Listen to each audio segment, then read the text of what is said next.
so bright, it's hard to breathe, but that's alright. Hush.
breathe, but that's alright. Hush.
so bright. It's hard to breathe, but that's alright. Hush.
taken the lead.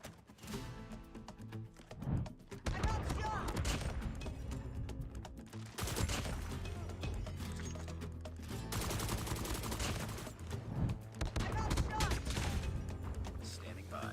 Heads up. Enemy UAV spotted. Predator missile away.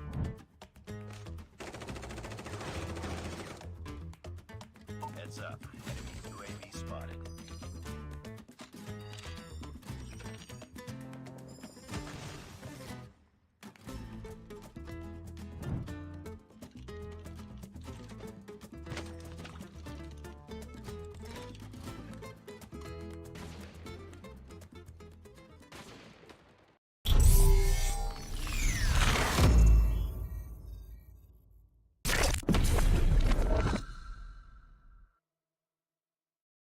My world's so bright, it's hard to breathe, but that's alright. Hush.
Ladies and gentlemen, welcome back to the Call of Duty Mobile GARENA Masters Season number 5. I'm Jericho down here with WardeN, filling up for Beef Mommy. As you guys all know, she just came from a different tournament in Stage 4 for the North America region. So I got to fill up for my girl Beef Mommy. And today, WardeN, a lot of storylines and a lot of surprises that might happen today.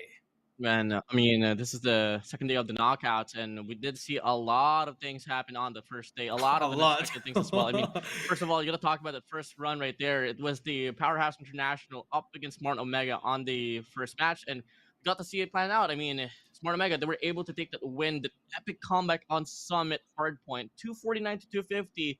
They got that one through, but coming from the first Search and Destroy, the first Control, and the next Hardpoint, Powerhouse, they were able to power things down up against Smart Omega, and they forced Smart Omega to be the first team to go down to the bottom brackets. Yep, and your first life is done already. If you're Smart Omega, your backs are against the wall. One more.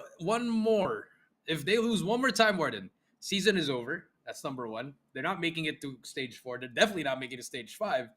And is this the last time we're going to see this team if that happens? Those are a lot of storylines that you have to consider if you are a fan of Smart Omega.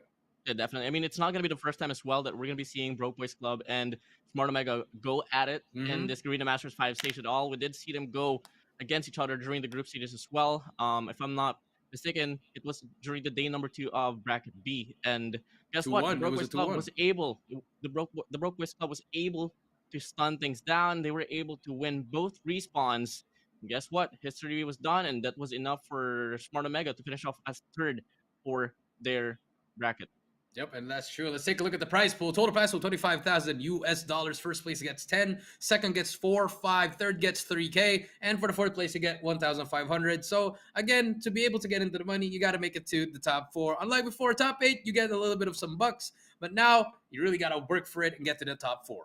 Definitely. I mean, a bit of a correction there. Smart Omega finished as 4th as their bracket, as they did get the 4th seed during the playoffs now. And Jericho, obviously, one key factor here in regards to the prize pool is not just the money involved. It's being the champions of GARENA Masters 5. And obviously, you're going to be coming in pretty heated up on stage 4 as well if you're going to be the champions of Garena Masters 5. Yep, that is true. We've had past champions. We had Blacklist for GM1, Omega for GM2 and GM3, and then EZR for Blacklist again for GM4. Let's take a look at the maps here. Take a look at all the maps that we're going to use for this tournament for Search and Destroy, Hardpoint, as well as Control. So I'm really I'm excited. I want to see an Express today. I feel like we might just see it, Ward. Yeah, we did see Express yesterday, if I'm not mistaken. Could be, if I'm not mistaken, I think it was the run during. Oh no, we actually didn't. So I think Express Actions is something that we could possibly hope for here. I mean, we did see a bit of a run during Meltdown yesterday, a bit of actions on Tanisha as well, but that has been really much the map that we've been dabbling with as well. Alongside with obviously the good old typical firing range, but aside from that, we haven't really seen the rest of the two, and that is going to be Slums and, if I'm not mistaken, Meltdown, or Express, I mean, sorry. So, I mean, I'm really open for more map changes here as time passes by. And for the longest time as well, we've seen a lot of teams ban consistent maps, and we're possibly bound to see them as the playoff advances here, Jericho. Yep, that is true. Let's take a look at the bracket here. Again, yesterday we had Powerhouse Smart Omega 3-1, Broke Boys versus Skadi 1-3, Four Suits versus Lowkings 0-3, Huntsmen and Bookie 0-3. So Powerhouse, Skadi, Lowkings, and Bookie, they all punched their ticket to the second round of the winners bracket. And for the lower bracket, Smart Omega versus Broke Boys Club, Four Suit eSports versus Savage, Huntsmen. And again, if these guys lose in the lower bracket, they will be eliminated from the tournament. Yeah, we had a lot of conversations with Static during Arena Masters for as well. We've asked him over and over again, which team is he eyeing out for? And it always has been Almighty, also known as Powerhouse, also known as Zhig Zag before they had their rebrandment before the playoffs. And Smart Omega is not really like, so-called threat for them. So let's see if they can put up the same statement, live up to that same statement as they are greeted with Smart Omega once again. Yep, let's take a look at today's schedule. Again, Smart Omega versus Broke Boys Club. That's gonna be lower bracket number 1. That's gonna start things off. After that, we're gonna have Four Suit eSports versus Savage Huntsmen. For our third match, it's gonna be Powerhouse versus Sacred Skadi. And to close out the night, we have the two powerhouses: WPM LOWKINGS, second place from GM4, and EZR Booky, the champion of GM4 as well as 1. No, I mean, a drawback once more. We've only seen 2 champions of the Garena Masters 5 series overall. That being stated for Smart Omega and EZR Booky. We're open for changes now. I mean, the West Point Mamba Lowkings coming out of that group stage pretty flawlessly and moving over to the first day of the playoffs also flawlessly. They have the potential run as well to possibly put themselves into the upper bracket finals, and that could possibly be the determining factor on whether they could have the chance, better chance of winning the championship for this run of Garena Masters 5. Yep, that is true. Will we see another champion? Will we see, or will we have a new? Will we see the same champion, or will we see a new one? Let's take a look at the Smart Omega eSports lineup. We have Kendi, Whoopi, Hydra, Risky, Kevs, and Tin. Again, losing Rage back in GM4, picking up Tin, placing third, and then now they're back here on the verge of elimination. Can they be the comeback kings once again?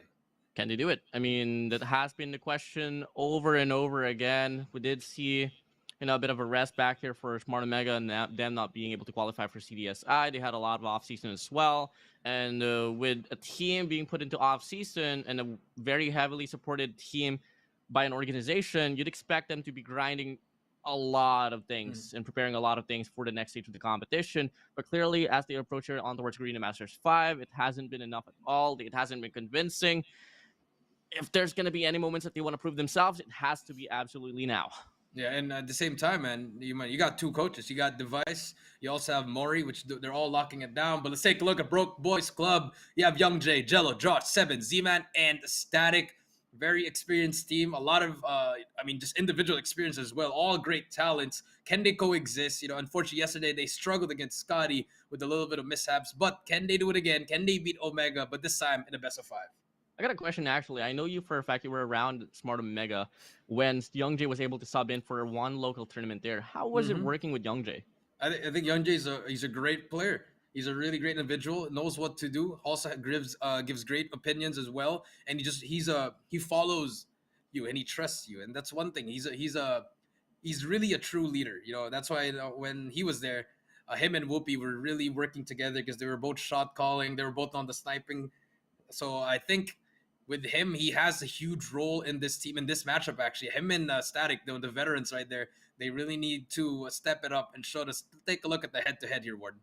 Yep, it's going to be Kevs in 7 here. I mean, absolutely loving young Kevs guns. here at the spotlight. I mean, hasn't been the most convincing, doesn't really have the most convincing KDR here, but he did step up break time up against Powerhouse International yesterday. Up against 7, though. 7 has been pretty silent as well, and I don't exactly know how to feel about this one. I mean, it always has been 7 or Freezy dabbling things. No, Freezy and 7 are not teammates anymore. Never mind, but it's Z-Man. 7 here popping off alongside with Z-Man here, and if it's not going to be Z-Man, a good old team player now, Static could be on the spotlight. But overall, the Broke Boys Club, they're pretty evened up in regards to like how powerful each individuals are. Yeah, it's pretty much the battle of the young guns. You know, if you get your SMGs warm, if you get them hot, if you get them to pressure everything that you need to, I think it'll be the easier. It's going to be an easier matchup. You know, I'm not really looking at the ARs. I'm more looking at the close quarter combat, the more of the SMG plays. How are they going to be the ones to change and dictate the game? Well, let's see. I mean, first out of Smart Omega as well, we did see come again. Kev step up there on a hardpoint Arsenal, was able to drop like a 42, 43rd, 40k bomb around like third rotation P4 as well, and that was pretty impressive. But you know, gotta find a way to step up here, specifically for Idra, as he's gonna play crucial in these spawns. Now, here we go, Jericho, master of maps you are, run it down. Yep, I mean, Broke Boys Club, I think they won the coin toss here. They take off for game 1, Tunisia's game 2, Crossroads game 3, Hacienda game 4. That is a surprise. And game 5 on Express. And okay, I like this pick from Broke Boys from Takeoff. I thought they would go for an APOC pick here, WardeN, but I know it was a really close game, so I think they want to try to fight the Takeoff. I mean, you know, it just been really inconsistent with his AR play, so I think they're trying to exploit that with their aerial play. But the biggest question mark here for me is Smart Omega's pick on Hacienda. That is a big question mark for me. I don't know why, because as far as I remember, when we were playing Hacienda, when I was coaching, we were not as good. I mean, things have changed, so probably something is up on their sleeve. And, you know, at this point of the stage, I mean, you got to bring everything out. You know, pretty much just risk everything, even if the maps you don't like, just risk it. That's pretty ironic, actually, because, you know, when I heard you coach for Smart Omega, I was expecting them to have a really good Ascenda run and all. I mean, for S&D, it was, yes. Yeah, I mean, specifically overall for Ascenda, I mean, I had a lot of high expectancy. Obviously, your mastery as well for the map Ascenda. But hey, you know, coaches do one thing, the players do the other thing as well. It's just all going to come down to how well they can immerse themselves into the map. But here we go, the operator skills here. Typical Smart Omega. Whoopi on the Annihilator, Kevs on the Equalizer, Tin on the Purifier, Risky on the Claw, Idra on the War Machine, and on the contrary, we have 7 on the Annihilator, Youngjae with the War Machine, Static on the Equalizer, Z-Man with the Purifier, and Jello with the Claw. Yep, I mean, everything's equal. It's just how you're going to use it. But the biggest one here for me, I'm probably going to go with the claws. You know, Risky, Angelic could definitely turn the sides. But at the same time, if you're playing on Takeoff, your Purifier could be huge for P3 and P4 WardeN. So expect that on when they are going to use it. And then if you want to combo that with the War Machine, could be really good as well. So it's all about the timing and when you want to really use these operators. I'm really interested though on the fact that, you know, the gravity vortex is not present at all. I mean, we always get to see Tin on the gravity vortex for the map of Takeoff, and so far he has been pretty nice, gnarly with that very operator skill. You know, if you get a gravity vortex around like P3, for sure you can lock it down. But hey, you know, open for changes once more, and keep in mind bottom bracket we go, and it's just safe to expect now that they know exactly what they have to do. I think if you're playing Omega, the one thing you always have to remember is you just have to ban the Gravity Vortex. That's because that's Tin's favorite operator. He's probably the best Gravity Vortex player in this tournament right here. No one wants to use. If you do give it to him, expect him to get at least 4 or 5 with just 3 shots of a Gravity Vortex. So that's how good he is. Yeah, Tin is arguably the best Gravity Vortex player in the whole of Garena. I can agree right there. Well, Jericho, I'm going to be putting you on the hot seat we go. I mean, I know for a fact that you've been loving the boys of Smart Omega, but you've seen it now. I mean, we've had a lot of debate about, regardless on the preparation of Smart Omega, and so far, they haven't been too promising here. Are you going to be sticking to your boys, or are you going to be going to the Broke Boys Club? You know, they've been here before. I was with them back in stage 4. I'm still going to go with Omega, but I'm pretty sure it's not going to be an easy walk in the park. I'm going to go 3-2 Omega. I mean, so far we've only seen 2 results here for the set of Omega on takeoff, and that was one against Dovik and Oblivion, which they lost, and that was one against Powerhouse, which they lost as well. So they don't really have a lot of statistics here backing them up. But on regards to the set of the Broke Boys Club, takeoff has only been seen once as well, and they've taken an L as well. So no wins whatsoever here for both ends of the spectrum. Let's see who can break the tide. Yep, that is true. Let's see who's going to break the tie as we wait on for game number 1, takeoff, WardeN. So if I'm going with Omega, are you going with Broke Boys, or are we gonna double down on the Omega pick?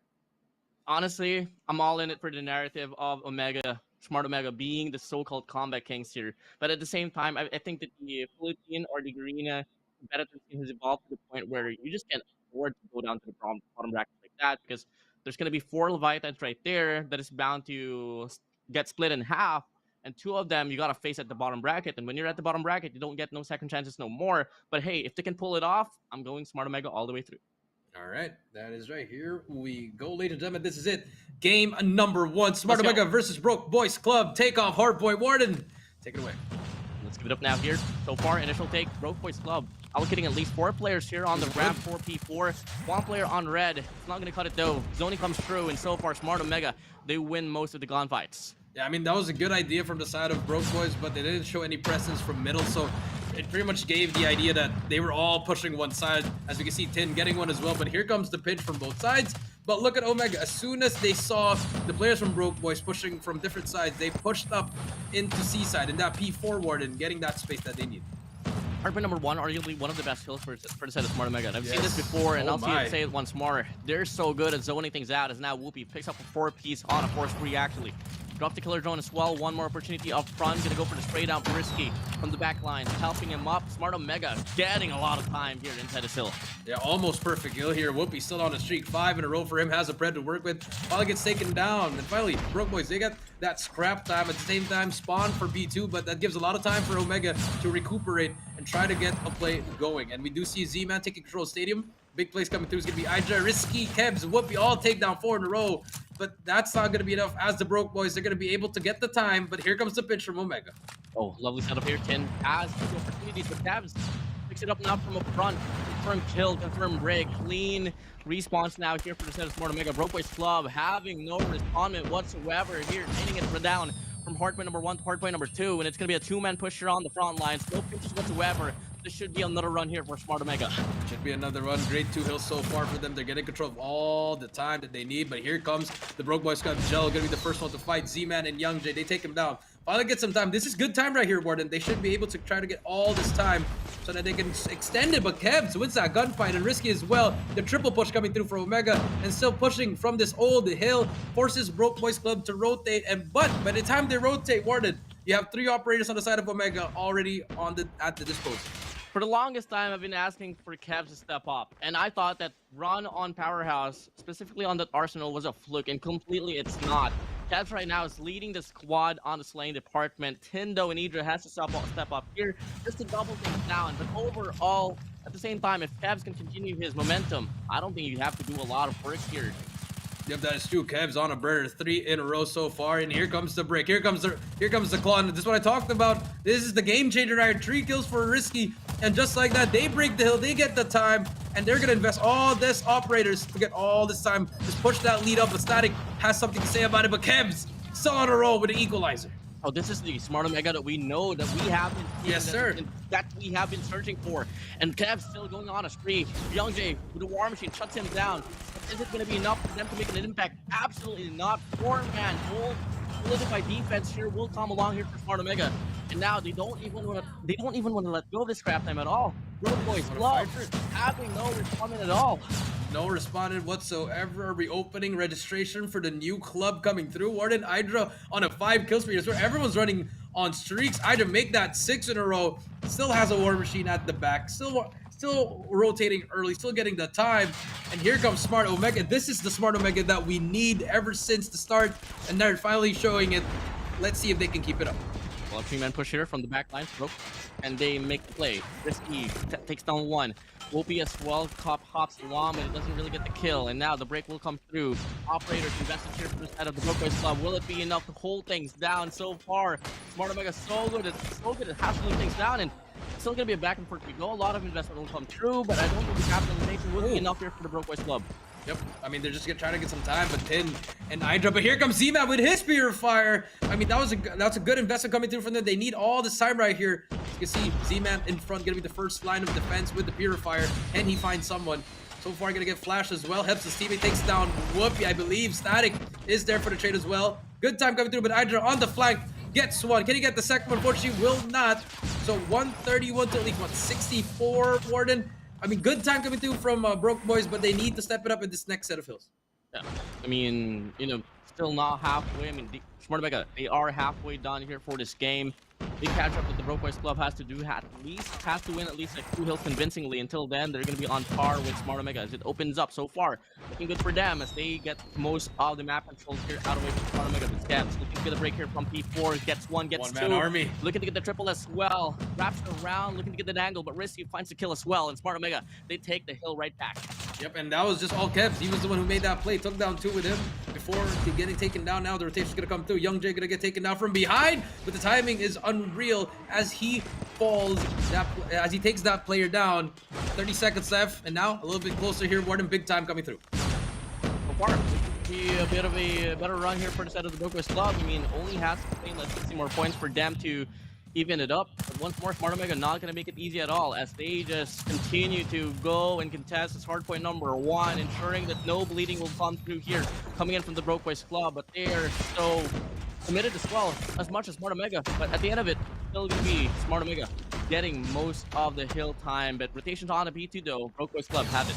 Yep, it's just this game is just separated by 1 hill, WardeN. As Jello gets taken out, Hydra on the anchor gets taken out, but 7 is there for the trade. More players coming through, back and forth we go. But Broke Boys, they get control of the first hill, and will they force their operators? As we can see, they do have the claw out. Jello has to make a play with it. Gets one, gets taken down by Risky from behind. Z-Man gets taken on by Hydra as well. Triple kill, and Omega, they managed to break the hill and get the time. A bit of a wishy-washy here for the head of Broke Boys Club. I mean, they got the spawns and all of a sudden there's nowhere to be found for them. It's going to be a 50-50. Now they got the definition. They can't even win the gunfight. Absolutely, yes. Young Jay picks up a triple to the War Machine. Holds things down in the back line. Makes the impact to come true, and they finally entered the 100-point mark. Yep, and that's actually huge from Young Jay. Great investment, but the time though, they still need that at least at 15 seconds. I think they should fight for that. As Whoopi brings out the Annihilator, gets the second as well, gets the third, keeps on going. Can he get the fourth? Does not. Zima takes him down, but he manages to get that space. And now Smart Omega, they're gonna be the first one in this next P3. But look at all the operators. Everyone has operators at their disposal. Let's see how they are going to use this. Big investments has to come through here for both ends of the Big spectrum. plays. Will a break will come in. Broke Boys 7 gets 1. Looking to wrap. Checks to the right. Doesn't get an angle. Gets taken down, but the trade comes true. Static now on Equalizer. Looking to get the break. Z-Man as well on the front lines with a Purifier. Not going to cut the chase. Risky picks up Risky with 4. Quadruple shot. Takes down Broke Boys Club. Spawns still be favored for them. It didn't matter. Risky got 4, but the spawns are with the side of BBC. And here comes 7 with the Annihilator. Gets 1, but Risky still alive though. More plays coming through. Risky with a break. Again, huge plays coming through from Risky. 178 to 121. They have spawns as well for P4. But here comes Whoopi on the flank. Takes down Young Jay. 2 more players inside. The pitch gonna come through. Jello wins the gunfight inside the hill. But he's gonna get taken out by Young Jay as well. And finally, BBC, they get to get this last 15 seconds. And the battle for P4 is on the way as Tin trying to rotate as well. I think that wrap around there for Whoopi was the biggest mistake right there. That's going to be allowing the Broke Boys Club to push up here to get spawns on C-side, and at the same time, they get the remaining scrap time, lowering down the numbers here for Smart Omega. But till then, a lead is still a lead. Still a 40 points, 35, 38 more points for them to claim to even things up. The question is, can they do? And so far, they have the setup to do so. Yeah, but here we go. We still have streaks on the side of Broke Boys. They have Hunter Killers on the ready. Should probably be 1, but here comes more players from Omega. They're gonna try to barge in here, and they have. Kebs gets 2. Z-Man gets the trade, though. Risky gets 1 as well, but here comes 7 on the flag. Whips really badly there as he gets taken down. No impact whatsoever there, but here comes Hydra with his War Machine as he gets 2 as well. But Jello, it's his turn to bring out the claw. Jello turning it out, gets 3 in a row. Can he make it 4 in a row? Spraying finally gets taken down, but more players are coming through. Once was a 129-47 game. Close It's now game. down to just Here we 20 go. points now, and they take the remaining strap line. The Broke Boys Club, they're on the passenger seat right now in regards to the score line, but on the driver's seat, on the momentum. And now here we go, only a 15-point discrepancy for them to face. And looking at the remaining strap time, more than enough for them to even things up now. Can he win this gunfight? Absolutely not. big. Kev shuts it down, the bleeding stops, but hey, the game is close as ever. It is close as ever. Z-Man gets one, Z-Man gets two. They get that last 3 seconds. And here comes the Pred. More Preds coming through. 3 go down. They finally get somewhat of control in this P4. So if you look at the map number 3, that's going to be static. He has a big play coming through at that ticket side. If he can cut off at least 1 or 2, this could be huge for the side of BBC. As he gets 1, that's all he needs. But he needs help from his teammates. As they shut it down, Omega, they get control for now. Now, 4 more points to claim. Smart Omega going to be at the 20-point mark. They have to find a way to take down Risky here on C side, and he's going to go on a spree so far. Biggest menace, map control on for the side of Smart Omega. And we've seen this before all over this hardpoint number 1, and the Broke Boys Club really having no takes whatsoever, but they're hustling things down. Yep, last 2 inside the hill. Whoopi's just hiding behind that scaffolding. As he gets 1, gets 2 actually. Whoopi's still alive again. Almost tries, still alive. Finally gets taken out by Young Jay. And Broke Boys, they need to get all this time right here, Warden. Just keep it close. But Hydra on the anchor spot on top right, can't find the player inside the hill. Finally gets taken down as well. Here goes gonna be another player in front of him. Finally takes him down as well, but Z-Man is there to clean up the mess. The trade is there. Last 8 seconds, and the rotation for P2 is going to be big. Number 2, 7 gets taken down. 10 is there, has a purifier to work with. Let's see when he will invest. A lot of operators here available for the set of Smart Omega, and they can end off this game if they invest this one correctly. Now, yeah, Tin has to deal with 2 players here on the front line, but they drop the purifier. Now Tin doesn't get the opportunity, and now the swarm comes through here for the set of the Broke Boys Club. They come in, but the spawn's still in for Smart Omega. Yeah, the equalizer does get 1 only. Z-Man with his purifier, the game changer, gets 1, and now we do see Broke Boys Club fighting it back, but here comes Z-Man. More plays coming through, and finally they take the lead for the first time in this game. WardeN, 38 seconds left. They can definitely end it here, but Omega, they have something to talk about as Tin. It's his turn to bring out the purifier. Gets 2 as well, gets 3. Just keeps on going, finally gets taken down. But Kev just getting all that time, soaking it in, and waiting for his teammates to help. And here comes They're going to invest it so much as Risky's Claw makes the play, WardeN. Oh, it does. Gets a triple over. All 2-man push here on the front lines. Gonna try to make it happen at all. Now he runs out of Claw. 7 gets the pinch, but it doesn't matter for Kevs. He still wins 1. Youngday shuts him down, and now the game is still close here, but the lead is on now for Smart Omega, and they get the rotation as well for P3. Right, so we do have Kevs on the equalizer. Still has 1 more. 7 still has the Annihilator. Let's see how they're gonna break this. 1 break is all you need if you are Broke Boys Club, and they're gonna try to make it as perfect as they can. Here we go, Young Jay on the prowl. He's gonna get stunned by Tin, and here they go. Hill is popped out. Kevs gets taken down. There's gonna be 2. Tin gets taken down as well. So that's gonna be 3 down, but Whoopi gets traded out as well. There's gonna be 1 more inside the hill, and Jello gets 2 in a row. That's gonna be huge. 236 to 230. Here comes Omega. They need to break the hill. You have to find a way to break the hill. 7 on the Annihilator. Oh my. Gets a double, gets a triple no. overall, and now the hard no. point still under the hands of the Broke Boys Club. 4-man push has to come along here on the front lines, but it's not gonna matter no more for the Broke Boys Club. 2 pushes coming in on the staircase. Not gonna cut it at all. And the Broke Boys Club, they win hard point. What? What was that? How? Yo! The comeback kings. Wow, I'm speechless for that last play. I don't know if you saw that when we were spectating Tin on Seaside, WardeN.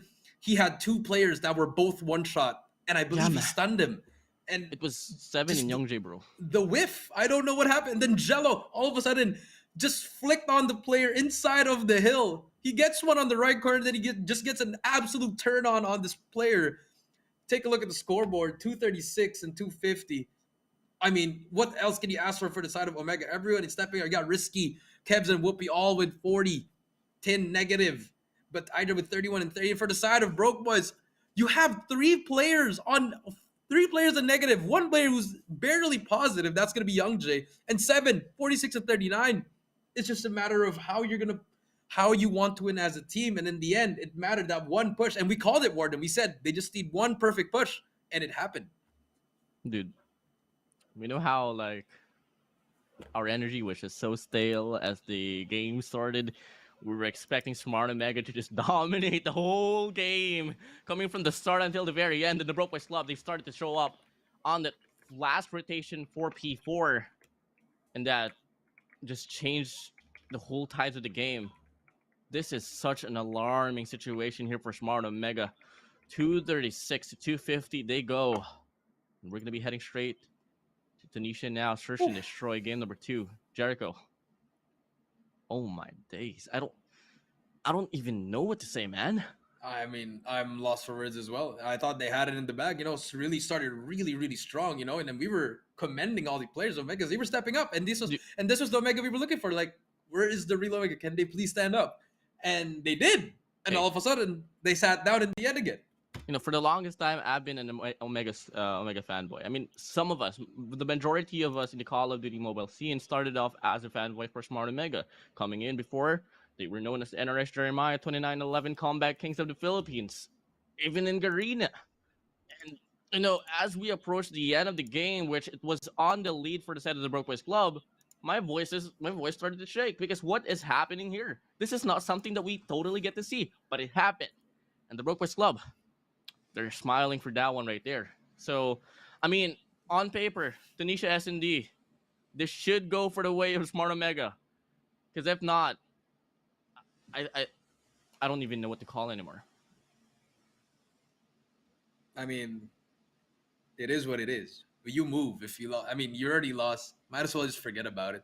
Focus on this game too. It is their map pick, so we can give them the benefit of the doubt, WardeN. If it's your map pick, you can win, because the first one, it was the map pick of Broke Boys Club, so I believe they were going for that long game. So now this S&D, can Omega manage to tie it 1-1, or will we see a 2-0? I mean, but looking at the momentum, I feel like Omega still has a little bit of the edge on the gunfight side, WardeN. But working as a team, I think you got to give the slight edge towards BBC. I mean, Broke Boys Club. Jericho, you know how shocking that is for me. You know how much of a how denial I am in regards to your statement right there, because it's so ironic for a team to not play as a team when they have two heads at the back ends. They've been together more. They've spent together more with each other as a team compared to the Broke Boys Club. But it just doesn't happen here. I think chemistry is such a big factor, even though they've been together here for Smart Omega. So if they can't back it up here on the Search and Destroy once more, Broke Boys Club, they'll get the momentum, they'll fume off it, and we've seen Crossroads control back then, and we're going to be seeing a rematch here for this very rivalry. The last time we saw that, the Combat Kings took a comeback as well. So yeah, everything is just going in reverse. I think people shouldn't panic at the moment, and it's only one game. Relax. It's a 5-game series. We can still go all the way to game 5. I know it's a shocker because they had that in the bag, WardeN. They had that in the bag, and then they just let go of it. But it's okay. In the series, if you lose that game 1, it's fine. You're warmed up already. You got what you need. Let's focus on winning the next 3. That's gonna be my mindset. If I was still the coach, I would be telling my boys, I'd be like, hey, it's fine. Let's just go. That's their map pick. Let's just move on. Let's focus on our map picks. Let's win this game 2. Take that swing game in game 3, and then end it in game 4 with our map pick as well. So I think that's the mindset they should be going in. And if you are Broke Boys Club, well, you just got to push the pace. Pressure them again. Because you see cracks already showing up on the side of Omega. But again, I think there's one factor here for Omega that the Broke Boys don't have. They don't have a Candy. And Candy has been the player that keeps on bailing out Omega, especially in S&D, WardeN. I mean, the man's pretty consistent. I'm surprised that I'm not seeing him in respawns more as well. So I don't really know what's the game plan here for the rotation for Smart Omega, but hey, gotta trust the heads behind the team. Until then, we might just be able to see a different showcase here on the Search and Destroy as we are starting off this first round. It's gonna be a pretty default take here for Smart Omega, but the bomb is leaning towards A, but there's more allocation here on this B hall. Yep. Let's see what happens. Here comes the double peek, and there you go. Some cohesion coming through from Omega. Get that first kill coming through. Candy with the first blood. Whoopi as well gets 1. So 3 versus 5. Great stuff coming out for Omega on this first round, but they haven't really committed. It's not a lot of time, though, but I think it should be an A push, and that forced Broke Boys Club to rotate over to B. But now, I think they've finally noticed what's going to happen. 50 seconds left. This should be the engagement now. Well, looking like they got the call here for Smart Omega. 3v5 we go. One player goes down here for Smart Omega, but Hydra kept Whoopi takes the remaining 3 as well, and they get the first round convincingly, and I love it a lot. There I you mean, go. this is something about Smart Omega know in Search and Destroy. On defense, they play so aggressively on those retakes. On offensive, they know exactly what to pick off first, divert the attention, and play mind games, and that is exactly how you play Search and Destroy. Yeah, that is true. And I mean, it's S&D. This is arguably their best game out here, WardeN. So let's see if they can really assert their dominance. Smokes are out as well. Whoopi aggressively pushing through with a sniper. Could spell defeat for him as Young Jig does get one. Does get traded out by Kebs. Whoopi gonna get one from Jello. Almost, yes, gets a second one, and there you go. Silently fighting, heat up, but 7 on the flank though. 2 versus 3. You do have Static on that right side. Does he get spotted though? With the smoke a little bit too early for 7. Static does get one. Spots Kendi as well. Waiting for CB. He's gonna wait for that team from the back. Does not get the timing that he wants. Whoopi gets him. Almost clutches it, but 2-0. Great rounds for Omega. The intentions of Smart Omega here has been pretty hard to read here if you're on the side of the Broke Boys Club. I mean, you got to see Whoopi just lurking all of a sudden. You got to see a lot of just convincing plays here for the side of Smart Omega. So if ever they can just continue to do this whole tempo, till then, I think the Broke Boys Club will remain to have no responding at all. I mean, we've seen Search and Destroy in this very team, and they haven't been so excellent. So let's see if it's going to be going to that way as we approach this towards round number 3. It's going to be a heavy A hit here. Both ends gets 2 kills. Both ends gets 2 kills. 7. Kebs gets too risky, gets the 3rd. That's going to be a 4 versus 1, and great things coming through from the side of Omega, and no answer for the side of Broke Boys. Lineup. Smoke that's just going to be giving off the information. Kendi holding down the angle, spots him up, gonna get that easy kill at all, but has to deal with like 3 more players, and it's going to be Idra on the front line shutting him down. Smart Omega, they go back to back to back now. 3 rounds in a row, we go. That's going to be 3 straight for them. Now, let's see if they can keep it up, or will they falter 3 rounds in a row? And here comes the push though for B. We're expecting a 3-man defense. The stun's gonna be there, and here comes the push though from Broke Boys. This is very aggressive. I like this coming through from them, but they get shut down by Kebs. It's a 2-on-2 trade though. 3 versus 3. 2-2-2 actually. 3v3. Remaining 3 players here for the Smart Omega. Looking to commit here on the speed bomb side, but they gotta worry about Young Jay here on this wraps. And so far, Young Jay has been the most valiant player here for the side of the Broke Boys Club as well. And look at this. Actually, they want to go for a 3-man wraparound here. And I don't think this is something that Smart Omega is going to be expecting, but it's going to be Idra getting the information now, and he's going to go down, and it's going to be a 3v2. 3 versus 2. Broke Boys managed to take that space. That aggressive space was really good. And now I think we just flip spawns here, WardeN. Both teams flipping the side. Risky and Kebs. No sniper on their side. But here comes the push. So very early. Too early for them as Young Jay. Risky gets 1, but Jello gets 2. And finally, the Broke Boys, they get that first round. And I mean, what did I tell you? WardeN, they're going to win 3 straight. I think they're going to win 3 straight as well. Can they? I mean, that's such a big statement here. I'm pretty confident on the adaptability of Smart Omega. But at the same time, Broke Boys Club, they're a momentum-based team. And when they get the momentum, they're for sure going to be able to possibly make the play. Ooh. But Whoopi, they got to find a way to shut down Whoopi. Nasty. 3rd one. Ooh, he's not going to team. I guess the trade. He gets 2. How does he get 2 there? That's going to be a 2 versus 2 now. Risky finally gets Jello all up to 7 in a 1 versus 2. 7, but Risky. Shots are on point. 1 to 4. One more round before he's from the sides. Well, if by any means the Broke Boys Club wants to be more convincing here, it always has been a sniper game. It always has been those entry fraggers as well. So they got to find a way to Static to step up alongside with Young Jay to double things down, because the pacing here for Kebs and Whoopi has been so fast compared to the duo that I mentioned. But let's see if it's going to be the different storyline here on this B-bomb side. It's going to be a 1-man hold here. 7 spraying down, getting that information, while the rest of the opposition will come in. And how does that happen? What? I mean, I don't know how does that happen, but Kendi gets a trade though. 4 versus 4. Whoopi with a sniper. No one's going to be inside actually, and the Broke Boys, they will give up the site actually. So now, let's see the retake. You got to look at number 5, but Young Jay has to time this perfectly. But as you can see, Static, he's gonna get tagged up, gonna get pushed by Risky. Great play coming through. 3 versus 4. Bomb should go down now. Search and destroy. It's just not the forte of the Brokeways Club right now. Timing might be right here for Young Jay, as he's not really putting in any aggression. Not until now. Does meet Idra, and he goes down. Now it's gonna be a 3v2 round. Looking to be sided for the side of the Brokeways Club right now. The bomb gets planted now. Whoopi goes down. Kendi left alone down this mid lane, and Young Jay gets the timing. And Young Jay's hyped up. Brokeways Club, they take another round. 2 to 4. Switch of sides. Here we go.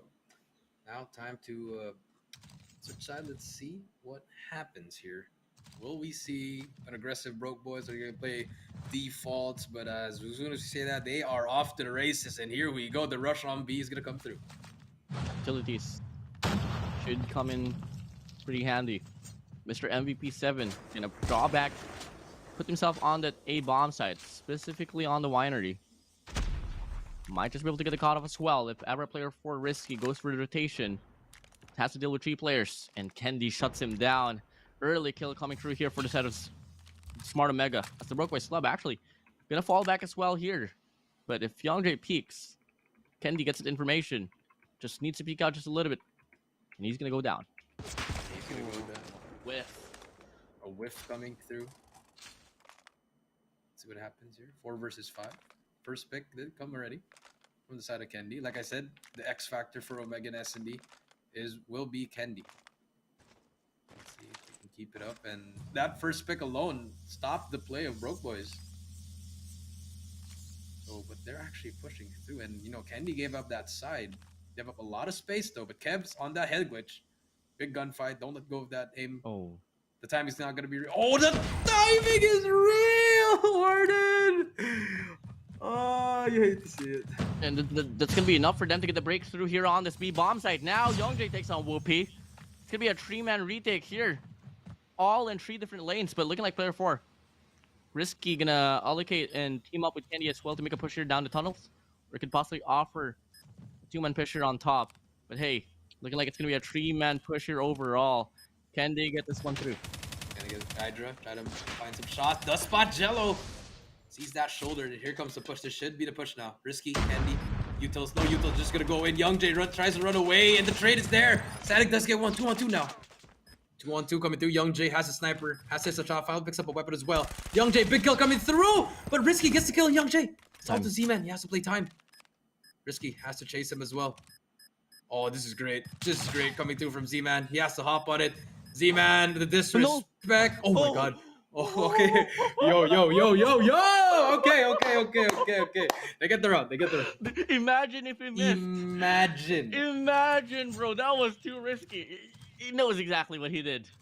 Oh my days. Now, 1 round lead here for Smart Omega. Can they retain back the momentum to get back that double round lead? As Risky gets a double with the God nades. Devin Young Jay out early out of this round. Well, that should be the round. Should be the statement. Yeah, that should be like, hey, stop pushing. We got God nades over here. And Risky, I know this man personally, man. He practices that every single day. So he never fails to innovate his God nades. See what's going to happen now, but what will they do on this round? If the timing doesn't play out here for Smart Omega. I mean, I think timing has been the biggest bane here for Smart Omega overall and why they've been losing like some rounds as well. So, let's see. Nifty angle onwards Whoopi. Misses the shot though. That's going to be information there. So far, BE. Whoopi has been the most consistent B bomb site player here for the set of Smart Omega. And I think that's going to be a good call here for the Brokeways Club to call it quits, call it back out. Just call it back out and look for a better angle here, but they got to meet Kendi here with Sniper as well, and he does fall back down the connectors. Pushing over top snipers. Meets Static. Gets the shot to come through. Z-Man doesn't get the trade. Kendi finds 2. Kendi gets a triple as well. Jello gets him out. But hey, it's going to be a 1v4. Idra gets the finishing blow as well. Takes that double round lead their side. Yep, and now it will be 3 to 5. Now let's see. I mean, that was such a fast round. When we saw those 2 nades hit, it was already over, WardeN. And we predicted it, and now can the Broke Boys manage to get 2 just to tie it up, you know, or get 1, stop the bleeding for now. Kendi takes down 7. As soon as you say that, I mean, that's just things that you can't really. You should just stop challenging. It's been over and over again. They keep on challenging the snipers of Omega. And look at this 2-man wraparound yeah, the here on this wraparound. mid lane. Risky finds one. Kev's available to make the push as well. Catches Static to go down. Z-Man left alone now in a 1v4. And Nidra knows exactly where he is, but it's not going to be him getting the kill. Kendi shuts one down. And it's going to be now the match point advantage for the side of Smart Omega. Yes. Here we go. Match point for Smart Omega. Can they close it out? Or, I mean, you want a prediction, WardeN? We're going overtime. No way, bro. No way, bro. Kendi says no. We're going overtime in game 5. Sorry. Alright, could be the case. But now, Tanisha, I don't think so. Game pretty much chalked out here for the set of the Broke Boys Club. Early 4v5. The formation for the set of Broke Boys Club, all in it for Tanisha, has been pretty stale. There hasn't been any diversity at all. No changes whatsoever. And the efficacy on their offense has been pretty lackluster here. Jericho. Lackluster so far. Young Jay wants that trophy. Gonna throw his name, but Hydra's gonna challenge. This is smart play coming through. If Hydra will peek just a little bit more, Peek. spot it. Do it. Let's see. Do it. You won't. Nope. Young Jay timing is gonna be very key here. But look at number 3 Static. He managed to push through, but there's gonna be 2 players watching over him. Kebs right behind him. Manages to back away. He is gonna get flashed. Information is there. Here comes Kev's Risky again for another push with Static. He's gonna go all the way to back. Fortunately, will get taken out by Risky. 3 versus 5 now. Z-Man trying to throw out everything. Doesn't matter. Hydra gets 1. The trade is there though. 2 versus 4. See what's gonna happen. Whoopi shuts down Z-Man. You can't do anything about that. And Kendi shuts down Young Jay. That's gonna be a 1-1. We are tied up in this series. 1-1 we go. 2 for each ends to eliminate one another here. And we're going to be going back to control Crossroads. The last time we saw Crossroads, Jericho, it was Z-Man, the man that made the play here for the Broke Boys Club. And they were able to stun and win off the series up against Smart Omega. May it remain the same? I don't think so. I mean, if it's going to be anyone that could vouch for Smart Omega in regards to not making the same mistake twice, I think it can be you, Jericho. I mean, yeah. I said game 5. So I mean, I think you know, game 3 we're gonna see BBC win it. Game 4 Omega takes it, and then game 5 we don't know who's gonna win. That's how I'm writing the script down, WardeN. Let's take a look at the scoreboard. I mean, Risky, Kendi, and I mean, like what we said. You know, I talked about it from the start. Kendi is that X factor in S&D. I'm just surprised that we're not seeing him all throughout the series overall. I mean, at this point though, they can't really remove anyone as well. I mean, Kevs has been able to step up big time on respawns. He's been consistent, so I don't think there's any... I mean, the rotation, I think, is pretty good now. I just believe that in some way, Smart Omega, they just have to, you know, look for the better system to offer, especially on hard points, because clearly they can start things off pretty convincingly, but once we move on to the middle stage when investment comes through, they don't really have any recovery, especially when you got to see Broke Boys Club had those 4 operators to play with. And with that being said, they were able to leech away like, what, 60 to 80 points consistently up against Smart Omega. Yep, that is true.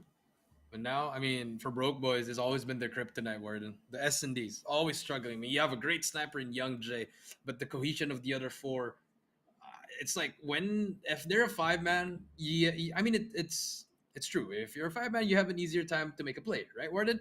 But if you're a 4-man, you need to be able to adapt. But for the side of Broke Boys, I didn't see any adaptation from them whatsoever. They were doing it only one time, and then after that, they would go back to their old ways, which ended up them taking the L. It's pretty. I think in some way, right? The Broke Boys Club, they came into this playoffs, especially to the series that they're pretty conditioned to lose, search, and destroy. And they just know for a fact they got to back it up here on respawn. So if ever that's going to be the case, till then, Jericho, we might just be able to see a game number 5. But hey, you know, I'll come again. I mean, I'm really all in it for Smart Omega revamping their Crossroads, ensuring that the thing that exactly happened on the group stages day number 2 for the bracket B, not going to happen anymore. But let's see if that's gonna be the case. Now, we've been doing all the predictions throughout the series here, Jericho. In regards to control, what's your predictions? 3-2, 3-1. I mean, What's your last call? time we saw the control on Crossroads, it was Omega was up 2-0, and then they lost 3 straight. So I don't think it's gonna happen that way. I think either of the team probably would win 3 or 3-1. I don't think it's gonna go 3-2. Okay. Well, now my biggest concern here for the set of the Brokeways Club is that they don't really evolve their bag big time. I mean, at the same time, if you walk into Tunisia Search and Destroy, even if you don't have any strategies in line, I think it's safe to expect that you can at least adapt to the game plans here or the gameplay for Smart Omega.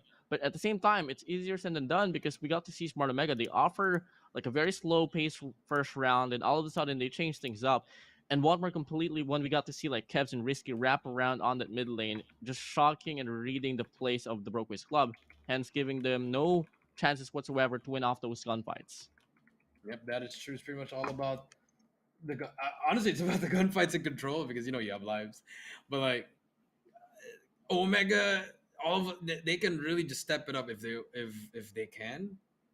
But like after what you saw in that game one, I'm pretty 50-50. I'm very iffy on how they are going to do in this control. I mean, if we're gonna be basing it off now from the overall team statistics here for control, it's looking to be pretty awful for the side of Smart Omega here. No, I mean, they lost 2 control game modes in the group stages. They've already lost, I think, if I'm not mistaken. Okay, they did win one up against. No, they lost it up against Powerhouse. So they haven't had the best records here for the side of control here. So let's see if it's gonna be that case. I mean, Brokeways Club, once they get heated up, once they get the momentum, they're so good at, leeching off that momentum.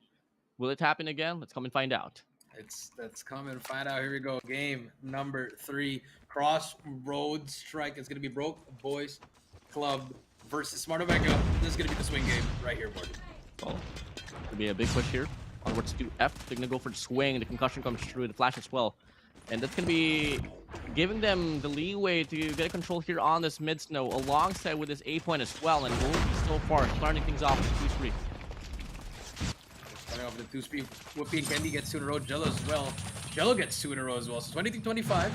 Some influence coming through from this A side. That's going to be number 5 though. Hydra. Big play on the back. Gonna stay alive. Oh my. 7 runs out of out, but it doesn't matter as he breaks his own ankles there. And now 19-23 so far. Capping in this A.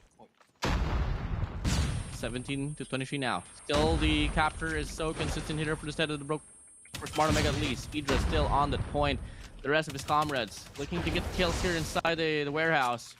And so far, it's been working out so well here for Smart Omega. They have 2 factors locked down, the capture and this lane department. But hey, the lives not too far apart here. Things could still go sideways here for the side of Smart Omega. Yep, we could still go sideways. 7, trying to be ambitious with that shotgun. 11-17 though. Z-Man gets the trade, but 9-15. They're throwing a little bit of lives here. Static gets 2. Big kill coming through, but Risky gets the trade. 8-14. 7 with the shotgun. Oh my goodness. You hate to see it. A hit marker when the guy was only like a quarter away to get eliminated. I hate to see it a lot. 6-13 now. Smart Omega bound to win the first game convincingly here. Can they close it out though is the question. Jello on this mid snow. Might take the push onwards mid snow. Absolutely do. Checks the swing. Kendi only 1 shot away. Z-Man takes on Whoopi. Extends his push here up top.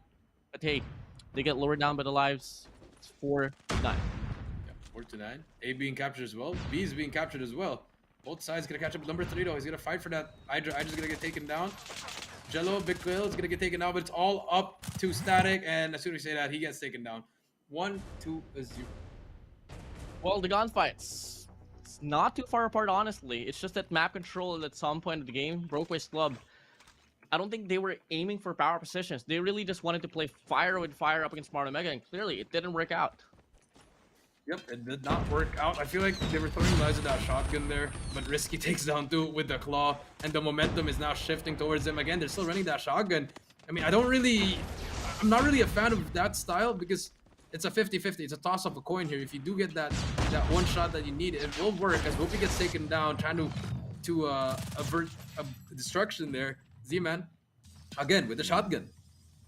Not too bad. We'll find out. Puts a nade, throws it down, checks all around. Doesn't really get the opportunity right now, but does get the flick now onwards Tin. Extending his push. Hydra gets the read, and as Smart Omega continues to play trades, the shotguns from the side of the Brooklyn Club will remain the esports now. Young Jay with a War Machine looking to make a difference, but Whoopi already pushed up as well on top. Could possibly start a spawn trap to come through here for Smart Omega. Yep, and it's a bit closer now. Now you do see Broke Boys finally showing signs of life here with in the kill department. WardeN 18-15, Z-Man finally inside. Now this is where you want to see that shotgun coming through. As he gets a hit marker though, to try to make more plays. Jello brings out the claw. Can he find something? He does take down Tin, takes down Risky as well. Tries to get the third. So that's some ammo coming through with it. But he's gonna get taken down by Kendi, but the trade is there. And A's gonna be catchable. But Whoopi though, on the flank with the Annihil. Misses that shot. You don't see that every day from Whoopi. And he gets taken down by a Pred. Oh, such a good Pred there for Jello. Worth Could it. have been That's a great investment, yeah.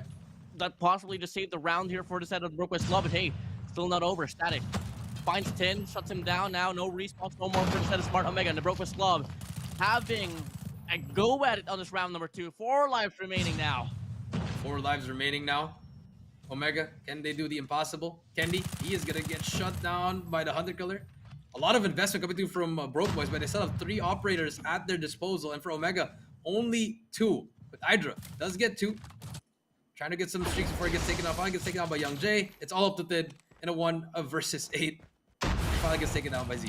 Well, keys to victory here for Smart Omega. Don't give warehouse control for the Broke Boys clubs, because the shotguns, especially for Z-Man, if he can get that angle, get the position that he wants, he is able to perform big time. 1-1 we go as we approach towards this round number 3.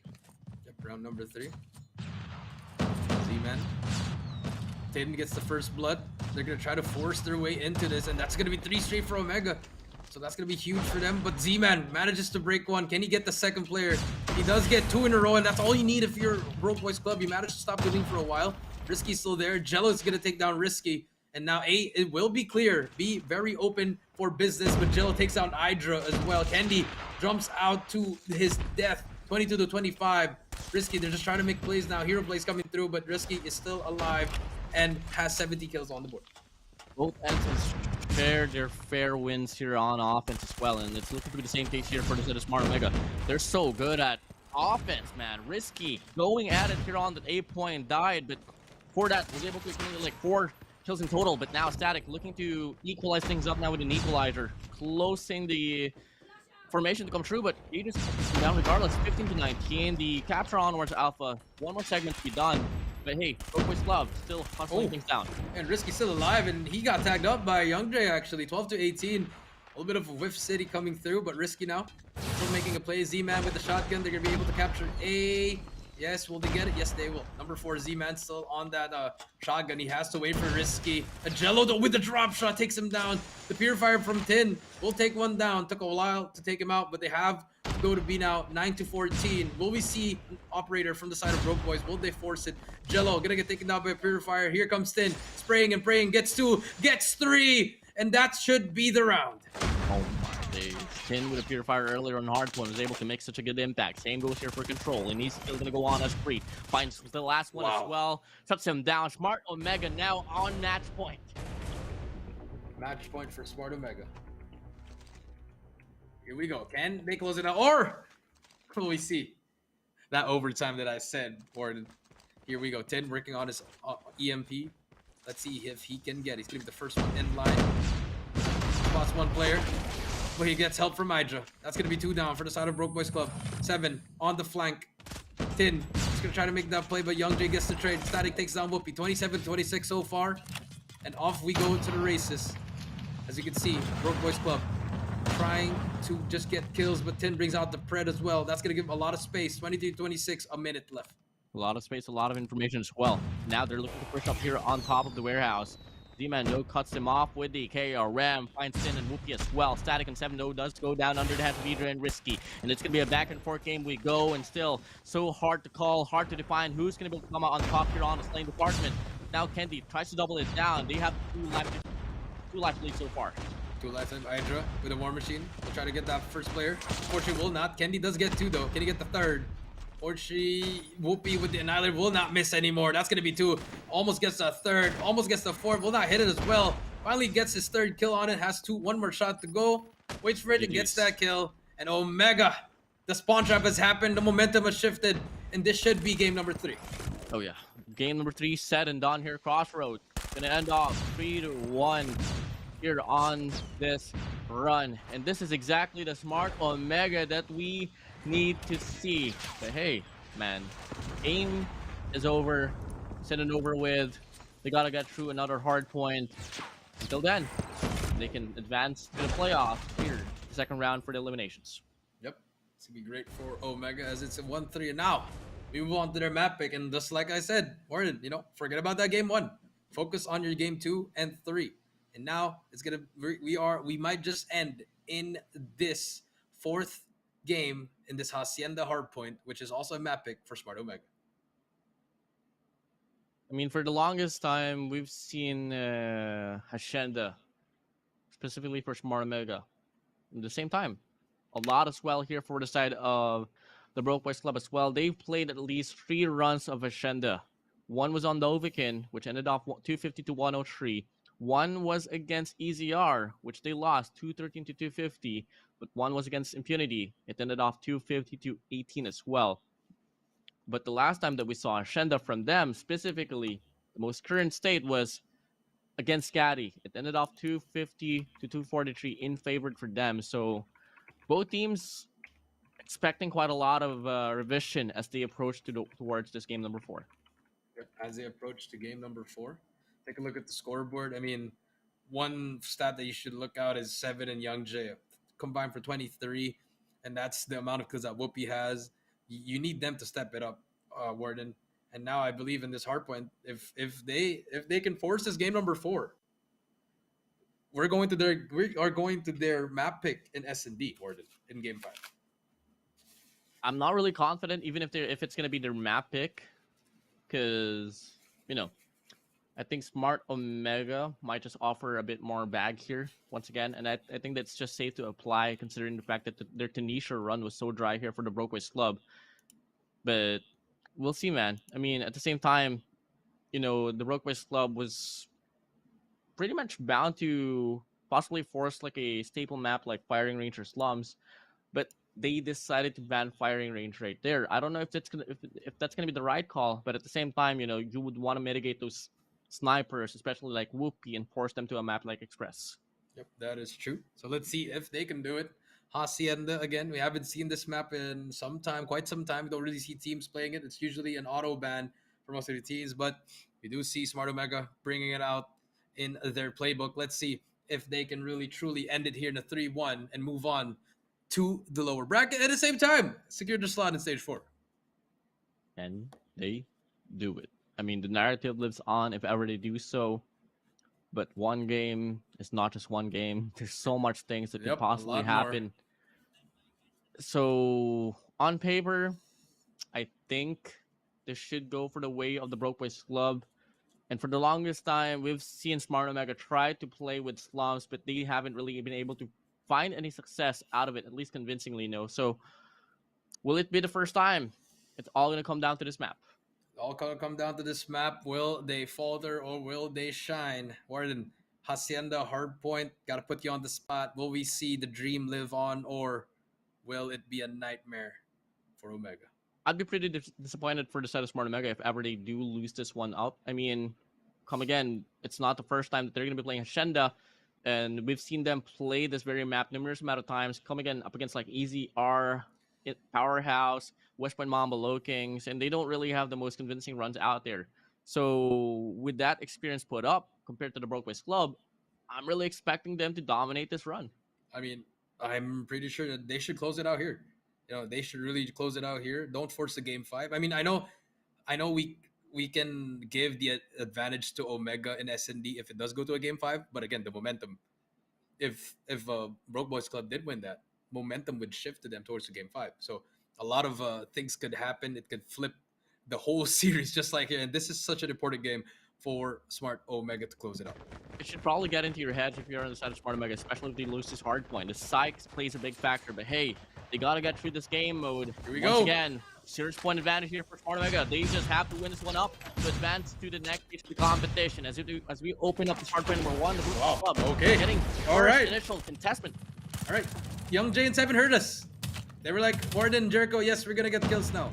All right, here we go. They get the early bloods as well, get some time off it, and they're not actually pushing up. You know, they're just holding one side, forcing Omega to fight on the good side. But here comes Omega though, Kevs and Risky again on the hard point. The improvement, we are seeing it. Let's see if they can keep it up. Finally get some points on the board. Then as well, spraying at the anchor spot. Will get taken down. 3 go down. It's all up to Kevs inside the hill. As he gets taken down, scrap time will be given to the side of Broke Boys, but the rotation will go to the side of Broke Boys as well. Fundamentally, after this hardpoint number 1 played perfectly here for the side of the Broke Boys club. They got either top red or top blue. They got the open hall as well. Until then, the points just remain to be consistent here for the side of the Broke Boys club, and they're fired up. Rotation was initially going to go for the side of the Broke Boys club, but Smart Omega, they beat them right to it now. 3-man, 4-man hold here for the side of Smart Omega. Yep, 3-man, 4-man hold coming through. Static on your screen.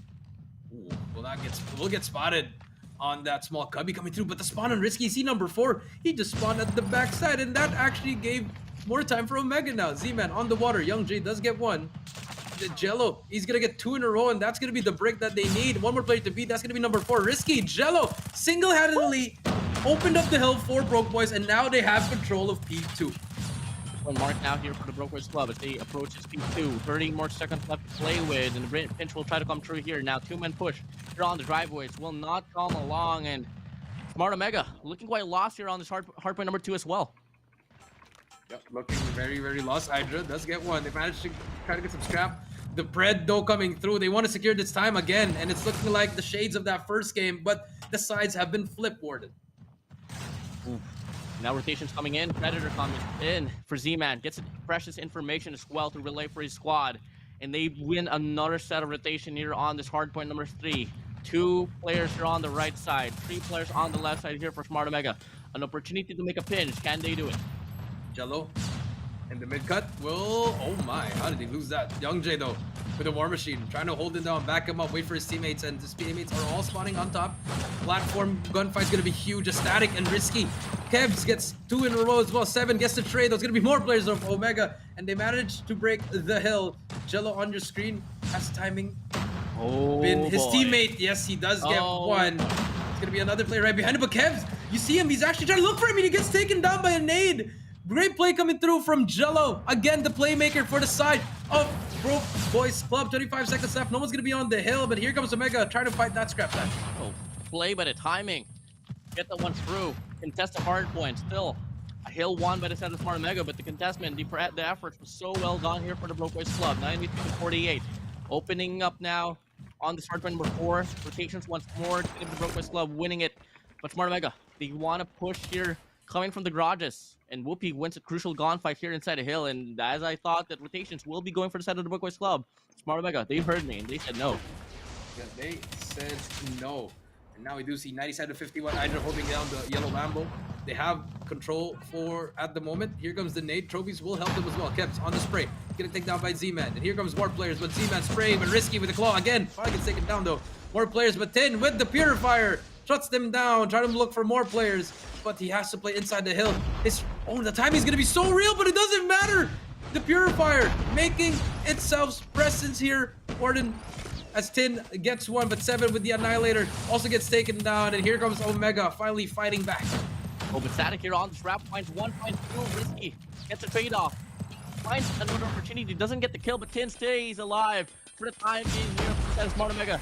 And he absolutely performs when he is needed the most. Once you get to see a Purifier here for Smart Omega, you are safe to bet that they're going to be able to win off that kill. And so far, they get most of the time, and they get the scrap time as well. 102-84 so far. Risky. Let's get another one. He's going to try to take another player down. That's going to be Jello. Say hello to the next respawn. 102-83. Back to P1 we go. Remember, a great P1 coming through from the Broke Boys Club. Let's see if they can reciprocate that. We do see Kevs already inside the hill as well. Managed to take them out. Broke Boys Club getting control of top secret and bottom secret as well. They get the time momentarily. I mean, the last hard number one. They won this one convincingly here for the side of the Brokeways Club, but I'm open for changes now here for Smart Omega. 10 on this wrap. Checks one, gets one out from the chase. Z-Man as well from the bottom case. Big plays. Drake's taken down, and 10 gets the zoning to come true on a tree spree overall, but no one is hopping in here for Smart Omega. No one is hopping on it, and Brokeways, they're still getting that time, but 10 still alive. Finally gets stunned, gets 4 in a row. Big Hop play. in. He is making big plays. That's going to be number 5 for 10. Finally hops on the hill. Can he get a 6th kill? No, he cannot. Static shuts him down. But if you look at the time, though, all that play coming through from 10 didn't really matter because his teammates were all losing the gunfights from afar as well. So great anchoring spots coming through. Z-Man shuts down the first player coming through. He needs to play his life here. He has a Purifier to work with. Sorry, Here Z-Man we go. now. Here we go. He's down. Finds Risky. Kill. 1-1 trade now. 10 sprays down. Static swings. Finds one. 2 more players to worry about. Static with the equalizer drops down here on the seaside. Finds one as well. It's a lot of information here on the front lines. Yep, a lot of information. Static on your screen gets one, almost gets the second one as well. But they have, here comes the War Machine from Young J. It could be the difference. That's a quad feed in the making. But Idra brings out his own War Machine. Young J doesn't able to shoot it. The trophy is there. Kevs gets 3. And Omega, they break the hill. Let's see how long they can hold it. More players come through. Idra on the anchor spot gets 1 again. But the break from the front, they need to fight this right now. Oh, 2 players that they gotta worry about. Still Kevs, the equalizer, making the difference work out. And it's more than enough for them to take the momentum right back. However, they are gonna be able to take the scrap time. It's gonna be the lead for them. Risky still going at it now. Turns around 180. Young J gets the trade. The scrap time looking to belong to the side of the Brokeways Club, but Idra, he wants to take it back. Yeah, they take it back. They take the lead now. And now the rotation to P3. Look at all the arrows all toward to that P3 side. Fences Hill is about to pop up number 4 again. Jello, can he be the difference maker once again? Look at Jello on your map. He's going to try to go for the flank as he gets 1. More players coming through. The call out's through. And number 3 has to stay alive. That's going to be Static. Big plays over at this office. Heady. But Whoopi with the Annihilator will not miss this time. But Jello shuts him down. That's a big shutdown coming through from Jello. Jello gets 2 again. And now Brokeways, they get control of the hill. What a lurk here for Jello. Consecutively on this hardware number 3 has been able to make the biggest plays here for the Brokeways Club, and they take the lead right back in. Next around, Static shuts him down, and the spawns well defined here on the right side for the Brokeways Club. The Brokeways Club, let's see if they can keep it up. And now here we go.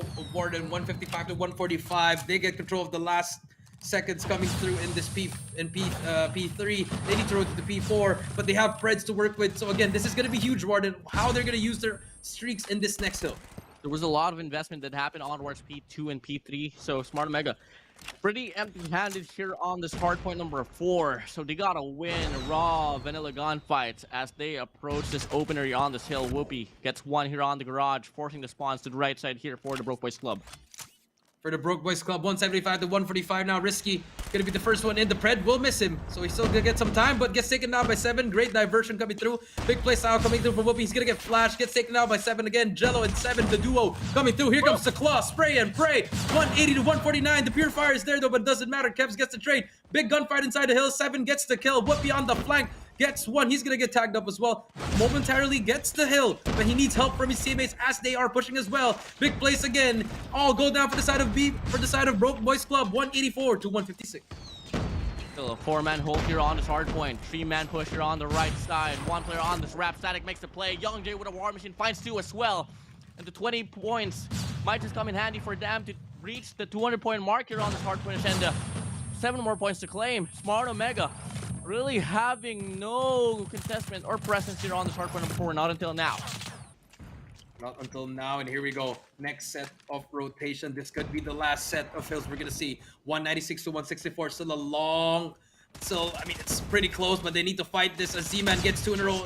Young J, oh my, 10.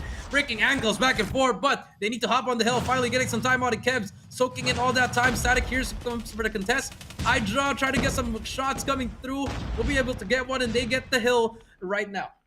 I mean, this has been probably the most better looks here on this hardpoint number 1 for the set of Smart Omega. Can they hold it down is the question, and they absolutely need to do if they want to even things up. Jello here looks to get the break here from Dark. and they get that one through, but they don't have hallway control here. But Jello, doesn't matter for him. Finds the one on the hallway. Now he's going to be on a 1v1 up against Whoopi. He checks, plays around, ring around the Rosie, gets the angle to come through, and the bleeding still not going to happen at all on Smart Omega. They're so good at contesting the hill. They're so good, and no one's going to be hopping on it. But number 2, Tin's going to be right below him. Tin, he's going to get taken down. This huge scrap time coming through. Omega forces themselves to rotate to P2. Now, right here, it's going to be a big hill again. WardeN, again. One play is all you need if you are the Broke Boys Club. Again, they do have an equalizer. They have an annihilator to work with. And for the side of Omega, will they invest it here? And then as soon as we say that, they break the hill immediately. Now, 3-man pusher will come in, but Smart Omega, they have 4 operators to play with, and they have to find a way to get a breakthrough in this hard point. And Tin finds an opener, gets one. The hill, they go back. It goes back to the hands of Smart Omega. Goes back to the hands of Smart Omega. Young Jay waiting for each other. And here comes the push. Static does get one. Whoopi still alive, has to get annihilated. They have to take him down. Whoopi not yet peeking, but Whoopi gets 3. Whoopi gets 4. Whoopi gets 5. Has 2 more shots to go with. Can he make it 6? Yes, he can. On a roll. Make it 7. No, he missed that shot, but it doesn't matter. Damage has been done, and now the game, it's getting closer and closer. But here comes the Broke Boys Club. As they break the hill, the break comes through. Shuts down the push from the side of Rams. And now the Broke Boys Club, they need to push. They need to fight. 20 seconds left. You look to get the break, and they absolutely do. Idra, though, Big play. take it back. Gets it right through it. Scrap time. Gonna go to the way of the Broke Boys Club as they lose. Smart Omega as they lose the initial gunfight right there. And every scrap time should come in handy here for them to end off the game. Both teams are on the verge of winning here, Jericho. Yep, again, looking for number 1 though. Z-Man checks that corner. Here comes the pinch though. Last 3 players remaining. They're all spotting at the back. 7 spots that first player. He's gonna go for that peak. Doesn't matter, gonna get taken down. Number 5, Young Jay. The flag gets turned on by Tin. Gonna be more players. 226 to 210. Here, 220. I mean, here we go. Static as well gets taken down. Broke Boys, they need to force. They need to push their way in. No operators for the side of them, so they have full operators for the side of Broke Boys. They need to push now, and here comes the push. War Machine coming out as well. Trophies, nades, smokes, but Tin still alive. And still making plays for the team. Still alive, has a Brent to work. Brent coming through, gonna fly through. Gets 2 at least. Gets 2 in a row. And the Broke Boys Club, they are looking for answers. The momentum, the gunfights. Smart Omega is in striking distance now to end off the game. The Broke Boys Clubs want to put themselves into the mix. Man with a purifier. Gets to clean up, finds a triple over all the game. Still on 50-50 margin. Is it going to be the Broke Boys Club or is it going to be Smart Omega as Idra? He falls to make the play, but the contestment is still on for Smart Omega as they get the scrap time, but the game won't end here. Game will not end here. We have to go to P4. Big gunfight in the old hill. So 234 to 243. Here we go. Young Jay. Big kill coming through as well. It's going to be 1v1. He's going to be the first one in the hill. He needs to win these gunfights. A spray coming through. The pre-fire. Tin with the purifier. And that might just seal the deal. Tin gets 3 in a row. 5 more points to go. But Static and 7. They make the difference, but it doesn't matter. A Smart Omega. They move on to the next round. Eliminate the Broke Boys Club. The dream is alive, WardeN. And the dreams gets crushed here for the Broke Boys Club. Wasn't able to do exactly what they did on the group stage. But hey, it was a close fight. Too close for comfort for the side of Smart Omega. And if I was them, it's not really something to celebrate about. I mean, yes, for sure. You are still in it in the competition for Call of Duty Mobile. But we need to see more consistency from them. But this is such a huge and good start here for the side of Smart Omega. Yes, great start. I mean, a bad start coming through from the first game, but managed to step it up. But there's an indicator here, WardeN. It's too close for comfort, WardeN. It's a little bit too close, and we expect them to dominate these kinds of games. But, for the side of Broke Boys Club, they stepped up. But that last hill, though, that P3, Tin, dropping the 52, really changed the game there with those kills with the Fennec. And then at the same time, the Pred shut him down. For the entirety of the series, especially on respawns, I was questioning why was there no gravity vortex. And when you say gravity vortex, you'd think about Tin quite a lot. I mean, this guy is such a renowned player on the gravity vortex, but hey, him with a purifier doubled the impact down, and it was so well put up here for the set of Smart Omega. They win the last game here, game number 4, 250 to 234. We're not going to be seeing any game number 5 quick, as it seems. Well deserved for the set of Smart Omega. Yep, that is true. Well deserved. But now they can breed for now. And, they managed to punch a ticket to stage 4. WardeN, they're through. And now the next objective. How long will they last in this tournament? Is this just a one series wonder? or are we going to see one of the greatest comebacks in all of Garena Masters history? I mean, in some way, it's just something that we gotta see later on. Who's gonna be falling in the next few matches as well. But before we head on to the top brackets, we obviously have to go through Forced Esports and the Huntsman later on after we go for a break after the series. But hey, you know, the biggest threat out there is, I mean, the biggest question out there: who's gonna fall out of the four teams on top? Is it gonna be Skadi, Sacred Skadi? Is it gonna be EZR Booky? Is it gonna be the West Point Mamba Low Kings, or is it gonna be Powerhouse International? So a lot of questions, and as Omega waits for that, they can breathe now. Take a look again: 250 to 236. They lost that game number one, 7-3 in S&D3, one in control, and finally to close it off, 250 to 234. They need to work on a lot more, but so far, at least getting a series under your belt is great for the side of Omega.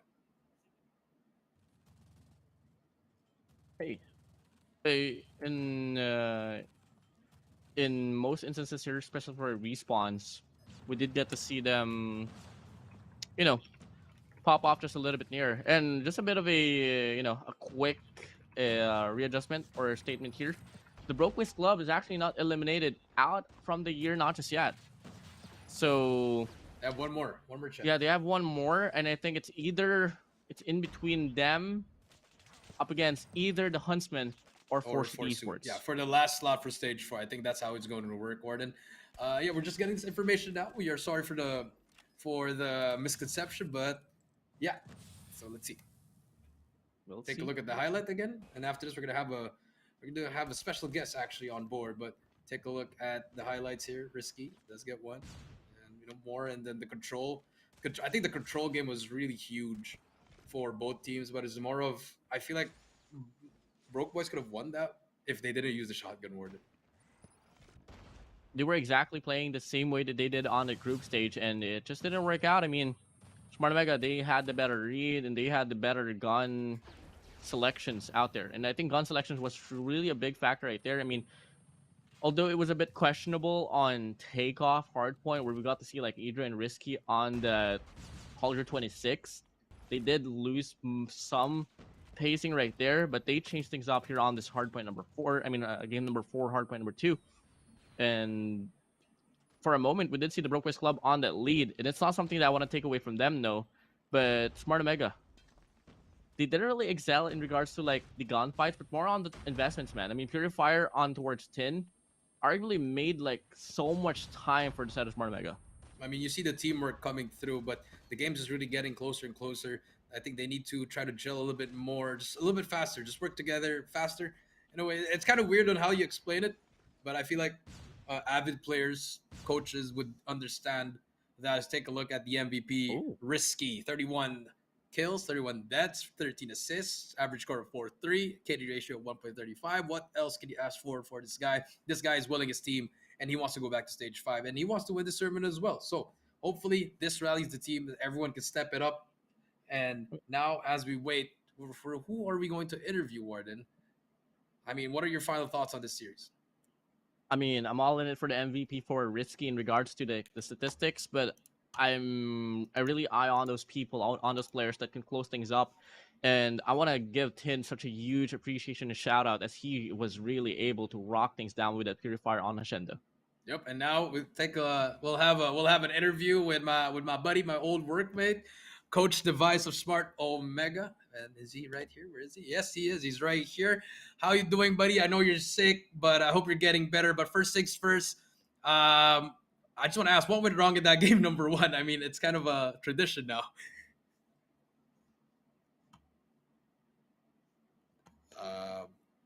Do we have an audio? I think you're muted. Hello, Device. hello, Yeah, hello, I think hello. you're muted. Yeah, there you go. There you go. You're good. I think we're having a little bit of problem when it comes to our hard point, and well, it's very evident as you can see. But on that game 1, we had the advantage at first, but we lost control of the spawn in first rotation of P3. So we lost control of the spawn, and then they got to rotate early for P4, and they just stuck the hill, and yeah, we weren't able to retake that, unfortunately. But yeah, that's what I'm here for. So later on, we'll be talking about what happened in the previous games and stuff. So we'll try to fix that as soon as possible. Yeah. WardeN?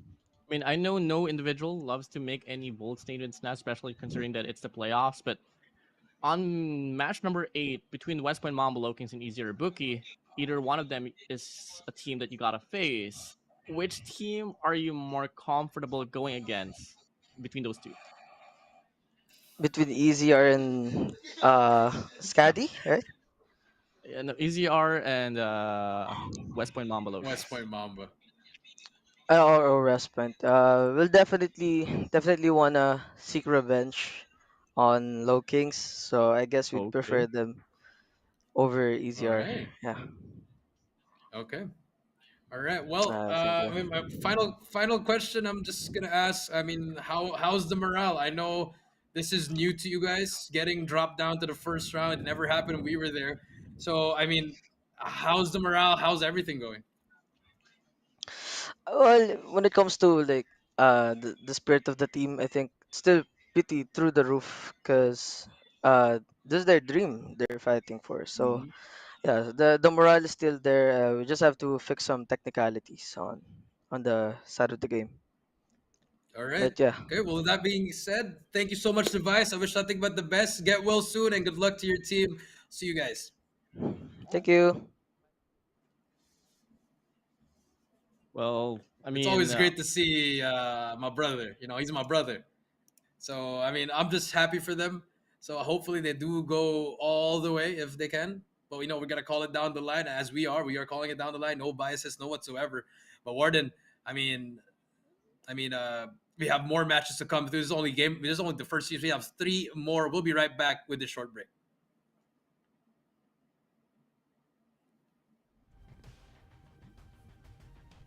Ah, bro. My goodness. I'll be back. anto ka ba, bro?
so bright, it's hard to breathe, but that's alright. Hush.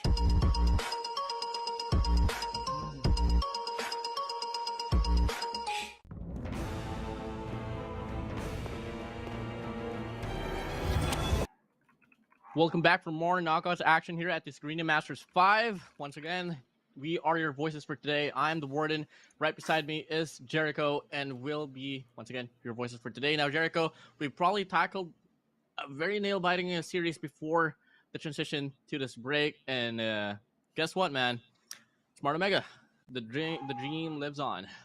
Yep, the dream lives on. As a, it's like it's the Call of Duty mobile dream. It's still alive. But a long way to go, WardeN.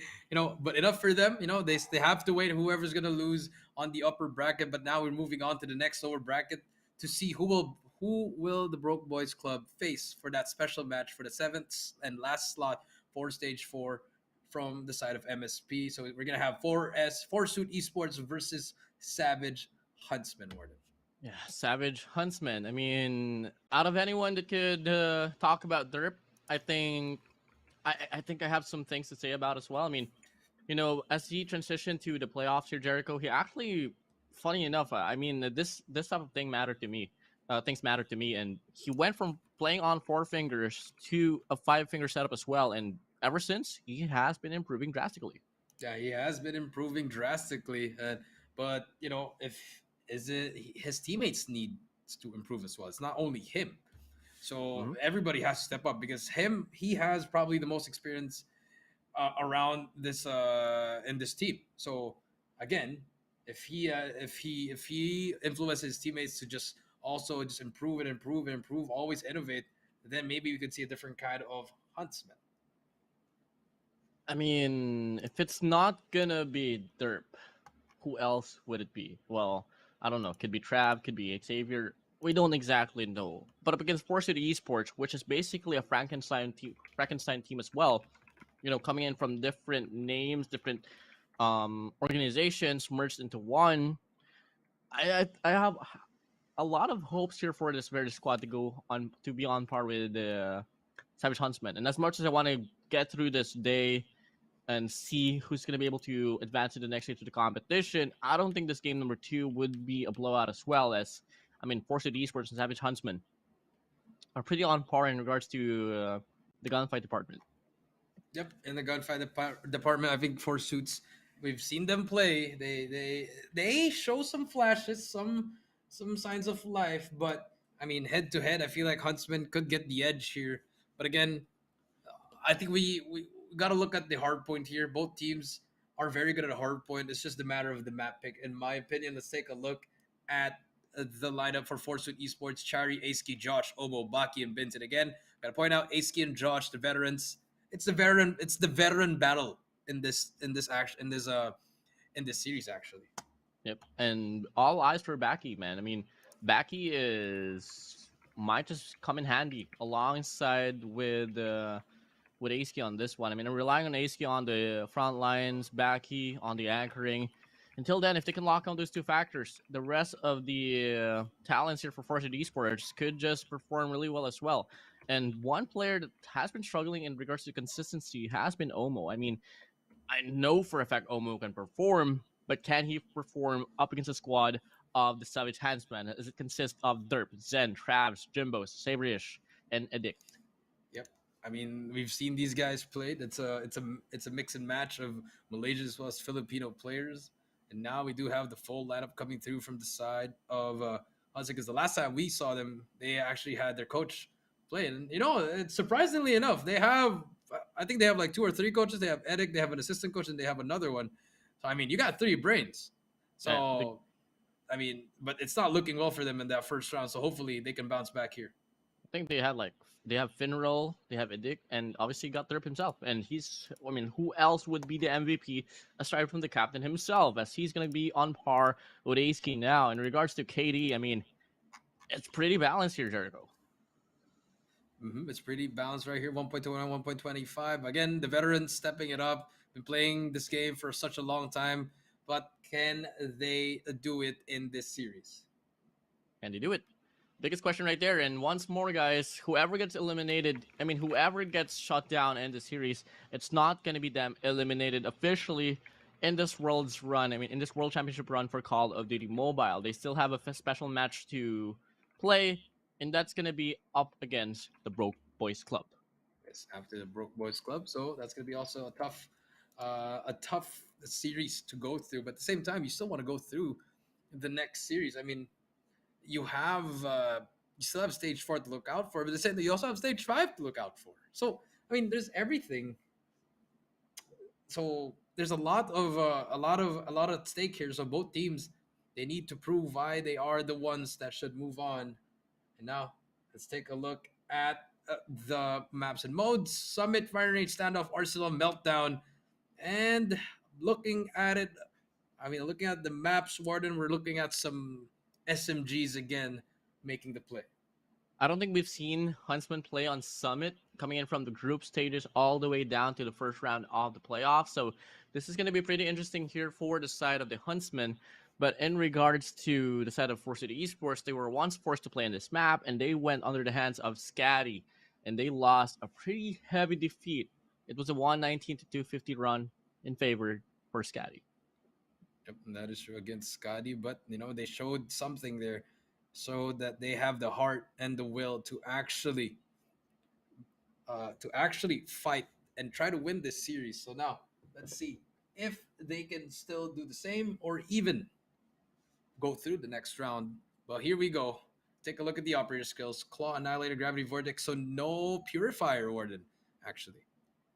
I mean, that's pretty shocking for me, but I'm so happy that the Gravity Vortex will be put to use here. But coming in from the impact that we got to see earlier with Tin on the Purifier, I was expecting to see more, but obviously the operator skills has been locked even before the broadcast had started.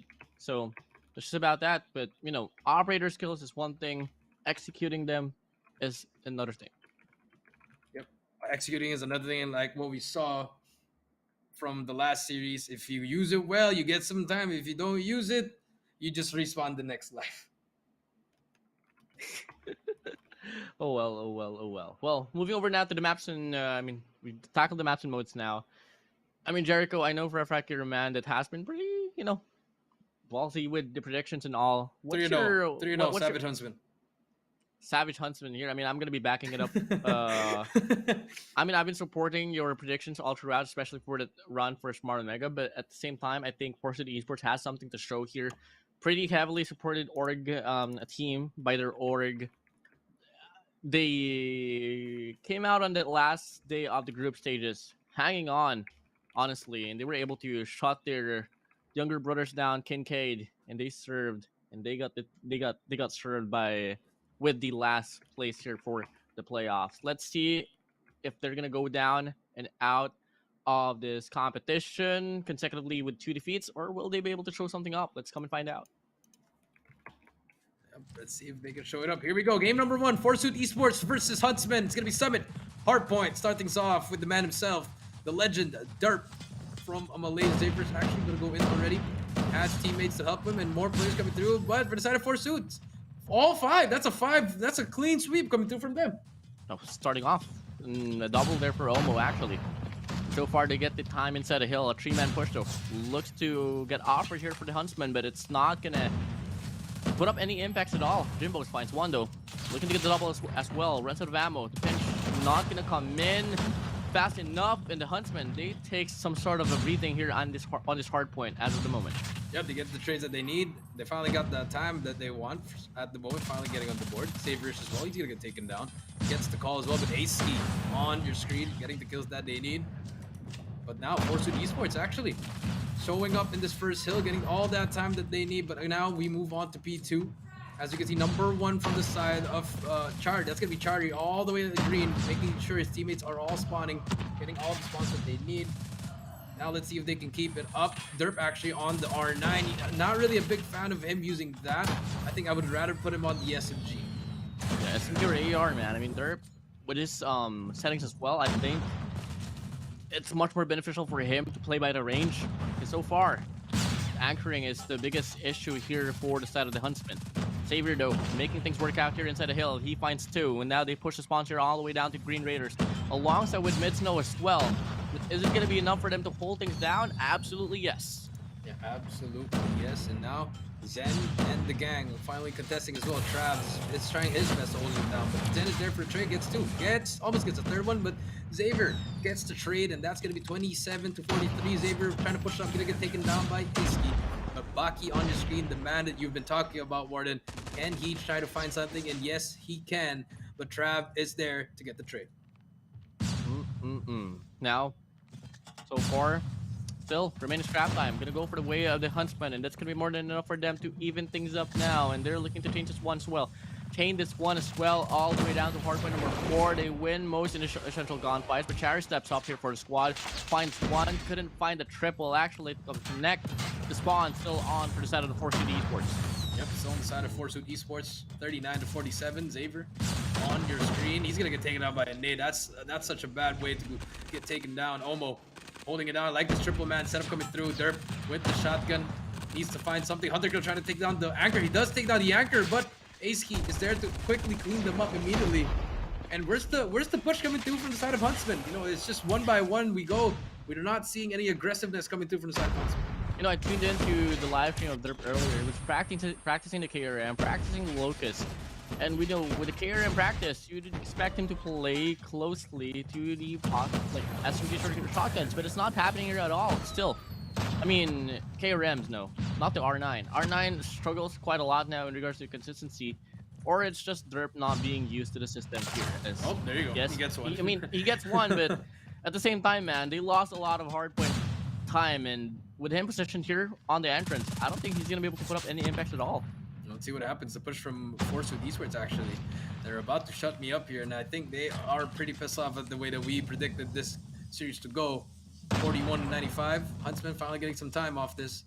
See how long can they hold it. Xavier trying to get that kill. Does get that kill. Nice movement coming through, but here comes 4 Suits, and here comes the operator though from Jimbo's. He has the gravity.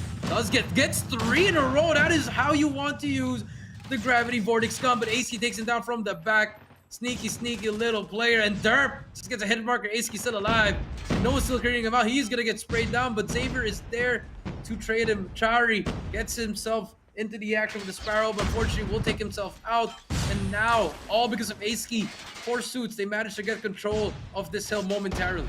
And Josh has been absolutely slaying the competition right now, alongside with Omo and Aceky. 17, 14, and 15 is their name. But Baki, from the distance, anchoring for the squad, absolutely making the impact work out as well. And you know, those 2 factors right there is going to be more than enough for them to eliminate Huntsman here, at least on this hard point. As we go back to now to the second set of the hard points, we got to see the first initial take here.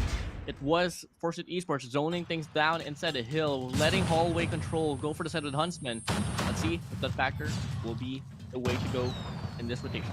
113 to 78, and off we go to the next one. Huntsman finally climbing back. And remember, they had a bad start in this P1, and as soon as we say that, Baki shuts him down with the Annihilator. Aceky on your screen will be able to hold down the control center. Baki with the is still alive, but Derp gets 2 with a pistol though. Could be the opener that they need, but Chari gets 2 as well. It just trades back and forth, and we're just seeing great trades coming through from Force with Esports, and the timing from Omo, you hate to see it. But here comes more players. Aceky on a 20 kills already, make that 21. This man is on a mission. Disregarding the fact that hallway control is not contested here for Force Esports, they just have no troubles at all whenever the pressure is on inside the hill itself. So that's just been the storyline here. And where does it put the Huntsmen? Gunfight department really slowed down. They're not able to put up any impact at all. And as we get to see the statement of the game, double point lead here for the side of Force Esports. Yep, double play coming through from them. Now Trav and Huntsman again, they're number 1 in the hill again. Last time they had this, they only had 4 points. Now, let's see if they can beat up Derp with the R9. 14, I think he should just switch guns at this point. Omo with the gravity vortex will not get anyone, but we'll just get some space off that. And here comes Jimbo's, the guy who can use the gravity. Gets 2 in a row. Can he make it 3? There's gonna be a trophy to work with. He tried to shoot this, has 1 more shot on it. Jimbo's timing, but the trophy is there to trade. Well, out of the 4 hard points, the Huntsmen, they are able to convert break time here, at least on this hard point number 2. So really good for them to bounce back. And Jimbo gets a Predator as well. Spot off the rotation here on towards Cable Carts, and they are able to force the spawns to go to the right side as well. So Fortune Esports dealing with two factors here. That's going to be overall the defense put up now here for the side of the Huntsmen, and obviously the spawns not going for their way. Yep, not going their way. I mean, they got the time that they need, and now they have control of P3, but every time they rotate early, WardeN, it's just always been an easy break for the side of Fortune Esports. And plus, now they have their operators working, but at the same time, if you look at the side of Huntsman, they have 3 at the ready. But let's see how they're going to be able to use it. Saber is going to be the first one in this green. Does get 1. Needs to hold this more. Zen is going to get tagged up in the corner. Xavier gets 2, so no more flanking, and there you go. So far, it's been a good hold so far. They bring out all their operators. Let's see how long can they hold it. This could be a full 60 one. Could be a full 60. 3-man push. Not gonna happen here. Looking like they want to go for a split here. Actually, 2 players on the Cable Carts. 1 player, 2 players here. 1 player from the front, 1 player from the back, and that's gonna be enough for them to get the cut off. Carry now with a Sparrow, taking things down here on the front lines, and they get the slays ongoing now, and they take back the momentum, denying the lead to go through for the side of the Huntsmen. But if you're a Huntsman, you got the time that you need. Let's try to contest it one more time as Jimbo's gets taken down, but they're actually gonna fight for the scrap time, because if you look at the map, they have control of P4, so they can just keep on sending unlimited people here in this P3, and that is what they are trying to do. Xavier's gonna get taken down, but Derp though, just getting all that time, not trying to challenge anyone at all. So this is a good time for Huntsman. At least that was what, 53 seconds, 48 around that time, WardeN, and now we have a game in our hands. 162 to 173 now. Looking to be a split push once more offered here from by the side of Fortune Esports. Cherry with a Predator does take down Derp from the back of the hard point, and they still have to take care of Zen. And if ever they do, they get the spawn right back. Yep, they get the spawns right back. But Xavier, the flick coming through. Great shots coming through with the equalizer. That is how you want to use it. Xavier now gotta hold it now. He's gonna push out. Not the best way to waste your life there, but Baki with the Annihilator. Ooh, timing. Not gonna be on his side. Does not see anyone. Already inside the hill. Baki, he does get spotted. Does get 1. Still alive though. Can definitely make the play for the side of Fortune. Oh, he gets taken down now. The Huntsmen, they win consecutive gunfights, enough for them to take the scrap time out of the way of Fortune Esports. And just by looking at the rotation here, I don't think there's going to be any opportunities no more here for Fortune Esports to contest. And now finally we get to see the Huntsmen are on the lead. Yeah, the Huntsmen are on the lead now. They finally take it. And here we go. It's the shades of that last series against Omega and the side of Broke Boys Club. A big lead. You just lose the lead again. 191 to 180 back to P1. We go. 3rd set of hills coming through. But so far, Forsuit. Oh, wow. An early investment from Omo. And no one's going to be even near him. He's going to go for a second one. Absolutely not. Where's the trophy? Runs faster. Odds on 10. Only gets 1 kill out from that. Could have been some more. Now they're not. I'm not seeing the fire here for the side of Fortune Esports. Yep, a little bit of recklessness, a little bit of panic coming through. And Aski trying his best to just calm down, make the team follow his lead. Aski 31 as well, slowed down on the kill department. Xavier gets that kill. And finally, Forsus, they get control. There's going to be 3 inside the hill, but Trav gets 2 in a row. That's a big kill coming against that 3 in a row. Trav making the play for the team of Hudson, make it 4 in a row. Unfortunately, he runs out of ammo, but his teammates are there to help him out as well. Big plays coming through from the side of Huntsman, 212 to 195. Now the game is looking to be very close here and pretty tied, but for a moment we got to see this game. Was so excited for the side of Fortune Esports so convincingly. I mean, they were outplayed like, what, 80 points? And now it's going to be the Huntsman on the lead. Now, hardpoint number 2 might just be the hard point for the Huntsman to close this one up, because the last time we got to see hardpoint number 2 times in a row, they were able to win off this hill. And they were able to win off this hill. Aski gets a big triple kill. Kari gets a hit marker. Very unfortunate, but Aski is there with the equalizer. Gonna make it 4, making it 5. Yes, he can. Aski, 6 in a row. Nope, that's his teammate. No friendly fire here. 220 to 209. Here comes Trav, but Aski still has that equalizer. Spraying and praying, and that is how you want to use it. Aski spraying and finally runs out of it, but here comes the Hunter Killer. Trying to throw it inside, but Derp with the Sparrow can be the difference maker here. Gets 1 though. Derp gets taken by Omo. More players getting into the game. Back and forth we go. Oh, the lead was on for the side of Fortune Esports for a moment or so, but the Huntsmen, they want to take it right back, but a Predator here for Aski will take down 2. Travis Saber out. Jimbo's looking to make the break, looking to make the difference. Doesn't cut it now. Derp gets shut it down. The trade doesn't come in, and the flow and the rotation and overall the contestment inside the hill will belong for the side of Fortune Esports. But on the contrary, Huntsmen, they head on to New. Head on to New. That is right. WardeN 224 to 234 now. Xavier the claw. What a play coming through from Josh. Can definitely kill the people inside. The claw not really making the difference, but Zen is there to bring it out as well. Could have been the play there, WardeN. 224 to 238 now. As we see Zen just spraying it down. They need to try to end it here. One break is all you need if you're the side of Force with eSports. They're all waiting. No Opries anymore except for Trav, who has the Annihilator, but could not work out. Number 4 is at the back. That's going to be Aski on the flag. The trade, he does get Jimbos as well. Big play coming through from Aski. But the spawn's still on for the side of the HUNTSMEN. No, but Cherry with a KRM shuts one down. Aski as well deals with the mess. And looking like it's going to be the game given for the side of Forsuits eSports. Wow. Impressed by Aski. Aski single-handedly just clutched the game there, walking from the back, and all of a sudden just bursting on the enemies. Great plays coming through from Forsuits eSports. They take the series 1-0 and take the lead for now. I mean, they're smiling. I mean, Cherry's smiling here. Well deserved, but man, oh man. I didn't really like how it was so close. I mean, I think as we move into the series overall, Forsuits eSports, they have the talents to just overrun and overshadow the HUNTSMEN, but there's just some micro mistakes that turns into macro, and guess what? The HUNTSMEN was able to put up a fight, but overall, it's looking to be a pretty heated up series. Yeah, it's looking like a pretty heated series here, WardeN. Take a look at the leaderboard. I mean, everyone's dropping numbers.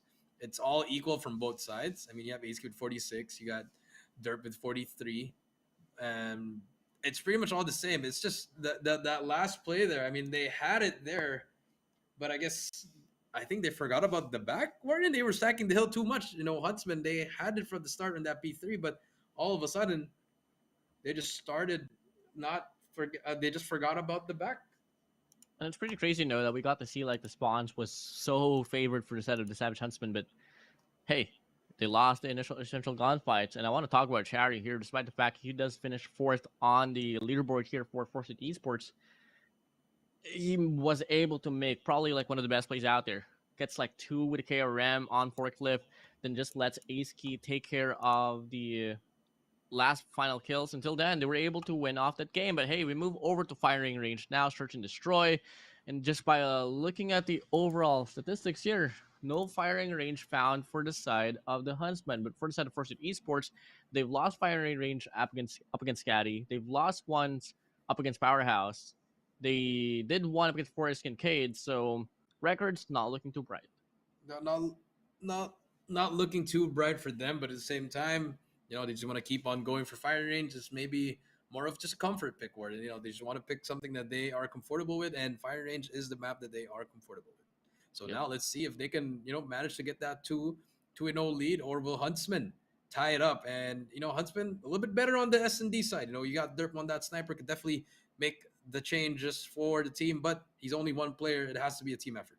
Yeah, safe to say that is the case, because if we're going to be comparing both search and destroys here for both ends of the spectrum, moving over to coming from the group stage, 4 losses for Forsuits eSports, only 2 for the HUNTSMEN, and it was served by Skadi and Powerhouse International as well. But moving over to the momentum here, I think I still have to give it to Forsuits eSports. I mean, yes, for sure they haven't been the best one out there, and yes, they've met before in the group stages where they went against each other on slums. If I'm not mistaken, that was day number 6 of the group stage for their own bracket, and it was a pretty close fight. I mean, it ended up as 5-7 in favor for HUNTSMEN. Yeah, so maybe HUNTSMEN can tie it up in this 1-1, or Forsuits can force the 2-0 and put a lot more pressure on the side of HUNTSMEN here, WardeN, as we wait for the game to load up.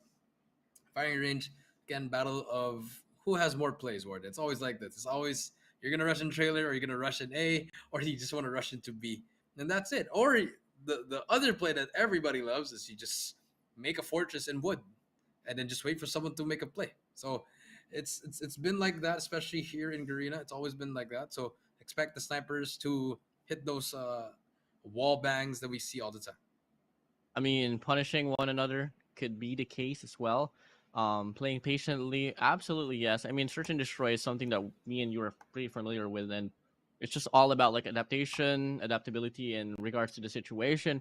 And till then, you could absolutely rock those rounds. I mean, key players to watch out for here. Honestly, I gotta hand it down to ASK once more on S&D.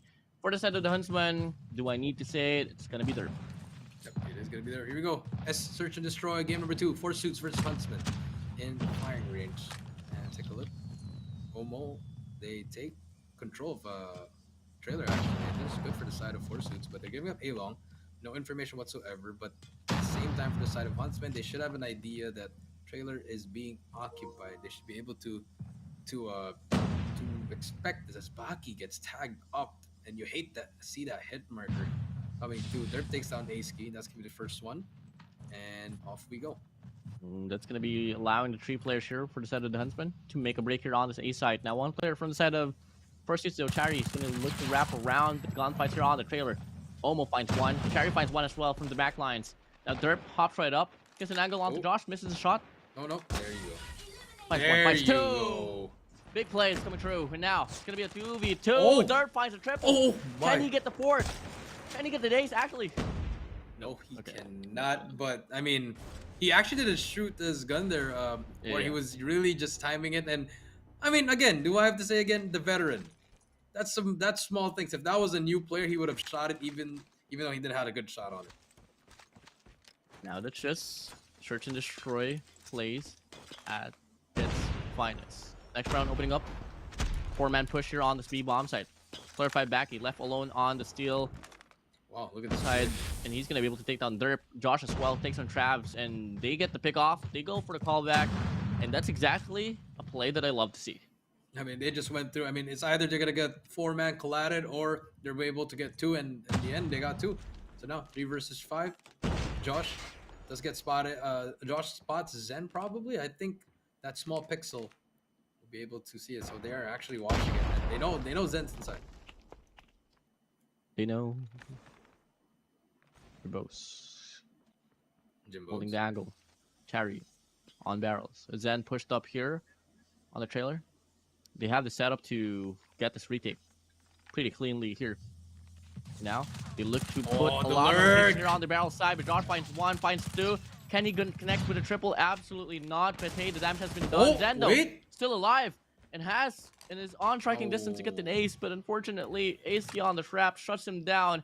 And we get to see Forced Esports. They take a round back. They take a round back. No ace coming through for the side of the Zen, and a lot of hero plays coming through from the side of Huntsman. You don't really like to see that. They're getting picked off 1 by 1. Gotta work as a team here, but look at this. 4 suits. They're gonna do what they did in B-Long, but this time, going up to A-Long, just get this 1 kill. That's all they need right here. Sun's coming through. Zen is gonna try to aim down. He's gonna get taken down. They get 2 in a row. That is what you need. 5 versus 3 once again. 3v5. Ooh. I mean, the tempo here for Huntsman is pretty easy to read, honestly. But for City Esports, they're absolutely able to lead off that case as well. Game so patiently played here for Forced Esports. I love this a lot. Yep, I like this. They got the 2 kills that they need, went back to their positions, and now they have everything that they need. They got 2 kills. Just you take out 3 more. They're not even popping out on the angles where Derp can spot them, and this is good. It forces Derp to actually push up and get to the more difficult angles here. He has to clear every corner, and there you go. Derp does get the first kill. Will get tagged up, gets the info as well. So if you look at the map, 3 players are going to rotate, but Huntsman just got that first kill that they need. Gonna back up a bit, flash check that A site. No one's gonna be there. And now, here we go. Omo in trailer again. Could definitely just burst out, but he doesn't check his back though. The timing, a little bit too late already for him to turn around. 3 versus 3, still winnable for the side of 4 suits, but number 4 though, A-Ski can really flank here.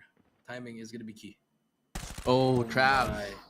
gets an angle. My. Timing works out. Derp finds Ace as well, and that's going to be back to left alone in a 1v3. Only has 1 kill on the Search and Destroy. Want to double it up? Touch it up, boy. Finds 1 on long. Derp shut down.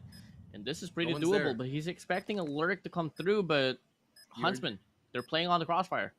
Baki, can he do this? Oh my goodness, I thought he was going to hit that shot. I mean, I mean, either way, he was gonna lose that because it was a 2v1. The crossfire was there.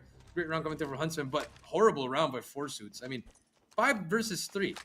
And they all die one by one because no one was calling out, no information whatsoever. They were just holding one angle all at the same time. A bit of a premature mistake there for Cherry and Omo. I mean, Omo was expecting some sort of a, a call there towards battles, but it didn't happen. But hey, starting things off with a kill. AC finds 1. Omo gets shut down though, and now Break will come in here on his A side pretty fast here, Jericho. Yeah, pretty fast. And Baki with a sniper, he's gonna get taken down as well. But Chari is there to take down Zave, and Chari takes down another one. Josh spraying, has 10 bullets to work with, gets 1. Last player alive, it's gonna be number 1. It's gonna be Trav. He does get 1, but Josh is there for the trade. We are tied up 2-2. Whew.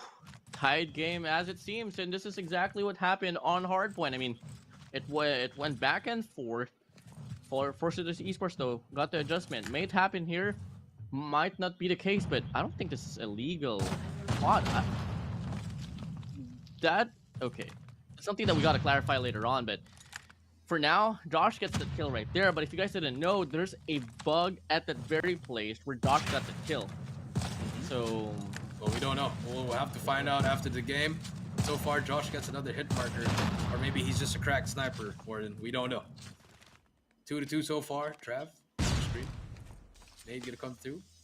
Try to nade that small room. No one's gonna be there. Oh, unless Chari eats that nade. Chari almost eats that nade. 4 versus 4 now. As we move, WardeN.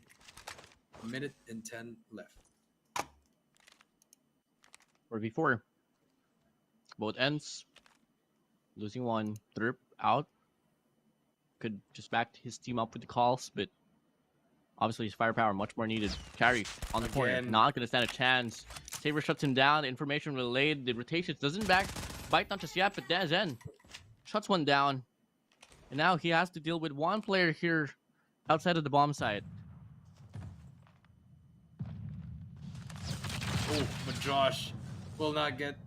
we'll get 1, but it's going to be a 1v3. It's all up to Baki once again. Has a sniper in hand.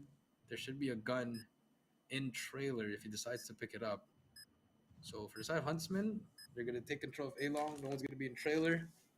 No one's going to be overextending, but here comes Baki. He knows someone's going to be on his right. Spot that first player, but he's going to get taken down by Jimbos. Now the lead is now on for the side of Forces Esports. No, actually no, never mind. Huntsmen. Sorry, I had a bit of a wishy-washy right there, but hey, Jericho looking to the last and final round here for the first half. The Huntsmen, can they take the double round lead, or can Forces Esports even think so? Yep, let's see if they can even things up once again before we go to the half. And again, a rush coming through. Baki takes down Derp. Omo finally gets that first. Gets right out by Trav, but before he gets taken down, that is trade 1. 4 versus 3 now, and they're actually going all the way as a Huntsman. They're trying to push up all the way that they can, and they're actually pressuring, and they actually get the 1 versus 3 now. Aski, let's get the first. Gets the second. It's a 1v1. Aski versus Zen. Bomb is down as well. He has control of the bomb. Aski does get tagged up. He's gonna get pushed. Aski just hiding. He knows he's gonna be right there. Aski peeks, and Zen, ice in his veins, gets that kill. Now, here we go. As they finish off this first half with a double round lead, 4-2 exactly. They only need to deal with 2 more rounds. Put it to their pockets. Until then, they're on match point as well, and they can respond back a game up against Forces Esports. Yes, they can. Smokes, early smoke coming through. And now look at the side of Forces Esports. They are rushing through this beat. Systematically clearing every single corner. Saber with the R9 gets 1. That's going to be huge, but he needs to stay alive. 2 more players inside. No more flank coming through. 2 versus 4. Omo, Baki. Can they back themselves up? Not Omo. It's now just going to be Baki. And he... Oh! Baki finds 2! Savior! Oh, Derp my. goes down with Jimbos. Come on, Jimbos. Why did you have to switch, man? Should have been a sniper battle. Bro. Nice shots. Hey. Nice shots coming through from Baki, but no, they gotta stop letting him try to clutch up. Work as a team. I mean, they worked out in the 2 rounds that they won. Now they're gonna get smoked out. They try to find a wallbang spot. Will not work so far, and now Forces Esports, they are forced to play defense. One more round for match point here for the Huntsmen. They're pretty hungry to get the kill. Making his presence known here on this ace side. Has to go against Josh. Oh, It's a big old challenge here. Yep. No connections whatsoever for both ends. yep. Mono E mono coming through. 2 to 5. Baki spots that player. The nade. He might eat that nade. Has information. Someone's in trailer. We'll call it out. But all lanes are covered, WardeN. So if you are inside of four suits, gotta be a little bit aggressive here on this office. Try to find someone. Spots that player again. Just toying around with Baki. Well, 5v5, and this is a very slow search and destroy, man.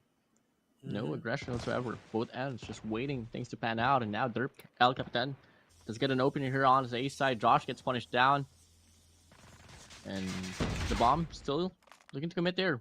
But Aski gets responding on to Savior. Derp finds 2 overall on this round. We get the triple. Almost gets that kill through the wall. Fortunately, will not. Bomb is down though at A long. All you have to do is watch over that. Now it forces Chari and Aski to double back and go through the side of A. Derp though, watching everything, takes down Aski. 1 versus 3, another one, Bro. and I just what? Hello? No information, bro. Yeah. One's calling out.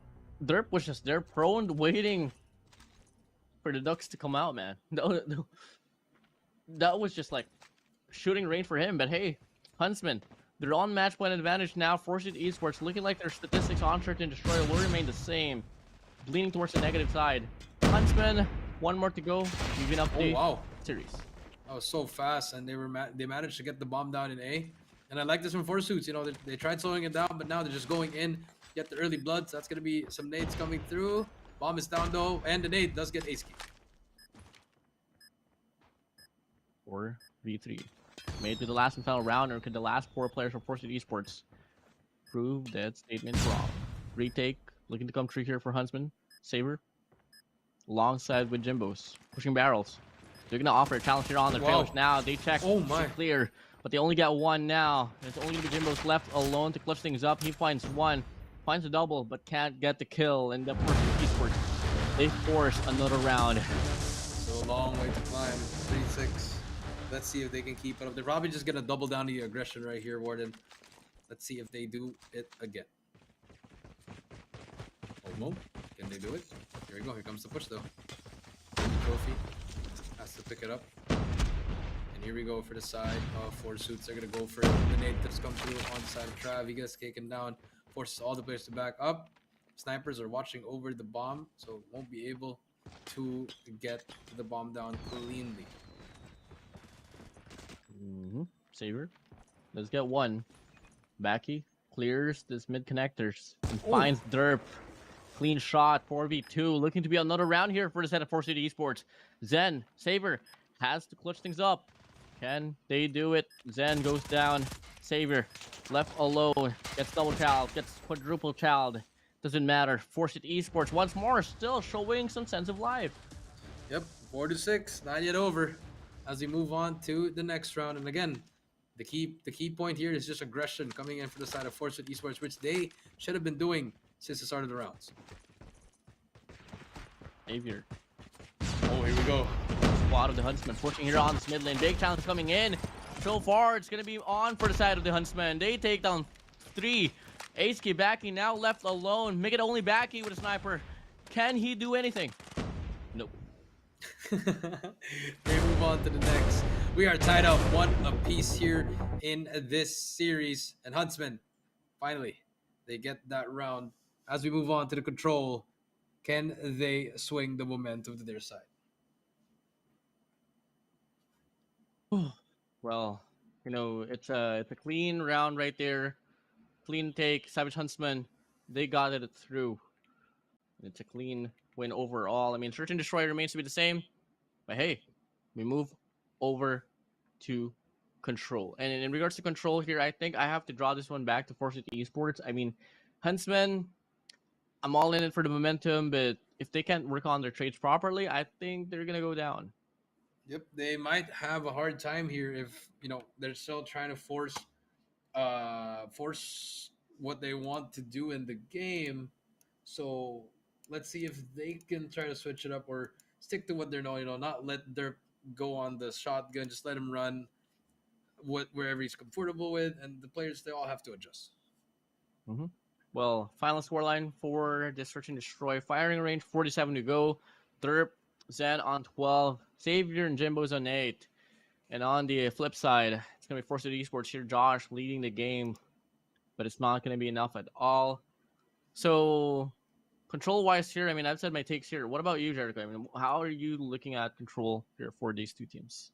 Honestly, the last time we saw them play control, well, for me, they were beating teams that were not going to make it. So, but when they're up against teams that are the top tier, the top echelon of it, they struggle. So this could be a close game because both teams they know how to do it. They know how to play. They know what to do, but it's more of it's just that the extra oomph, WardeN. The extra oomph. Do they have that extra gene in them? That clutch gene coming through in the control standoff? Because it's all about making plays. Individually it's good, but as a team, can they manage to make it? Because it's standoff, and once you do get spawn trap, especially in a map like standoff, you are in it until the next round. Hey, fortunately though, I mean, for both ends of the spectrum, no statistics whatsoever on control standoff as well. So it's gonna be their first to either make an L or a W here. And in regards to control overall, coming in from the first round, as Force City Esports did go against Westman Mambo LowKings, and the HUNTSMEN went against EZR Booky, they both faced a 0-3 defeat as well. So they have been on a losing run here on control here, Jericho. Okay, well, if they are on a losing track, then they should probably change it because it is the playoffs, WardeN. So all bets are off here. So let's see. Hopefully they can change it up in this series. So again, this is still 1-1. We are going to see a game number 4. But whoever gets this pretty much wins that series, as we saw in the last series, WardeN, when Omega won game 2 and 3, just transfer over to game 4, but without, BB Broke Boys Club, they had a fight in him. So let's see if HUNTSMEN or on the side of Four Suits will take this. Both teams played well in the hard point. Love the trades. Love the rotations. It's just more of what guns are you going to use, actually? That's, I think, the biggest question mark for me. Because you have some players that shouldn't be in that gun, but they end up using it because they have to adjust for the team. Someone else has to fill in for that one and let those players who are comfortable and who can make a play be the ones on that main gun. I think once more, if ever we're going to be seeing NK or M0 shotguns on standoff control, I might just be pretty disappointed, honestly. I mean, the gun selection for standoff might just have to revolve around this SMGs and ARs. Could possibly be the snipers as well if anyone can perform at that very category, But at the same time, it's just up to us to see what can the teams offer. As soon enough, we're about to start off the game here, Jericho. Game number 3, series tied up. The HUNTSMEN, they're funded back with a search and destroy win right after the loss on hardpoint game number 1. Let's see if they can lead out from the series as we start off once again on this round number 1. There you go. Jimbo's gets 2. Derp gets the 3rd one as well. And starting things off for the side of HUNTSMEN, just aggressive. And I mean, they are starting on the defensive side, which is the more favorable side is Jimbo. He's gonna get taken now, but Trav's in the corner. No one checks the corner. Travs gets 2 in a row. Trying to run away with his life. He's still alive. How is he still alive? Finally gets taken down by Chari. But there's gonna be more trades coming through from the side of HUNTSMEN as Zen gets 1, rips him off the heady, and now we are seeing the true HUNTSMEN in this early round so far. Great aggression coming through. Pretty extensive push here, and the leniency of how the pacing is too slow here for Force City Esports. They're getting punished down. Chari looking to make the difference. Finds 2 on the board. Overall 3 on the board, but responded back by the HUNTSMEN. They find 2 of them of their own, and that's going to be enough for them to stay on the lead for a moment. But once was at least like a 5-life lead, it's now down to just 1. And this A segment still not captured for Force City Esports. Yep, still not captured. But here comes Jimbo. Gonna try to find something here with his nade. But Travs and Derp manages to shut them down. Still have the 2-life lead. He doesn't know there's going to be a player right below him in bottom round. Big kill. Almost gets taken down by Jimbo. Now 14-12. 35 seconds left. Where is Force Esports going? They are struggling now. Jimbo's okay. He whiffed everything. Decides to punch and gets taken down. And now, look what happened. Well, 9-12 we go. Let's get it on. 9-11 coming in. Make it 8-10 now. Force Esports hanging on for dear life. I mean, pretty disappointing now here for the set of Huntsmen. I mean, for a moment, we got to see them lead the game so convincingly, but once we got to see the map control for the set of Force Esports, they're longing to not give back any sense of momentum at all whatsoever for the Huntsmen, as it seems now. A is still not captured, but the lives are so dwindled down here for the Huntsmen. 3-6. Now Jimbo's timing will be key. Oh my goodness. You can't. That is just so unfortunate. There, he's going to be one shot. He needs to help his teammates with number 5's up to Travs. 1 versus 6. Spots that first player, but Baki shuts him down. And what could have been a round for the side of Huntsmen ended up being the side of 4 Suits. That will be the story of the game right here. And the story of the first round, we still have plenty more to go. Force Esports, can they win their defensive round as well? I mean, standoff, as much as I hate to say it, it's a pretty defensive-sided map, especially if you can get this mid lane out away from the offense. And that's exactly what Force Esports is doing right now. Shari gonna go on Robin Hood run. Sparrow in hand, not gonna be able to get one right after his first, but now the sponge will come in, but misses most of his arrows. And the conversion, pretty alright. I mean, they're on the life lead so far convincingly. Life lead 18 to 26, and just like that. Oh my goodness, just aggression. 4 Suits now. They knew that they could have won that that S&D, could have gotten a 3-0 here. It's 50 to 24. It's applying so much pressure. Aski on an equalizer, gets 3 in a row. Can make it 4. But finally gets taken down. But the damage has been done. 10 life lead. And life lead. Baki with Annihilator. Drops it down. Fortunately, the duration doesn't get resetted fully, but hey. Doesn't matter. Pretty impressive shot here for Derp. But will it make a difference? Absolutely not at all. 7-19 here. 22 seconds left to play with. And Force Esports having such a convincing round compared to what they got on the first. Yep, that is true. Xavier does get Omo, but 4 versus 17. We should move. This should move to the next round now. As you can see, 5 seconds left. Baki trying to get some exit kills. You should get one before for the Annihilator. They're just hiding, preventing the death. And there you go. Wow, what a round, WardeN. You know who could make the difference, man? Well, I don't know either, man. I mean, the whole composition here for the Huntsmen has been so alright, but consistency has been a struggle here for Savior, alongside with possibly, it's actually only Savior here struggling inside the gunfights. And you know, in a game mode like Control, you want to have each and every player performing at their very best, and so far those factors have been checked up here by the side of Force Esports. 26 Homo. Baki and Chari, they get 2 in a row. Gonna hop on this A point. Now let's see if they can be able to put some influence on it. And so far, they have some influence on it, WardeN. It's gonna be at least one tick inside. Let's see if they can keep it up. 20-22. Omo. One player worry about. He's gonna go for a straight down. Saber shuts him down. AC gets a refrag. It doesn't happen. Saber on an equalizer. Finds one. Looking to get some more as well. Pushing her on the back alleys. Flush down Josh. Josh gets the team down. But is it gonna be enough at all? I think it is. I mean, they so far have the map control in hand. Let's see if they can keep it up. 16 to 14. Still a very close game. They're with a sniper. Trying to be the difference that he can. Trav get taken out by their 15 to 12. Trapped in the corner, not the best spot to be in. Gets taken out by Baki. They invested their pred as well. They're trying to force everything so they can go to the next round. More players from 4 Suits pushing into A. Here comes the push coming through. Jimbo, the only player going to be alive. He's going to get taken down as well. 10 to 10, 28 seconds left. Influence is coming through. They might just be able to capture this. Oh, 2 lives differential now. Huntsmen, they're on the lead. Chari though on the flank. Finds one. Can he get the double as well? Saber on comes top. Sparrow. Doesn't spot him. Look out, Sparrow. Not able to get anything out of that. And I think that's going to be the reset here for the side of the Huntsmen. Saber finds 2. But the life lead is still on for Force Esports.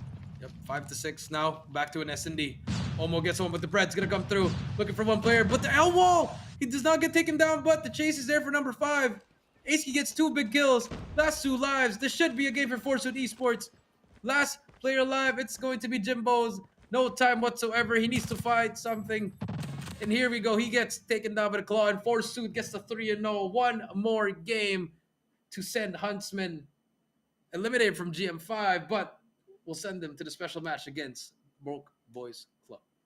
GG's. That was a clean run there for the side of Force Esports. I mean, a moment we got to see them struggle at the first round, but on the second and third, they were pretty comfortable on the situation, and they absolutely slayed it throughout. Well, they got to get through one more game mode for them to finish off the series. Let's see if they can do it. Let's see if they can do it. I mean, take a look at the leaderboard. I mean, everyone is just on fire for the side of Four Suits. Everyone's on double digit. And now, one more game for them to move on. And again, the leaderboard, I mean, look at Xavier, 9. He didn't even get 10, but he died 21 times. The amount of times he was just trying to force his way out from his slump ended up, losing them a lot more lives. And the only player that's positive was Derp with 17. That's it. And the only round they were about to win was that first round, WardeN. They threw it away. Well, I think coordination wasn't really found here for the side of the Huntsmen, and pretty unfortunate for Derp. I mean, you got to see him put up his whole efforts in that series. I mean, in this game overall. I mean, the series not yet finished. Finished off 17 for that one, and he was on top in Search and Destroy, next to, I believe, Jimbo's on Hardpoint on 42. But it's just not enough to cut it. So one way to put it as well is that they are going to be going back to another run of respawns, which is Hardpoint. And the last time we saw that, they lost pretty dramatically. Yep, that is true. So now, can they force a game number 5? Let's see if Huntsmen, they still have that heat in them, or will they falter? And, Huntsmen, they've been struggling throughout this whole season. Ever since Ranger retired, all the original team, RSG, all retired. The Malaysian scene just we haven't been seeing great talent coming through. They've been struggling, And Derp, he's been here for the longest time, but he's just having a hard time getting a consistent placing in these in this tournaments, because before he used to place top 3, top 2. Now you don't really see him in the top 3. There's always been the top 7, top 8. I mean, yes, they are the best in Malaysia, but once you put him up against the MSP, then you see the difference.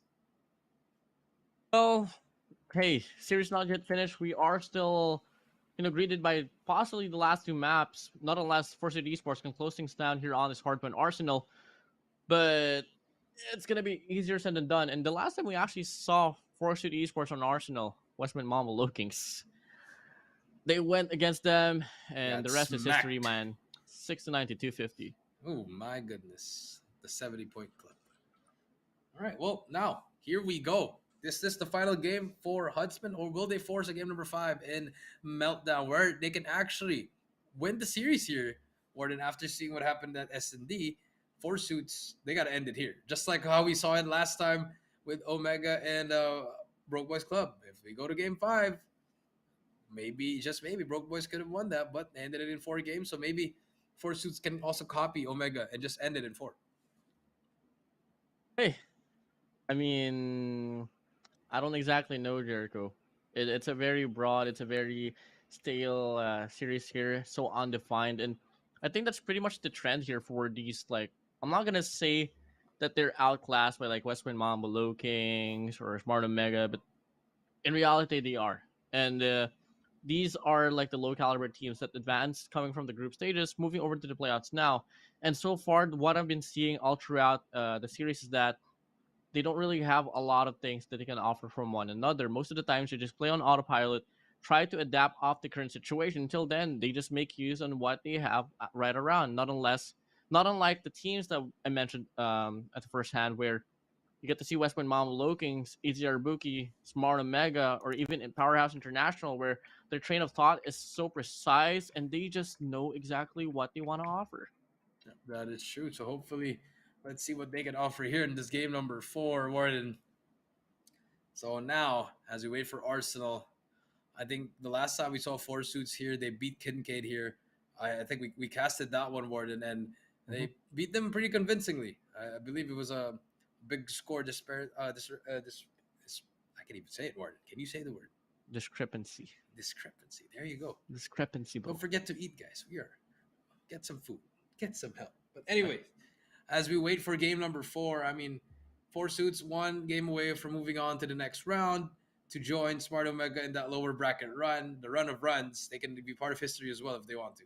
I know we don't really have a lot of time here, but we're moving over to Arsenal, and I don't miss the coach Jericho. I miss the historian Jericho here. On the Arsenal, man, name one favorite moment that you had. My moment, oh, that's where I won my 2019 Call of Duty Black Ops 4 Asia Champion. Just Last game? yeah, the last game, Game 5, was against Derp. You know, Ooh. six. You know, he clutched the first round. We won 5 straight. I mean, we won 6 straight, and we ended up winning the game. Yeah, that was my best moment there. Well, that's ironic. Will Derp drop 2 games in a row in Arsenal? I mean, overall in the history books, at least, no. I mean, that's pretty ironic, man. Going out of Arsenal twice. Will it happen? I don't know. Will it happen again? Maybe it will. So I guess as we wait now, I mean, Derp. That's actually, you know, that was a great thought. You know, I just thought about that now. Well, WardeN, how about you, man? I mean, who do you want to step up in this series? Bro, I thought you were gonna ask me what's my favorite moment in Arsenal, bro. I was like, wait, no, bro. I didn't grow up in Arsenal. Honestly, I'm really lying for the Huntsmen to force a game number 5. I think that's something that me and you can agree on. That I agree. we want to see, especially the exchangements of snipers, and then what more to put it? Could possibly like a search and destroy that goes into like a triple overtime. I know you want to see that. Yeah, overtime. Yeah, great. Absolutely. Well, fantastic. Jericho, fortunately, we're going to be moving back to the fast-paced portion of the series now. Ladies and gentlemen, this might just be the last and final game here for the series of the Huntsmen and Fortune Esports. Jericho, let's get it on. Let's get it on. Now, Derp on the gun that he is more familiar with the HVK. But we see first bloods coming through for the side of 4 Suits again. Derp does get 1 minute aid. 5-0. 4 Suits getting on the board early. They get control. No one's going to be on the window. They're all going to expect that. Let's see if 4 Suits can hold us down. And here comes the double challenge coming through from the side of Huntsman. Jimbo is going to be the first one. Calls are made. Chari just trying to hold it down and wait for his teammates. I mean, this is exactly what I like to see here from them. I mean, zoning things down for a moment or so. Then all of a sudden, the Huntsman, they want to put themselves into the equation. A Saber, he does get 1. Couldn't get the double. The power position, though, will be on for the set of the Huntsman here as Zen has opportunities. But the double chow will be enough to shut him down. And so far, the scrap time gonna go for the way of 4 Suit Esports. Yes, we'll go to the way of 4 Suit Esports. Chari now on the flank. We'll get the call for his teammates, and they're all pushing into P2. Chari, though, unfortunately, will get caught at the back. He's gonna be one shot, but his teammates are there to help him. And here comes the push from the side of 4 Suits. They're gonna go through, but the flag from Xavier, he is gonna get 1. More players in front of him. Jimbo's as well, and they clear it out. Great break coming through from the side of Huntsman. Split spawn situation here. Some going to artillery, some in robots, and I think they want to go for this mid cut as well. But they meet Jimbo's, and Jimbo's has his angle, nifty angle to shut things down. And so far, first 2 waves is gonna go for the way of the Huntsmen, and the pinches not gonna happen here as Saber still doubling things down. But oh my days, the rotation's coming in slow now here for the Huntsmen. Yep, and Huntsman finally almost closing up on that tie score. WardeN 32-38, but 4 Suits managed to get at least 3 points. Ace as well trying his best, but finally scrap time will go to them, and this is gonna be good time for the side of Huntsman. Finds 1 on top. Oh wow! Saber hops right down. 4 Suit Esports so committed to getting the scrap time out away from the Huntsmen, and now rotations onwards. P3 going back to the jet deck. It's going to be a 50-50 battle of rotation, but take a look at Omo. He's on his wraparound right now, and if the timing is right, he could possibly take down Travs and Zen as well. Until then, the spawns might just go to their way. Yep, might just go to their way. And now we do see the side of Derpy's going all the way back to that anchor spot. And now they brought out their gravity vortex, but Chari gets 1 though. He's gonna get eaten by the gravity vortex, but Omo is there for the trade. Jimbo's just get him as well, and Ace and Josh back and forth trades we go. 4 Suit Esports, they get on top, they get the 1, they get the time on this hill. Of course, to the right, split push will come in. 2 going to P1. Are they gonna be able to cut it? Not gonna be the case. Backy from the distance finds to an annihilator, making a triple over. All he's going at it now, playing out of his mind. Chari picks up his double as well. Hallway push not gonna happen here at all here for the Huntsmen, and it's no contestment whatsoever on this hard point. No, nothing at all. Nothing at all. Now let's see. 45 to 89. Rotation all over at this P4. Guns Hill is going to be the one. Chari on the lurk. I like this from him. Spots him as well. He'll go for this challenge. Such a smart clicker from Chari. Even unfortunately, the double challenge is clear. Now we do see coming more players. Zen as well on the other side. But look who's in control of the Hill, WardeN. It is going to be 4 suits momentarily. But here comes Omo to definitely make the play. And no one's going to be... Oh, unfortunately, he shot early. But Baki, with the Predator missile, managed to get one and almost going to be inside the Hill. 101 to 51. Oh, cleared up the window side now. All they gotta do is push a bit more further towards Rams. Until then, they could get the map control needed for them to get a lot of time inside the cell. 4-man push will come in here for the side of the Huntsmen, but a pinch will come in for the side of Chari, and he's gonna be able to pick up 2. Omo finds 1 all over the place. 4-suit eSports playing things down. 4-suit eSports, Omo on a roll. 2-piece, make that 3 in a row. Omo still alive, but barely breathing. He is gonna be one shot, but scrap time has been given to them. And 4-suit has been playing so well every time on the scrap time, WardeN. All those points have accumulated, and now they're taking such a huge lead in this game. Now, reset, not gonna happen, not just yet. Still have hardpoint number 5 to go. And it's gonna be on the studio. Rotation. So far, Zen beats at least 2 players right to it here up against 4-suit eSports. But the question is, can he back it up with the gunfights now? As it seems, it's gonna be 4-suit eSports winning most of the waves, winning most of the gunfights. Josh picks up a 2 with a hunter-killer drone. They force response towards robots, and it's gonna be a split push, split mess here for the side of the Huntsmen. For the size of Huntsmen, about to reach 154 mark for 4-suit, and they just get cleaned up by Josh. One by one, they push. It is not going to work out this way, WardeN. They need to push as a team here. Number 2, that's going to be Zen. He gets taken down. Doesn't matter if he has a claw or an LMG. He is going to get shut down by 4-suit eSports. There's going to be one guy, Zen, flanking all the way back. But by the time he gets there, look at the score. It's just complete decimation on the side of Huntsmen. Oh, 4-suit eSports, they can absolutely trample on Church and destroy. But respawns, they have something to show. So far, it's hardpoint. No contest whatsoever for the side of the Huntsmen. Full 60. Full 60, exactly, Jericho. And that's just going to be enough for them to lower down the amount of points that they need to close down the series overall. Jericho, as we speak, come again. 2 games has already been won by the side of 4-suit eSports. Yep, 2 games, only needs 1 more. Here comes Aski on your screen. He has 3 players there, but they brought out all their operators here, trying to just close the gap here with the score. Omo still inside, made it through. He is gonna tag up that player, but look, all these 4 players all just turtled up inside in this B1. Aski, oh my god, the time is gonna be so unreal. Jimbo doesn't know where he's looking at. Unfortunately, he's gonna get taken down. Zendas gets 2, but Chari is still there. He's gonna get taken down. Trav is there for the trade. Baki, 1v1, Baki shuts him down. Want to stay in the competition of GARENA Masters 5. Huntsmen, gotta step it up, baby. 67 to 186. Gonna come in flawless for like the next 4 hard points if they want to be on par with 4-suit eSports right now. And they are absolutely putting up a chair on this hard point. But 4-suit eSports wanting to double things down. Backy with Annihilator. Finds 1, looking to connect with a double as well, but gets concussed. Travs inside a hard point, gonna get taken down. And the remaining points will be going for the way of 4-suit eSports.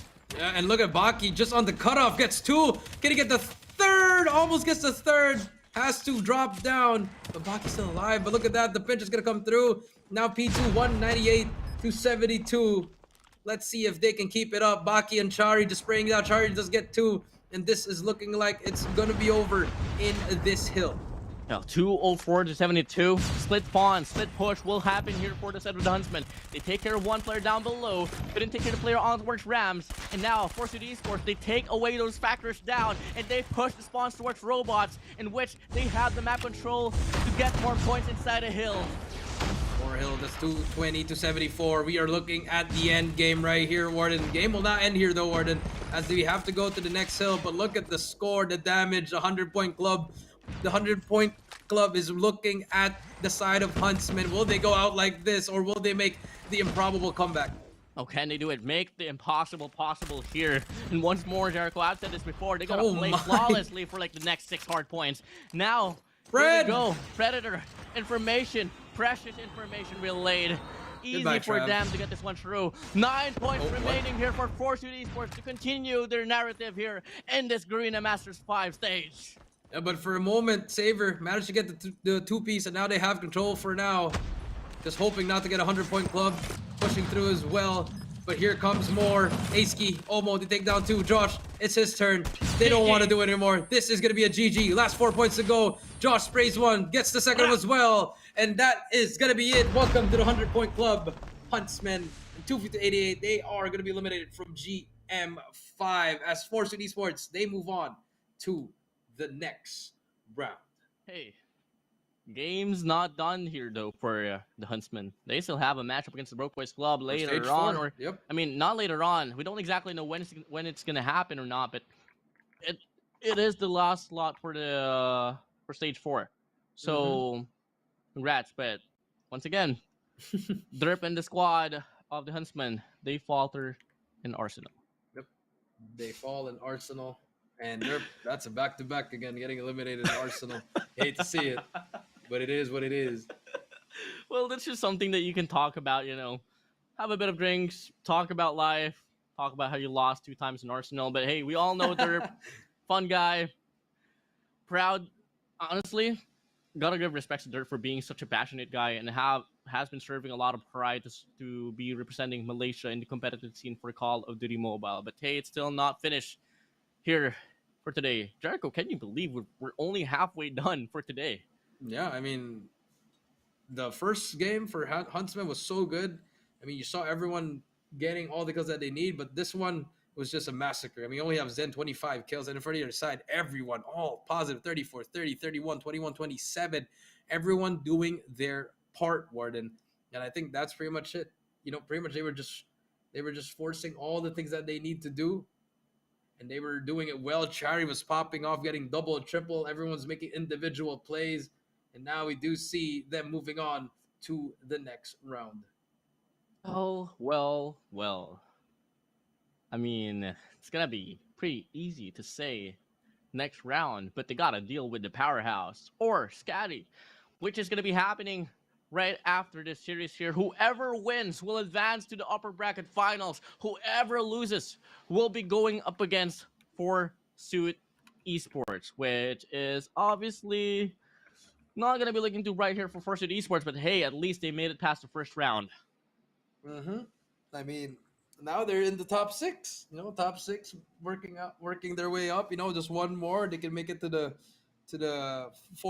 top 4, and then after that they can get in the money. So easier said than done though, because now the remaining teams, you got Omega, you got WPM, you got Skadi, you got Bucky, you got Powerhouse. I mean, but if they do the dream, if they can do it, by all means, I would love to see another team get into that conversation as one of the best teams. And I think Forsuits, they have a fighting chance, WardeN. They have the spirit. They can throw a punch, but the combo, we have to see. Wombo combo Brody. Yes, sir. Hey. Well, you know, I wanna give huge shout outs to the supporters of Forsuits. I mean, you know, shout out to you, Kurt, for being so passionate for the squad overall. Looked like your efforts for supporting the squad didn't really get to put to waste. So we still have one more matches for them. I think that's going to be happening tomorrow. That's going to be the second round for the eliminations. But hey, Jericho, honestly, I think we're not even going to get any opportunities to converse with the Huntsmen. You know, if you had a message for the Huntsmen, at least, you know, to possibly come in preparation for the Broke Boys Club, what would you have to say? Yep. I mean, Broke Boys Club and Huntsmen, it's a toss of a coin again. I think both teams could probably win it, but I think Broke Boys might have the edge here, just in terms of everything. But in the S&D, would give it to Huntsmen. Let's take a look at the highlights here, WardeN, for the series. I mean, this Hardpoint Summit was pretty close for a moment or so, and we got to see that the Huntsmen, they were on the lead, 208 to 188, but, you know, obviously with the last final statement was completely the other way around, as we got to see Ace getting a break here from the back end. Carry with a KRM was able to cut off 2 players. Until then, history was made. They win the first game mode of Hardpoint. But moving over to Search and Destroy, Jericho, it was a run given for the set of the Huntsmen so convincingly. Yep, so convincingly. And in the S&D, it was you're right. convincingly.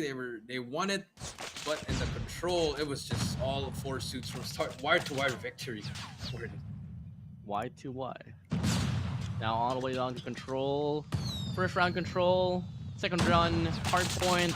We got to see it back to back. Gonna go for the way of course it esports. I mean, it wasn't even a fight at all here, unless we mentioned the first round, obviously. But the rest, the last 2 rounds, it just was so sloppy for the set of the Huntsmen. Now, need I to even mention Arsenal on hardpoint? My oh my. For a moment or so, we got to see them, you know, put up a fight here for the Huntsmen. They were able to lock in some factors here and there, but when it comes to the gunfight now, when it came to the gunfights, especially on the middle stage of the game, we got to see that the pacing was just a bit too fast for the Huntsmen to keep track, to catch up with. Yep, that is true. Just the pacing. I mean, they just doubled the pressure all the time, especially in this game number 4. And we saw in Arsenal, it was just all 4 suits from start to finish. You saw all the players making individual plays. The operators were on point, nades, stuns, whatever you want to call it. They were just using it to their advantage. And for the side of Huntsmen, they were just trying to break the slump. Everyone was trying to make a single play, but they kept on getting shut down by the team of 4 suits. So unfortunately, and it costed them at the end. And you know, the breaks were just perfect for 4 suits. They were playing like a team. And now take a look at the MVP. Aski 26, 25, 13, 3-3, and a KD ratio of 1.41. Definitely the veteran stepping up again for the team.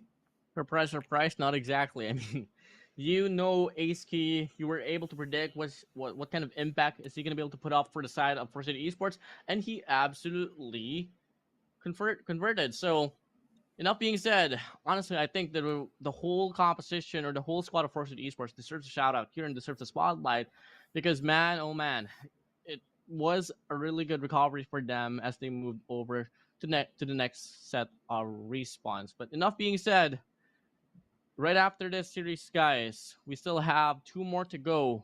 Next one is going to be Sacred Skadi up against Powerhouse International. And the last and final match will be EZR Booky up against the West Point Mamba LOWKINGS. Yes, that is true. Now, as we wait for our interview, I do believe we have an interview.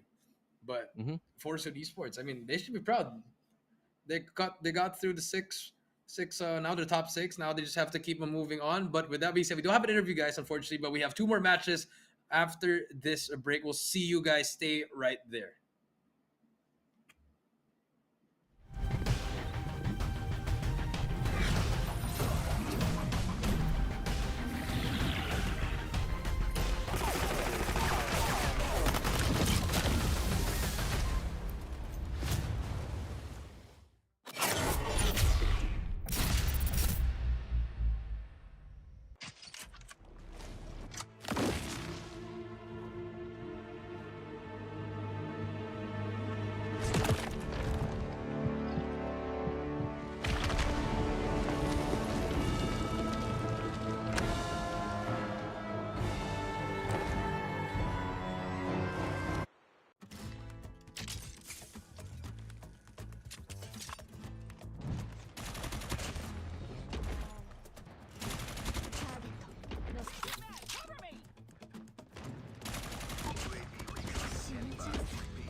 It's hard to breathe, but that's alright. Hush. Welcome back for more answers here. I mean, casters games. I got a bit confused on what you were doing right there. My goodness. But hey, welcome back for more actions here at this GARENA Masters 5 knockouts day number 2. And Jericho, 50% done. We're moving over to the other half now of the spectrum. Powerhouse International is going to be going up against SACRED SKADI here, and I don't even know what to say here. I think both teams are pretty much on par, but obviously, being the number 1 seed of the bracket A, Powerhouse International, I think they want to stay that way in regards to like the the power levels of the talents that came from that very bracket. Yeah, that's true, WardeN. So let's see if it's gonna matter again. I'm gonna throw it again. The map picks again, because the last time we saw them play, SKADI did beat them in takeoff. The S&D slumps was the fastest slumps I've seen, and their control was they just got smoked in standoff. Let's take a look at their schedule. Started off with Omega and Broke Boys Club. Omega winning at 3-1. Force versus Savage Huntsmen, just the match a while ago, 3-1 as well. And now we have our double main event for today, the double header, Powerhouse versus SKADI. And then for the last match, to close it out, it's going to be the Lowkings versus EZR Booky. I love that. Okay, we've been seeing a lot of 3-1s here. Jericho, I gotta ask you one. 3-0. No, not that, bro. I want you to go back to memory lane. Have you ever had any notable 3v1 clutches? Me, 3v1 clutches. Yeah, I had a lot online. Never had one in the tournament. I had one in the tournaments against like locals, but a lot online, obviously. Yeah, why? I just want to know. Well, hey, will the whole line of 3-1 be the same here? No, I'm probably gonna maybe for the Powerhouse SKADI could be a 3-1, but for the Lowkings EZR, it's a 3-0. It's a hot 3-0. But I don't know who's gonna win it. Let's take a look at the lineup of the Powerhouse International. Incendio, Irfan J, FDX, Bingo, Shut Up, and Skurd. So you got an Eastern champ from Skurd. You got 3 players that have been to Worlds. You got Bingo, who's a cracked SMG, and you have FDX, who almost made it to Worlds.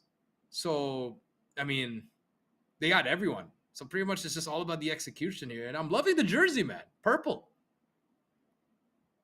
I mean, really good rebrandment here. And crazy here for Incendio, Irfan J, and Shut Up, man. I mean, they've been facing a lot of rebrandment coming in from like Divinity all the way down to Almighty. And for a moment, they had the banner of Zhig Zhag. Zhig Zhag, Zhig Zhag. Name it whatever you want, but they had Almighty. And now they're known as Powerhouse International, which is, yeah, I mean, I just can't wait to see what kind of gameplay they can offer here under this whole squad. But obviously they came out of that first round of the playoffs pretty convincingly, but let's see if they can do exactly the same thing here up against the squad of SKADI. We have Freezy, Tokyo, Chroma, Mids, Mark, and the one and only Cisco, Ribisco, Rice, God, Cisco in the house. I mean, SKADI has improved so much since GM4. I'm just going to throw it out there. We 100-point clubbed them in takeoff when they still had Chirac and everyone. Ooh. But that was before. That was GM4. Now GM5, they've been improved tremendously, WardeN. I mean, I'm looking at these guys, and hopefully they can go all the way here, maybe even break the curse to be in the top 3, because it is possible for them. Because before, that was Broke Boys Club's spot. They were the 4th best team here in this tournament, but now it's looking like we're going to the side of SKADI. Cisco. He's not in his room because, I did see his social media earlier. Doesn't really have any internet connection at his house, so that's a GG in the chat. Yeah, I had to find a house, and I think that he is inside Magista's house for this run. But hey, let's take a look at the head-to-head here for this series in Jericho. Clutch King.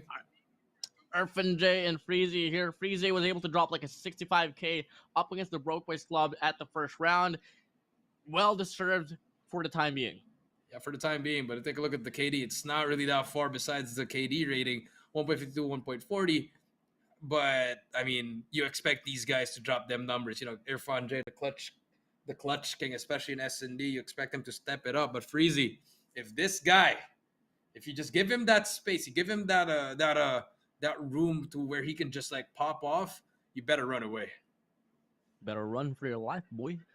But hey, I think Skadi, Sacred Skadi now is a very formidable team, and I think they have what it takes to take down Powerhouse. But obviously, it's easier said than done. I mean, you're talking about a pretty renowned, new brand team, and they have been so far convincingly. And I think that, and once more, this is a rematch on what happened on the last day of the group stages, where we got to see Zhig Zhag, also known as Powerhouse, go against Skadi themselves, which Skadi was able to only win off that first game, but coming in from Search and Destroy to Control, they lost it out. But hey, each and every game, especially on the Search and Destroy, was pretty close as well. Yep, it was pretty close as well. Now, as we wait for the maps and modes, again, we have Skadi. I mean, obviously, if we're looking at experience, it's going to be all at the side of Powerhouse. But if you're talking about the young guns, you got to give it to Skadi. So it's the veterans versus the new breed. So we take a look at the map picks. We got Summit, Express, Standoff, APOC, and Tunisia. Okay. All right. I'm liking the picks here, WardeN.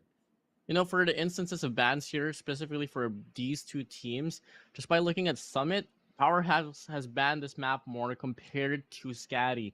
And I think it's pretty understandable here because I do believe in some instances, Powerhouse would excel more at, wider maps. But if ever Skirt and FDX can back up the close quarter combat, till then, we might just be able to see a pretty heated up run. I mean, this is a map forced by Skadi overall. Yeah, and at the same time, they lost that map against Omega yesterday. So Skadi could have been doing a lot of research here. But if you look at that third game standoff, I think Powerhouse wanted to go put it back there once again, WardeN. So now standoff on Control. That was the game where Skadi lost. It was a 1-3, but it was close. It was close. So I'm looking at game 1 and 3 right here, WardeN. I'm not really surprised by the Express and Apocalypse pick coming in from Skadi. So I'm pretty confident here. It could be a 3-1. I think I may agree with you here, WardeN. I think whoever loses the first game eventually wins 3 straight. Wait, Skadi was the team that won the coin toss here, if I'm not mistaken. Because they do choose the first, third, and fifth map. There's a bit of a misconception here with the logos. The middle one right here, Standoff. The sides was chosen by Powerhouse here, guys. So that's just a quick clarification right there. So Express and Apocalypse brought out by Powerhouse.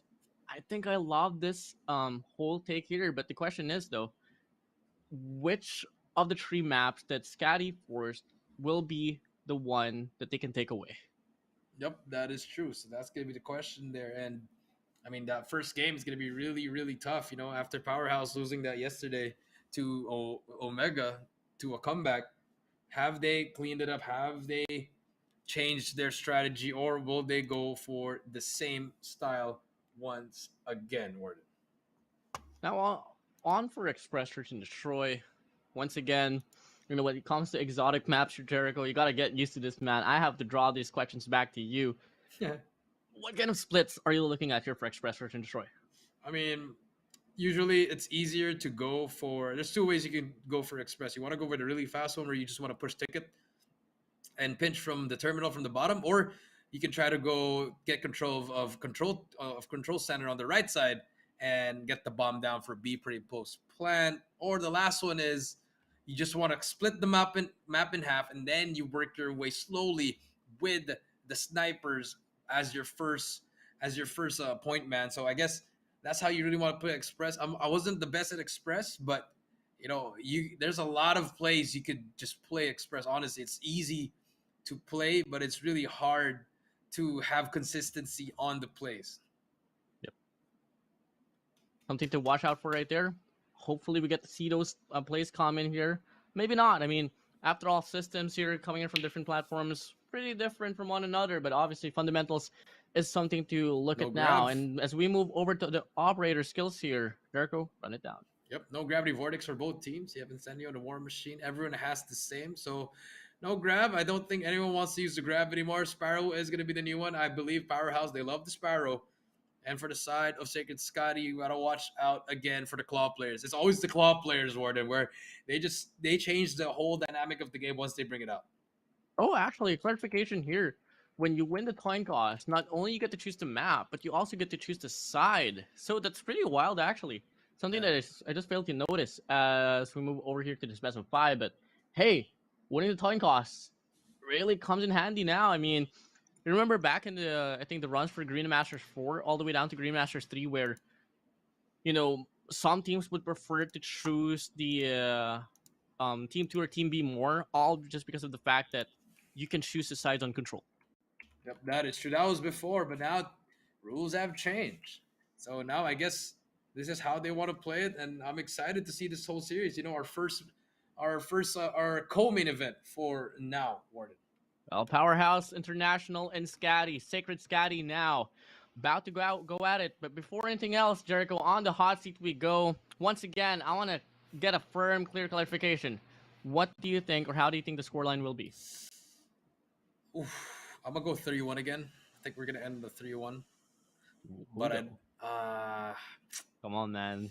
Come on, bro. I'm going to go with Powerhouse. I'm going to go with my boys. I mean, I was with them in stage 5, so I think after the revamped roster, WardeN. But at the same time, you know, it's like I'm going to choose Powerhouse, but Scotty's like right there, WardeN. They're like right behind him. So honestly, I take that back. I'm going to go abstain. I'm not going to pick anyone. I'm just going to watch. I'm excited for this one. I'm going to go with Forsuit Esports. I mean, Forsuit Esports already made it to the next competition. That's right. Play it safe, exactly. But if ever, let's say, if you were going to be sticking to your first statement right there, I can absolutely agree with you with that one right there, because we ended off the group stages with Powerhouse being much more on top, just a one map differential at all. But it's obviously the group stages, and we hate to compare the group stage to the playoffs, because this is where the real game begins. This is the real game. The playoffs right here. One series could change your whole life. Another could grant you immortality in the Call of Duty mobile scene. As we wait for the first game, it's going to be Hardpoint at Summit. It's going to be another rematch for Powerhouse in the same map where they lost yesterday to Smart Omega. Have you ever seen the squad of AMT reach the upper bracket finals? I don't think so. I mean, throughout the GARENA Masters 5 history, I think they've always been forced down to the bottom brackets quite a lot. As clearly, I think the furthest that they've been in a GARENA Masters 5 run was, I think, 3rd place, if I'm not mistaken, right there. So it's going to be a bit of a history. I mean, GM1, they placed 2nd. GM2, they placed 3rd. GM3, they placed 3rd. GM4, we eliminated. They placed 4th. And then now. So, I mean, they're just missing 1. But here we go. Oh. Ladies and gentlemen, this is it. Game number 1, Skadi, Sacred Skadi versus Powerhouse International Hardpoint Summit. Let's get it, WardeN. Up now, 4-man push here, coming in from both ends of the spectrum, will hop along, and so far we're seeing the gun selections here for both ends of the spectrum, and it's pretty diverse, honestly. But looking like at the end of this start of this hard point, it's gonna be Powerhouse International winning most of the gunfights. Yep, winning most of the gunfights here, 11-0 so far. Incendio making, you know, shout out to Mustache, he's becoming Incendio with a 4-kill spree. Incendio on fire. Can he make it 5? Yes, he can. Keep feeding this man, and finally Freezy sucks him down. When do you ever see a person with a Holger 26 hop inside a hard point and make an impact? Looking like an SMG right there. Yeah, Brody. Incendio had it on the bag, but Skadi looking to put up a respondment here. It's going to be a 14-point differential.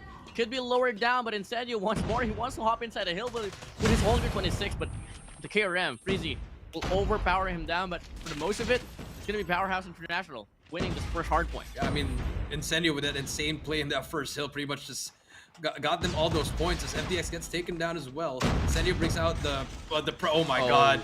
Oh, the trophy system, and he gets taken down. Gets punished for that one. FDX on your screen trying to be slow and steady. Does get 1, but for the time being, Skadi, they get control of the hill. Stood up, looking to make a play wow, here from the so early side. Hopping in, Incendio gets an early war machine. Gonna invest. Doesn't really get anything out of that. Pretty sloppy, if I must say. But hey, they're still on the driver's seat in regards to the control of the hard point, but in regards to the gunfights, they've been struggling quite a lot, and now Powerhouse, they're getting a bit of a in a bit of a wishy-washy situation, but looking like they're gonna pull away. Talk about how scrappy this hardpoint number 2 is. Yeah, that is true. FDX on your screen as well. I mean, I think the War Machine from Incendio could have been good. He was just trying to get space, but there was players on that second floor as they get that scrap time. FDX has a 1v1 in front of him. But look at the back. You have number 5 all the way back. Irfan J holding that anchor for his teammates. FDX trying to run away. Just get all that time that he can. Getaways with his life. And now the setup for P3 is complete for the side of Powerhouse. And Skadi, they have to try to break it. This is something that I just like fear to see if I was on this battlefield. Fully solidified Powerhouse International. Ooh. They have the anchors to play with. They have the gun power as well inside a hard point, and they have the investments now to back it up. And now Skirt cutting off his mid lane with a claw, shuts down one, but a wraparound onwards. Freezy will hop in. Mid's looking to get a kill here. Flick. To the glass, finds one, gets a double, but unfortunately fails to connect the last and final bullet to get the kill. All for FDX, but the break will come through for a moment or so, but it's like it's not gonna matter at all. Powerhouse running things down here on this hardpoint summit. I mean, as they should. If you do get that time in that first 2 hills, you can transition over to P3. They're going to flip the spawns as well. It's going to be one player. That's going to be number 5, Chroma, all the way back trying to contest it. He's going to get taken down. So late rotation for the side of Powerhouse, but they got all the time that they need for P3. So they have a lot of time, a lot of allowance to actually formulate the plan and break this P4. You know, if this was like rebranded Powerhouse International, also known as like AMT, I would be betting on Summit Skadi so well up there. But hey, you get to talk about Skurd having a KRM in this very map. Dangerous. FTX backing it up as well by the distance. Dangerous. Now he's going to go on an Annihilator run. Finds 2 as well to get the break inside. He'll make it a triple overall. Wants to go 3 for 3. Make it 4 for 3 though. He misses the shot, but the break will come through. Is it going to be enough for them to put up the impact? Might just be the case. This might be the case. As we can see, Incendio going to get taken out by Cisco. And there you go. The SMGs of Sacred Skadi finally putting that pressure. 107 to 48. Here comes Skurd with the KRM, pushing through with his teammates. Trying to find a play. There's going to be one player on that heady, but Chroma with the Purifier and Cisco on the trades. And finally, Sacred Skadi, but Incendio with a War Machine eats 2 players, and he is preventing it to get the points. They're not getting on the hill, but they're just contesting it, stopping the bleeding. Skurd with a shotgun finds the first one, but Chroma is there to trade it. Crazy, really wild game mode of hardpoint here that we are seeing here from both ends of the spectrum. Yes, for sure. First set of hardpoints was pretty much like a blowout here offered by Powerhouse International, but with Skadi claiming the scrap time for the vast majority of the hills, they were able to lower down the game to just at least like 36 points out away from Powerhouse International. But hey, can the same mistakes be applied here on this second rotation for hardpoint number 1? Looking to be the case as we get to see Powerhouse International opening things up with contestment inside a hill. Yep, that is true. FDX on your screen, gonna get taken down. Was on a 3-kill spree, but here comes Incendio with more nades, more stuns. Skadi, they get control for now. Incendio with a Holger. Can he reciprocate what he did in that first one? Unfortunately, now will get shut down by the Fennec. More players coming through. FDX does get one. There's gonna be one player, one shot inside the hill. Back and forth we go. FDX putting so much pressure on him, and finally the duo. But Tokyo is there. He does get one. Manages almost gets a trade, but Irfan J finally gets taken down.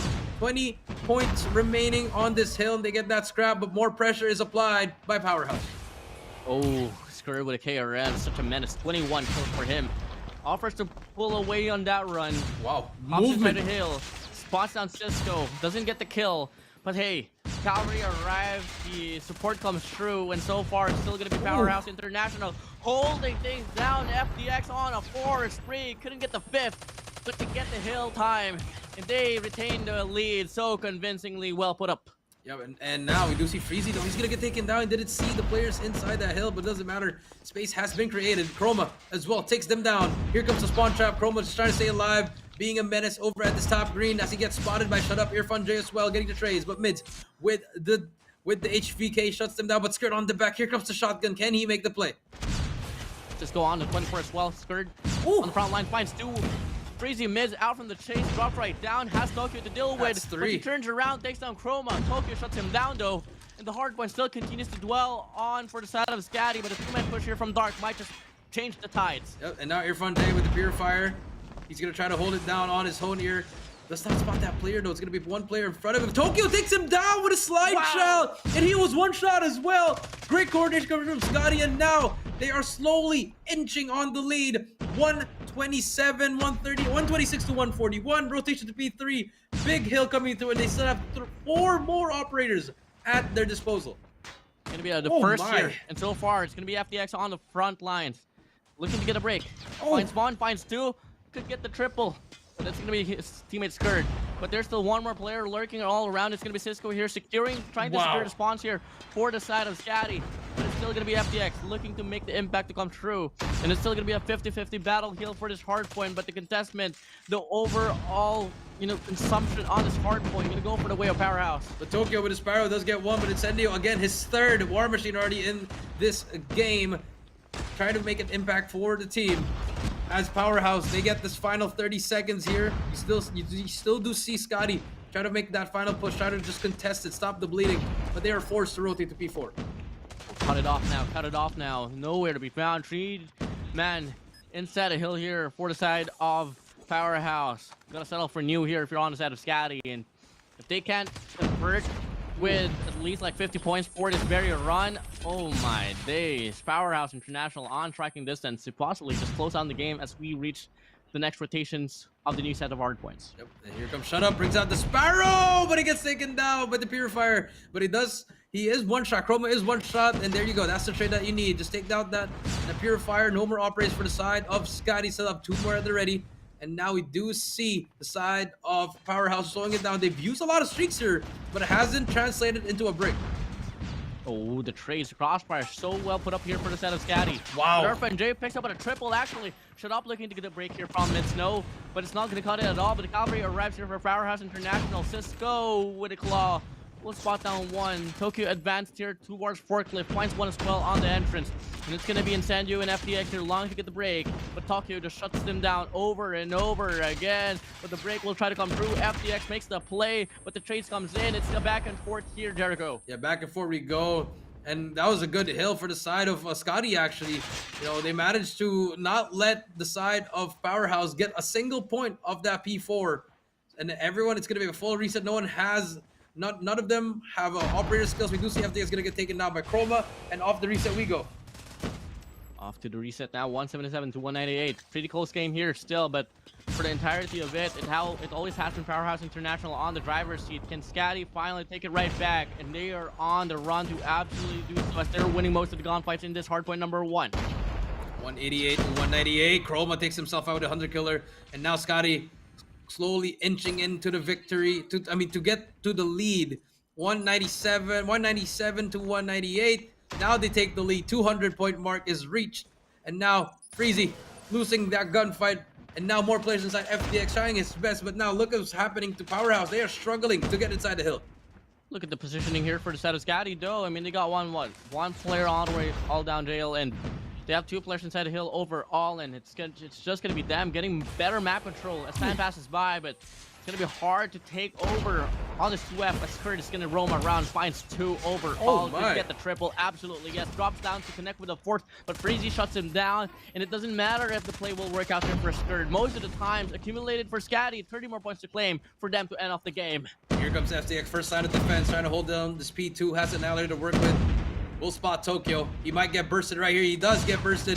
But here comes Incendio, his 4th War Machine coming into play. Shuts him down, makes the play for the team, and they get the hill at the moment. They are going to try to invest all of their operators here. Shut Up with the Sparrow as well. Let's see what difference can he make. But Cisco managed to sneak behind him, and he's going to get taken down by mids. And here comes FDX with his Annihilator. Gets 1, gets 2. Wow. Can he make it? Can he make it 3? Misses that 3rd shot. Doesn't matter. Just applies so much pressure. Spot Cisco as well. And here comes Powerhouse. Game so close here. 1 break is what Skadi needs right now. And FDX playing around dark. Only player alive. Gonna get taken down. Chroma finds Earth and J. And the hardpoint bleeds blue now. Skadi claiming most of the time. No contestment here for the scrap time because the gunfights gonna go for the way of Skadi, but the rotations played passionately here for Powerhouse International, but in the process, they're starting to lose more gunfights as well. Yep, that is true, and they're going to get all this time. Chroma, big kill, gets that kill. He's going to be 1 away from a pred. That could change the whole dynamic of this game, and 7 more points, all they need. No one's going to be close, no. And here they come. They have to push. Chroma cutting them down. Skirt gets that first kill. Last 5 points. Skirt spraying and praying. There's gonna be 3 more points. They have to contest the hill. Here comes the push, and they break the hill actually. And here comes Powerhouse. Shut up as well. Pushing through. They're all spawning everywhere, and now everyone has to win their gunfights. Number 3 is gonna get taken down as well. Mids on the flank. Stuns as well. 1 push is all they need. Mids spots that player inside. He's waiting for his teammates. Skirts gets spotted as well. He's gonna almost gets taken down. He gets taken out as well. 1 push for Skadi, but number 5, he spotted back Chroma. He can make the play. They got it. They get the break inside the hill, and they finish off the game, denying the comeback to ensue. Sacred Skadi gets the final adjustment for Summit Hardpoint. What a match! First game, 250 to 239 in mids. He's still in game. Oh, finally, he's back, and there you go. He said he's handsome. Okay, I mean, great stuff coming out of Skadi. Wow. The comeback, that P4 until to P3 WardeN. On that second set to that third set, that's when they really turned it up. They managed to get all that time for P4. P1, they applied so much pressure. P2, they were just putting extra. I mean, I don't even know what word to describe the pressure. They were just applying so much. I mean, Tokyo with 51. And then all of his other teammates are all negative except for Cisco with 38.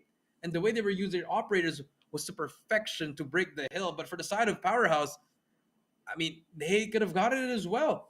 I think if they just got in a little bit more time for P1 and P2, and then that break in P3 was perfect as well. But the spawns, the Call of Duty mobile gods gave the spawns to mids. He spawned at the back, the pinch happened, and the rest was history. Bro, Powerhouse International. They were, I mean, I don't know if I can say this, but history happened, it repeated itself once again. I mean, they were on the lead convincingly in Summit Hardpoint, and they just choked. Honestly, they just dropped the ball, and it's so unfortunate, but it happened. You know, you're at the playoffs now. It's only one game. You need 3 to win. Don't let your side control you now. We still have 4 maps to possibly play at. The next one will be Express, Search, and Destroy. Yep, that is true. Express S&D. And now, let's see if Skadi can go make it 2-0, or will it be the same where Powerhouse will win the S&D and tie it up? Man, too close yet so far. And as the comment section would say, you cannot spell with Skadi. You cannot spell Skadi without Tokyo. Well, I don't exactly know how it correlates to one another, but hey, man, he was the man of the game. Let it be. You can't spell Skadi without like, Tokyo? Yeah, hey, dude. You know, he was the man of the game. Bro, everybody go back to school, man. Yeah, hey, dude. At least maybe you can't have Skadi without Tokyo. Okay, Maybe that one makes more sense. Not the other way around, my guy. You know, when you guys are using those phrases, it's like, you can't spell. No, You can't spell WardeN without words. Without an E. Without words. Without issues. Whatever. Moving on Whatever. to Express S&D. All right.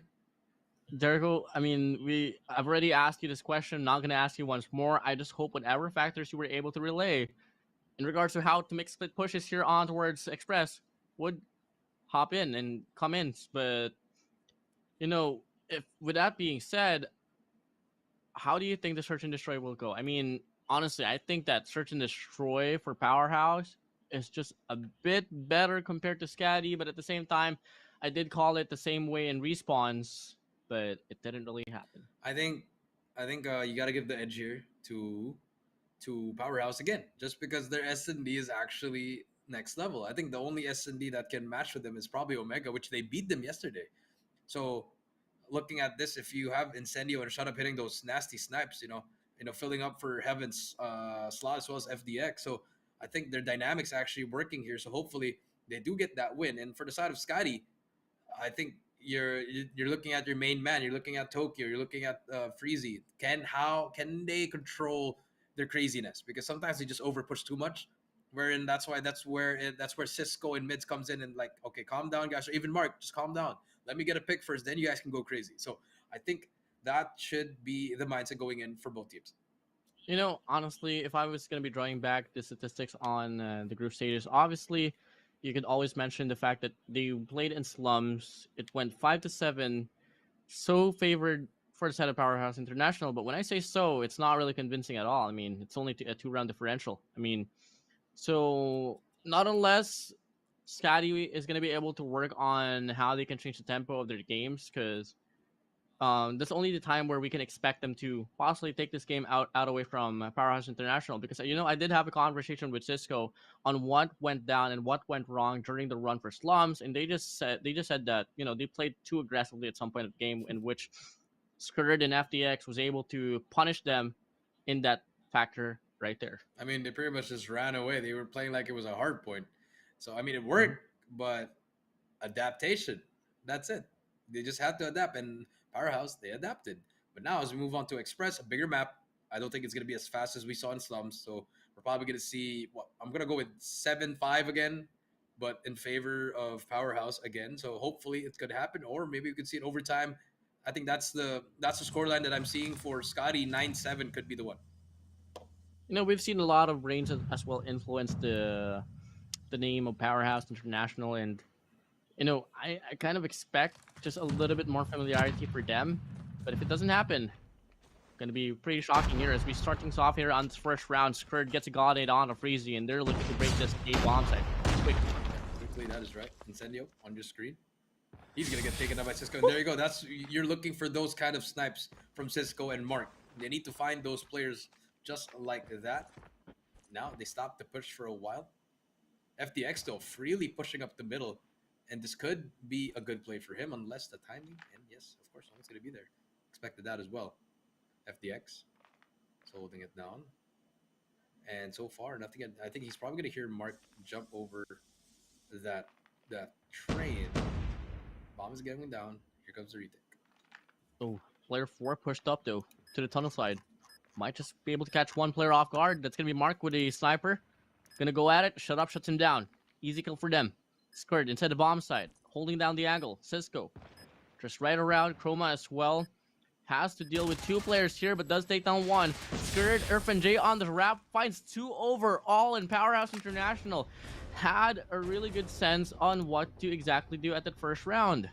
Just great post plant right there. Even though Scotty got the trade to make it 4 versus 4, now they need to find another way.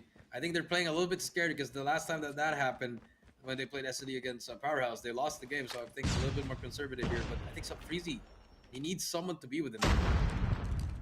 Down below, has 4 players right around the parameter. Really sketchy situation. Gonna go for the drop shot. Trade. Not even gonna get the kill at all. No trades whatsoever because no one was right around, and it's gonna be a 2-2 formation here for the side of Skadi. They do pick up 1 here from the front, from the B-bomb side, and that's going to be FTX out for the chase, so it's going to be a 4v4. 4v4. Chroma. Cisco. Trying to find that. Ooh. I think he knows he saw the bomb. He saw the bomb. He's going to give that call out. Oh, that timing. Wow. That timing. That's just... Imagine if Cisco just shot. But Incendio takes down Tokyo. 3 versus 4. Chroma. Pushed up. Shut up.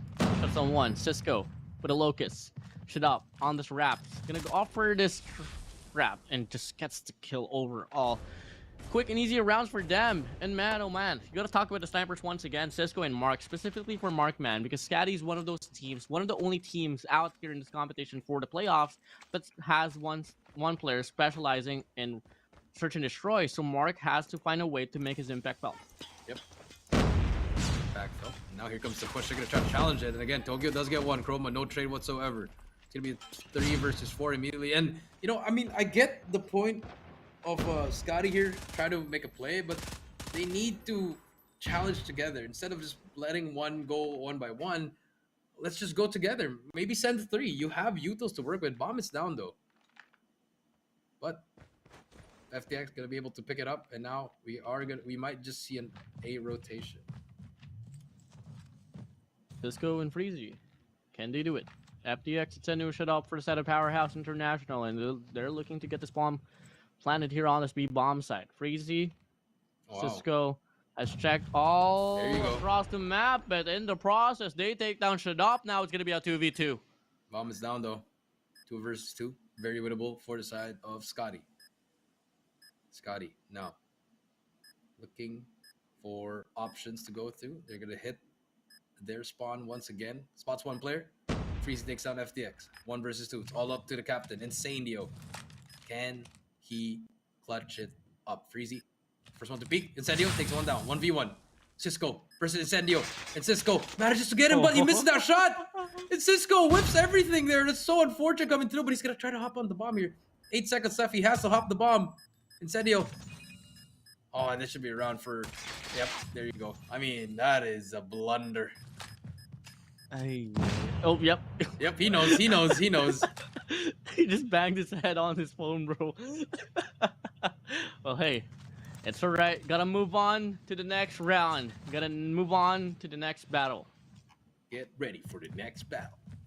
Battle. Now we do see again the rush coming through from B.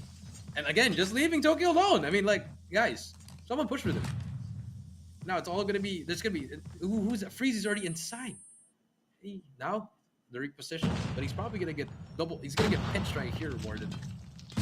No bomb whatsoever yet, but bomb carrier is still around the A side. Gonna move away, back up. And no casualties yet, but I mean, look at the space that Skadi's giving away. The reason Incendia's already at their terminal, and that's so much space. That's an easy plan for them. Unfortunately, Cisco takes down Incendio. Incendio takes down Freezy though, so 4 versus 4. 4 versus 4. Skrd gonna get the bomb planted here on versus B bomb side. Hey, the retake still pretty doable here. They have 4 players to deal with as well. I mean, to play with as well here for Skadi. But obviously, they haven't been able to find any success whatsoever coming in from the last 3 previous rounds. Yep, they're gonna play retake once again, and they've had 3 straight rounds where they try to do the retake, and no success whatsoever. 2v3 now. Mark, Promo, left alone on the tunnel. Shut up. Shuts one down. I mean, gets shuttered down. Mark, they have moving quick here. Time's dwindled down. Has to deal with Skrd and FTX. The dual Filipinos here for the side of Powerhouse International. And they're going to offer a pinch to come through. And it's going to be a 1v1. FTX with an Alcar. Taking things, putting things under their custody as they claim their 4th round. Well, I mean, I told you, S&D, it's gonna be Powerhouse. They always answer back in that game number 2. Trade's coming through. Choo-choo. Oh my goodness gracious. Someone almost got to... You see, shut up. He crossed that. Can we turn that off, COD Mobile, please? Nah. As much as I hate it for the competitive teams, nah. Bro, imagine it's a 5 versus... It's a game 5. Game 7, Express, Search and Destroy, last round. You're gonna try to win the game, and then your enemy gets killed by the trade, and that's how you win Worlds. By the train. Assist by the train, bro. Bro, You gotta give like a quarter of the prize money to the train. To the train. Oh, look at that shot as our observers switched over.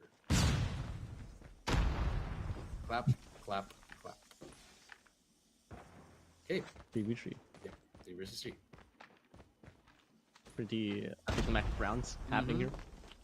I mean, I was expecting more of a fight here for SACRED SKADI, but surely not happening at all. And I don't know why they don't have any respondment at all when a lot of altercation has already been happening here on this A bomb side. I mean, they're not really getting the proper reads. They're not really getting the proper reads coming through. They'll be doing the same over and over again. FTX fails that jump. Can he do it again? He might get... Oh, okay. One more time. One more time. Here we go. And we switch again.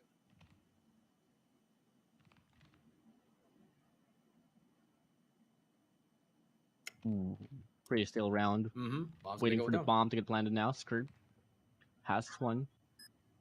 Now it's going to be a 3v2 retake now. Time is the factor. Ticking for the way of Powerhouse International. Can Skadi finally get a breakthrough and get their first round? But Chroma, before you cross, gotta wait for the train, bro. I get that beep card, if you know what I mean. Beep. 30 seconds. Here we go. Retake coming through. Train helped them, definitely. And now, FDX trying to fight for the second time. They did get the help. 20 seconds left. They got to move fast. But no one is inching a move. And oh my goodness. The trigger discipline is not there. What? Mark to get the kill. What? Hello? Okay. Hello? Hi. I don't know how Skadi won that round. I mean, all you have to do is play trigger discipline. Irfan J, the Clutch King? What's happening, my friend? Okay, man. Okay, if you're up by 4 rounds, it's all right. You can afford that mistake. But you Just could have don't been let it 5 happen and too many 0. times. Yeah, just don't let it happen twice. Let's see. Next round, A hit we go. It's gonna be Powerhouse International, allocating their last and final round to go for this A execution, but they getting greeted by Freezy. He goes down. Incendio shuts one down. Cisco and Chroma though. Chroma with the God Nade. Cisco with the Locust finds one shut up. Wants to even it up. Make it a double actually for him. And now the lead is on for the side of Powerhouse International. Not until Cisco finds a double of his own. And now it's gonna be FDX left alone in the 1v2. Finally, the momentum shifting. Can they be able to close it out, or will FDX clutch it up? A minute and 10. Mark and Cisco, 2 snipers. FDX has a Fennec on his hand. He's probably trying to get the bomb. They did give up that side. So FDX, that's going to be a free bomb plant if he decides to go for it. But 2 players already crossing into that train. The timing, oh my goodness. The timing is so real! FDX, but Mark with the flick takes him down. 2-4. Yeah. Almost. I mean, looking to be a bit closer now this time around, though. I like it a lot. I love it a lot. I love it. Now, let's see if the offensive efforts of Powerhouse International could be exactly the same thing as well here on defense, as we are approaching to be greeted with the first aggressive round here on this first shop. And it's going to be the first round here, opening it up. 2-2 trades we go, and it's for the most of it, it's going to be Powerhouse International winning most of the gunfights. Yep, 1 versus 3. It's all up to Cisco Rubisco. Can he clutch this up? If he does, I'll give him a sacrifice. We'll give him a, 10 packages of Rubisco. Here we go. Senyo, Cisco. So far, nothing yet. A minute 20 has a lot of time. I mean, that could have worked out the other way, but I believe the stuns worked out. No trophies for the side of a Skadi.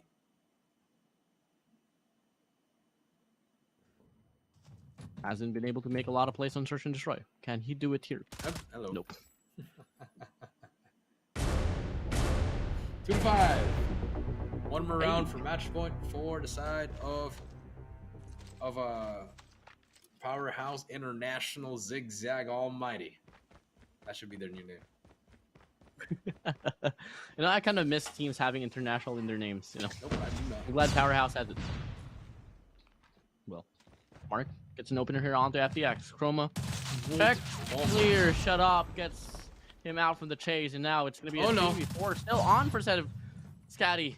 Freezy picks up a double, actually. It's now going to be Incendio and Irfan J left alone to clutch things up. Yep, 4 versus 2. And now the shades of the mistakes off that post plan are showing here, WardeN. Incendio gets 1, but gets traded up. 1 versus 3. It's all up to Irfan J. He is known as the Clutch King for a reason. And let's see if he has to trigger discipline or he just wants to go to the next round. I mean... Hello. Ooh, timing for Mark at least. For the information relayed, all they gotta do is offer the challenges. But Cisco wants to go for the challenge. That's 1. And now, it's gonna be a 1v2. Hello. Okay, Mark, almost gonna take it out. Keep 1 player right behind him. Oh, wait. What are they Wait, doing? wait. No. What are they doing? No. 1v1. Irfan J versus Tokyo. Tokyo only has 1 kill. What are they doing? Oh, he's gonna hop on this. Oh no. Tokyo He's has not. to play time and What are Clutch they King. doing? Look at him. Look at him. Someone clip that. Clip that right there. What are they doing? They didn't have to challenge. That right there is just a fundamentals that could lose and could cost you tournaments. Well, It was once a 1v3. it's gonna cost him the game. Absolutely. Powerhouse International on match point now. What? Skadi I don't really know. lost. Lost for words for that one. Well, anyways, we move. Last round could be the last round. We're going to see What? the next one. Cisco takes down Shut Up. Again, we gets the first blood. Wow. Early 4v5. Not even convincing here. I mean, they gotta get more out from this. Hey, they do have this opener now on this A bomb site. But gotta keep your head down the concrete. Better duck your head before your head splatters. Incendio still looking to get the kill. He swings, Hello. he gets the shot. Now it's gonna be a 4v4 Hello. as this retake starts. Why you go to the same way when you know your teammate got sniped? Who's next? Take a look. The wall bang does see the bullet tracers. Fortunately, will not get the wall bang. Freezy does get FTX. 2 versus 2. Irfan J gets Tokyo. Irfan J gets taken down. It's Incendio in a 1 versus 2. It's his turn to clutch up. Well, Incendio trying to find the spot, but unfortunately Cisco is there. And finally, signs of life once again. well, I think it's a bit too late, but hey, a start is a start, and there's still room for changes here. Can they remain consistent, though, is the question. 3 to 6, 3 more rounds to go to force an overtime. And looking like it's still going to be the same play here for Sacred Skadi as they're approaching this ace side with only Incendio to worry about. But that's an understatement. Incendio has been pretty nifty in regards to picking off those first 2 kills. Yep, that is true. Pretty nifty with everything else. Now, 3 to 6. Cisco. Try to find something. So far, nothing hit mark. Counter screen. Will miss both shots. Incendio gets the trade. I mean, the first blood, I mean. With a wall bang. Spots his players. Ooh, almost gets out. He's still there. Freezy gets shut down. How do they not know that Incendio has been sniping every single round on defense on the same side? How do they not know that? It's just not safe for you to peep your head out. Hop into those trains when you get the composition of FTX and Incendio and shut up inside one team. But hey, round's still not over. Still open for changes once more, but it's a 2v4 situation here on paper. This should just be a game set and over with for the set of Powerhouse International. Yep, that is true. 3 versus 4. Cisco does get Incendio. That even things up. 3 versus 3. Cisco trying to find another player. It's gonna be one player in the middle actually. It's gonna be one player coming up the catwalk. Could be the difference maker here. Irfan J just playing that corner, just being a sneaky player. Let's go. Oh my goodness. And I don't think he saw that. Yeah, I don't think so. Cisco. Oh. The train. Move to the left, Irfan. Just move. Oh my days. Oh, I thought. I thought as well. You can use that actually as a decoy, and you could have just climbed up over the train. That's what, wait, what? Oh, hello. Oh, no. No. He baited them. He baited them, bro. No way. Irfan J making the play once again. So much attention just because of that one gunshot. Shut up, takes down Cisco. Irfan J takes down Tokyo. 1 player to beat. It's gonna be number 5. Stroma does get 1, but he gets taken out by Shut Up, and that's gonna be 1-1. GG's. Have you ever seen that play? I don't even think it was intentional, WardeN. I think I think it was. I think it was accidental. He was trying to press his jump button, ended up shooting, and then all the players of Skadi look behind. I mean, I have to say this, man. I know exactly what Irfan J's HUD is. His jump button is separated from his fire button. The only thing that is on his right side of his phone is his fire button. The rest is on the left side. I don't think it was an accident here, Jericho. I think that was just a play so well set it up here for Irfan J. And I think that some of the players here that has been watching the broadcast has something to pick up. That's true. That could also be the case. But I mean, Tokyo though, I know he left the lobby, but hey, you're not gonna get let off the hook. You got 2 kills. Yeah, and I've got it 1, so it's fine. It's okay, bro. Yeah, but I mean, look at the leaderboard. I mean, Shut Up, Incendio. That's it. Then the big round for Irfan J, he messed up in one of those rounds, remember? With the trigger discipline, but it clutched up in a 1 versus 3, and that last play was great for them. So now, Skadi, 1-1, and we saw what happened the last time this happened. They ended up losing the control as well. Just a repeat, honestly. And if only it was like a map of slums, possibly firing range. Till then, we could possibly see like a closer games. But hey, it didn't happen. Can't dwell, can't cry over spilt milk. We gotta move on to the next. game here. It's going to be control and standoff, and it's going to be a rematch here, honestly. And just by looking at the whole runs here, Jericho, I'm not liking it here for Skadi. But hey, you know, it's the map of choice by them, and with them choosing this map again after a loss up against Powerhouse International in the group stages, I'm hoping for something different that they can show. Because if not, it'd be pretty disappointing for them to choose this map, not, you know, and just fall the same way. That's true. So hopefully we do see a difference here in this control, because I believe the last time was 1-3 WardeN. They won that first round, almost won the second, and then once they lost that first round, once they lost one round, WardeN, it was just a wire to wire 3-3. Y to Y. So can you explain Y to Y? I always wire to wire. It was meaning you wire to wire. You won chained. one round, then you chain it all the way to the end. Wire to wire.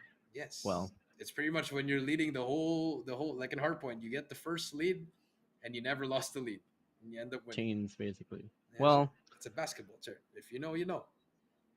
Oh, okay. Yeah, well, okay. All right. Well, hey, may we see the same statement in the group stages put up here on the playoffs? Or can we see something different here from Sacred Skadi as we're opening things up now? Ladies and gentlemen, once more, it's going to be Sacred Skadi and Powerhouse International claiming their own respective game modes. Game number 3, decider of it all, and who's going to be on the series point advantage? That is true. Let's take a look at what's going to happen. Here we go. Game number 3. Freezy and Scared to open things up with their first bloods, and Powerhouse down by 2 already, but the trades are coming through as well. Here comes Cisco with the trade, and finally you see signs of, even if it's respawn, they're playing so well. And I don't expect this team to have to struggle in S&D, but that's been the case this whole tournament.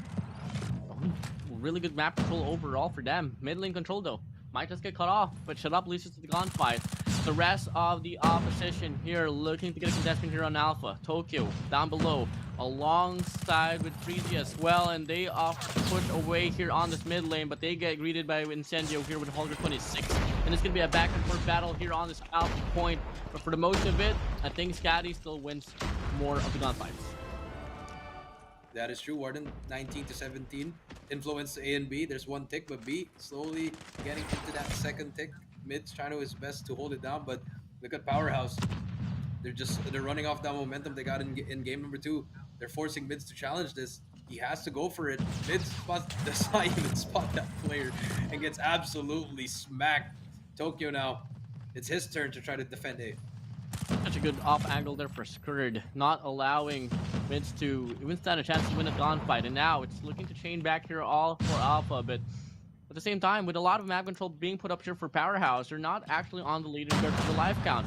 God Nade for Cisco, shuts down 1. Tokyo spots down 1 player on top. That's going to be Skurd for you. 1 tapped away. Chroma gets that information, shuts him down as well. And only 1 player here on this nade lane to make the play. FDX does get 1. And it's all going to come down for him. Offer a pinch to slow down the tides in the pace of Skadi. And all the Powerhouse to do, they just have to cap it, and I think that's the plan. FDX gets taken down. There's 2 more seconds to go in. Skirt needs help. There's gonna be one more player inside. That's gonna be number 3. Incendio is gonna get taken down. He does take 2 with him. Last push for the side of Powerhouse, and here we go. FDX on the flank. Infantry gets 2. Skirt gets taken out by the nade. Here comes FDX. Sprays and Praise gets 1 as well. And they're going to be able to try to get it. There's going to be 1 more player to beat. There'll be a 1v1 inside the point. And they're looking for Chroma. Chroma gets 1. But unfortunately, too many players to beat. And there you go. And that is such a close round and a huge round for Powerhouse to set that momentum even farther to try to get this 2-1. And so far, 1-0. I really like the kicker here for Skadi, especially on that first, that's at the start of the round. But at the end of it, the adaptation from the side of Powerhouse International was able to just run things down, and especially that constant V hit. No respawn whatsoever for Skadi, and once Alpha was the one left alone, the rotations was obviously too far for them to play with, and it's looking to convert the same way here on the second half. The pacing and overall the speed and agility of Powerhouse International overpowering Skadi right now. Overpowering Skadi right now. 25-25 is the score. Both 5 apiece. Incendio brings out the War Machine. Just getting some space. We'll spot 1. Cisco gets the trade though. 21-24, and now Skadi struggling, and here comes the spawn trap. It's almost there. Shut Up setting it up. gets one, spots another player. The slide shot coming through, gets a second. Beautiful shots coming through from the side of Shut Up. Here comes the Hunter Killer, has to Sparrow to work with, but an FDX with the Annihilator, also shutting them down. Back and forth we go. Here comes the Sparrow, gets 2 in a row. Irfan J brings out his Purifier, 22-11, and Powerhouse looking at a 2-0 lead. I never understood why would you ever want to bring this squad into stand-up control. For the longest time, we've been crowning them as the kings of control, especially on this map specifically, and it's no different at all. In fact, it's just much more enhanced here for the set of Powerhouse International. Yes, for sure, they took away Heaven, they added Skurd and FDX to back it up, and guess what? It's just playing so perfectly well here for them. Yep, that is true. 13-6, so still winnable for the side of Skadi though. That is true. Now 6-12 gets the call, and here comes side of Shut Up. I think he might just use his spread if he wants to.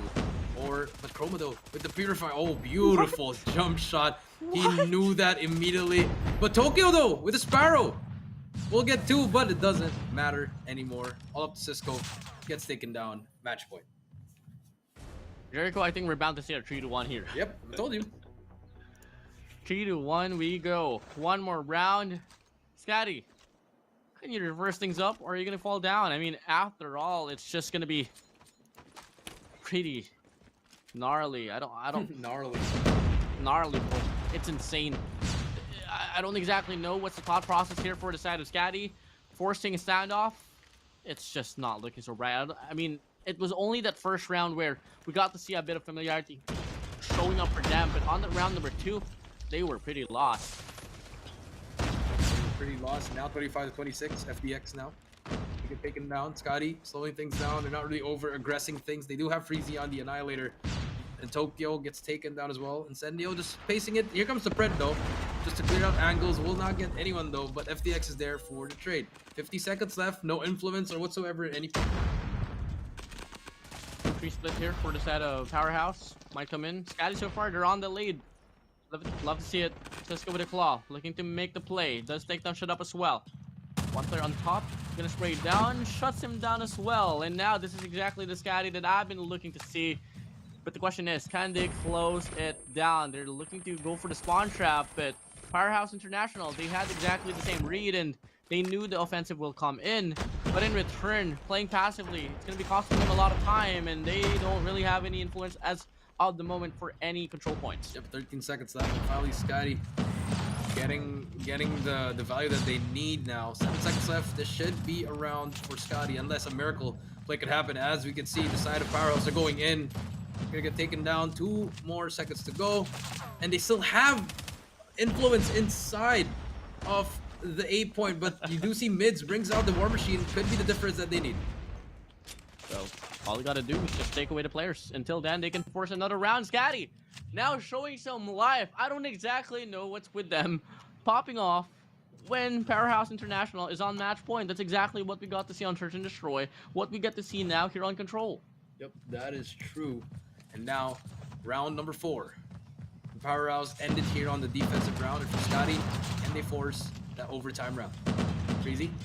Cisco, all getting kills so far. Irfan J as well. They're finally just defending the side.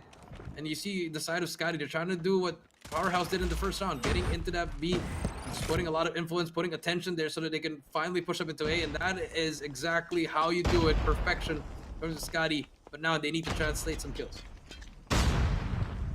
1-2. 23-25 overall. And now it's going to be the investment coming in here for the set of FDX. Annihilator inbound. Finds 2 on the feed. Chroma extends. FDX with Annihilator gets shut down now. And now you get to see the game's pretty much evened up. It's just all going to come down to the map control. Yep, and that's true. Chroma almost gets Irfan J. But here comes Skur with the claw. Can definitely make the play. Spots 1. Can he try to get the second? No, he doesn't. He gets taken out by Tokyo. But information is there. They're pushing through. Tractor all the way into tank. And here comes Incendio. He managed to take him down as well.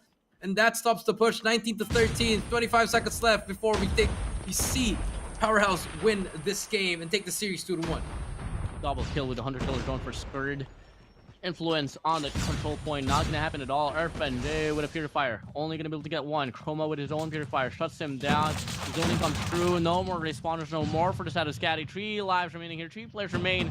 for the side of Skadi. Cisco, Tokyo, what can you do? Absolutely nothing. And they Nothing. take the game number 3, and could have been a 3-0. Could have been a 3-0 WardeN. But now they have one more game to go. Game 4, Apocalypse. It's gonna be there, and now I think that's where they're gonna close it out. You look at Incendio, bro. He's hyped up. Oh, they're just chilling, bro. I mean, look how laid back Skirt is. Look at even FDX. He's not even in the game. He's scrolling. Man wants to update the girlfriend. Hey, babe. We just won third control. We just won the third game, 2-1. One more to go. It's like no one's even minding Incendio. Guys, mind your captain. Yeah, Skirt is just. Yep. Okay. Another respawns. All right. All right. Urban J. I don't exactly know what's happening there, but hey, you do you. Take a look at the scoreboard. I mean, shut up, 29, Incendio 26. And then all the 3 players, FDX, Irfan, and Skurd, all at 17. And then for the other side, I mean, again, it's just Cisco and Chroma, both positive. All the other players are struggling to find their rhythm in the game and just had a slump there, honestly. Hey, I mean, you did win the first hardpoint run, and so far the head-to-head series has been them winning hardpoints and them losing Search and Destroy and Control. I think we can possibly see a game number 5 here, Jericho, if the morality and obviously the psych of Skadi remains the same. But if not, I think it's gonna be us calling it quits for the series overall. And what way to put it, as we're gonna be moving over to Apocalypse. And in regards to Apocalypse here, actually, we haven't really seen a lot of bans here coming in from Powerhouse International, but at the same time, it's also on par for Skadi as well. But in regards to statistics for Apocalypse, my oh my, pretty empty as well. Yep, pretty empty as well. I mean, I've seen the Omega versus Broke Boys Club game on Apocalypse. It was really close where Broke Boys took that. Now, as we take a look at Skadi and Powerhouse, expect a close game. Because that's what happened in game number 1. It could have gone to the side of Powerhouse, but certain hills and certain gods of Call of Duty gave them the spawns. So I feel like this one, I think it's a little bit more defined now, because this is where you can really push the pace, get a huge lead, and pretty much end the game. And I'm pretty sure Powerhouse, they want to end it here. They don't want to go to game 5 anymore. They want to keep the streak alive with 3-1. So maybe, just maybe. I mean, game number 5 is a map chosen by the side of Skadi, so you don't exactly want to be there. I mean, I know for a fact that First Search and Destroy was won so convincingly well for the side of Powerhouse International, but at the same time, once we get to see like a map of slums or the last and final map later on, Skadi is able to put up a good fight. So let's see about that. But in regards to Apocalypse, here, Coach J, rotation is such a big factor overall. I don't think you should be dwelling on a lot of those scrap times.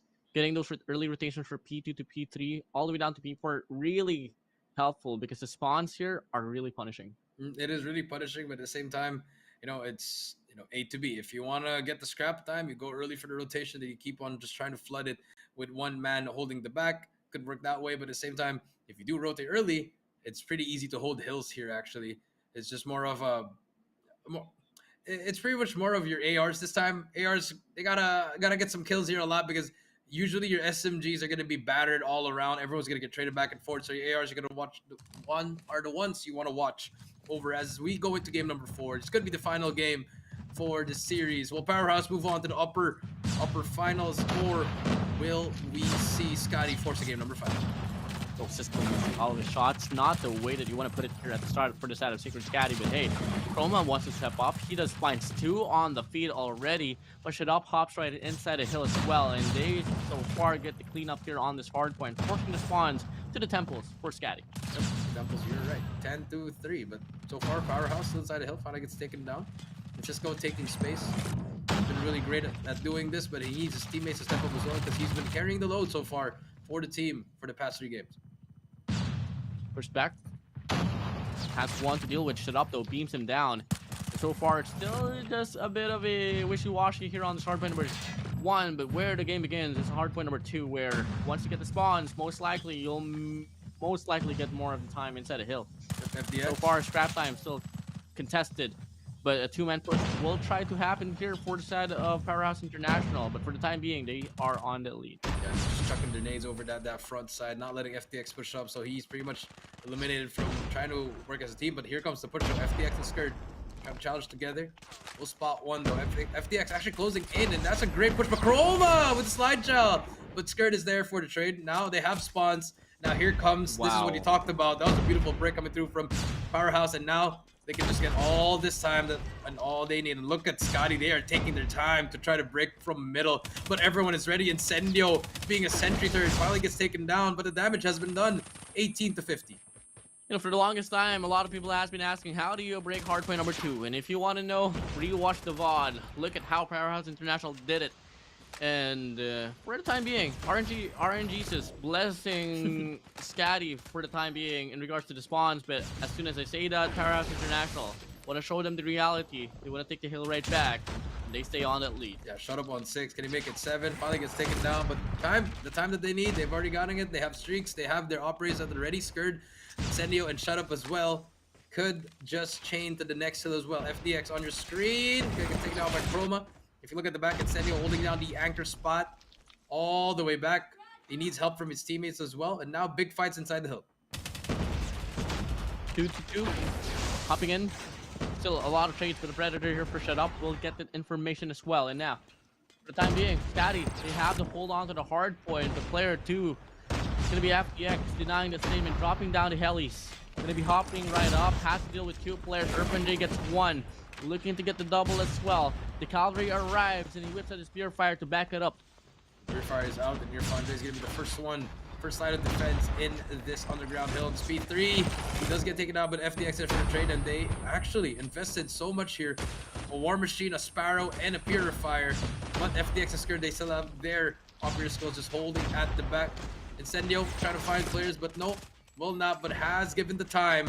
And now they're going to reach the 100-point mark after getting all the scrap time. Move over to P4. As we can see, number 2, number 5, Irfan J, as well as FDX already on the rotation, but they get taken down by Freeze. So Skadi, great rotation, great timing, but they just have to watch out for Shut Up on the flank. The timing is going to be so real, and he gets taken down by mids.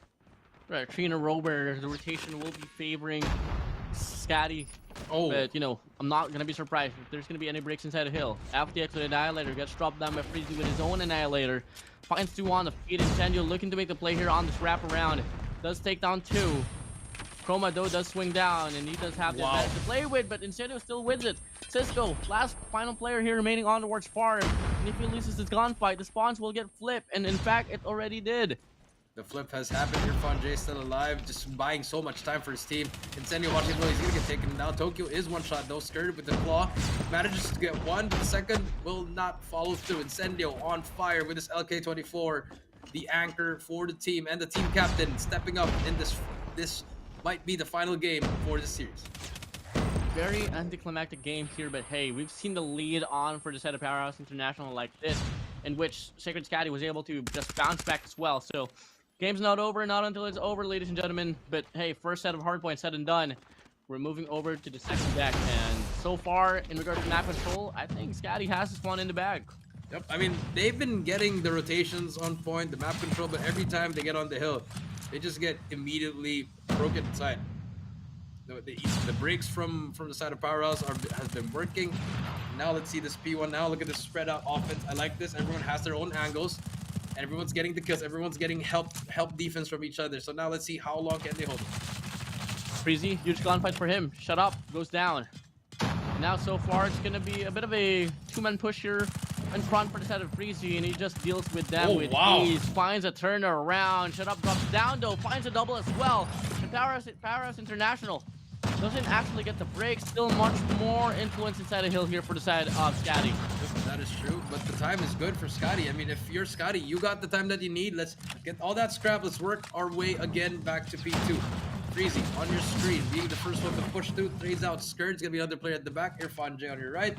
Does not matter because Freezy's gonna shut you down. Spots FDX, finally gets taken down, but influence is there, and here comes the push from Skadi. Then you know the War Machine zoning things here on this mid lane, and also down the cliff as well. He does find 2. extreme players here from the temples will pop in, and so far Powerhouse International, they're just locking things down here on hardpoint number 2.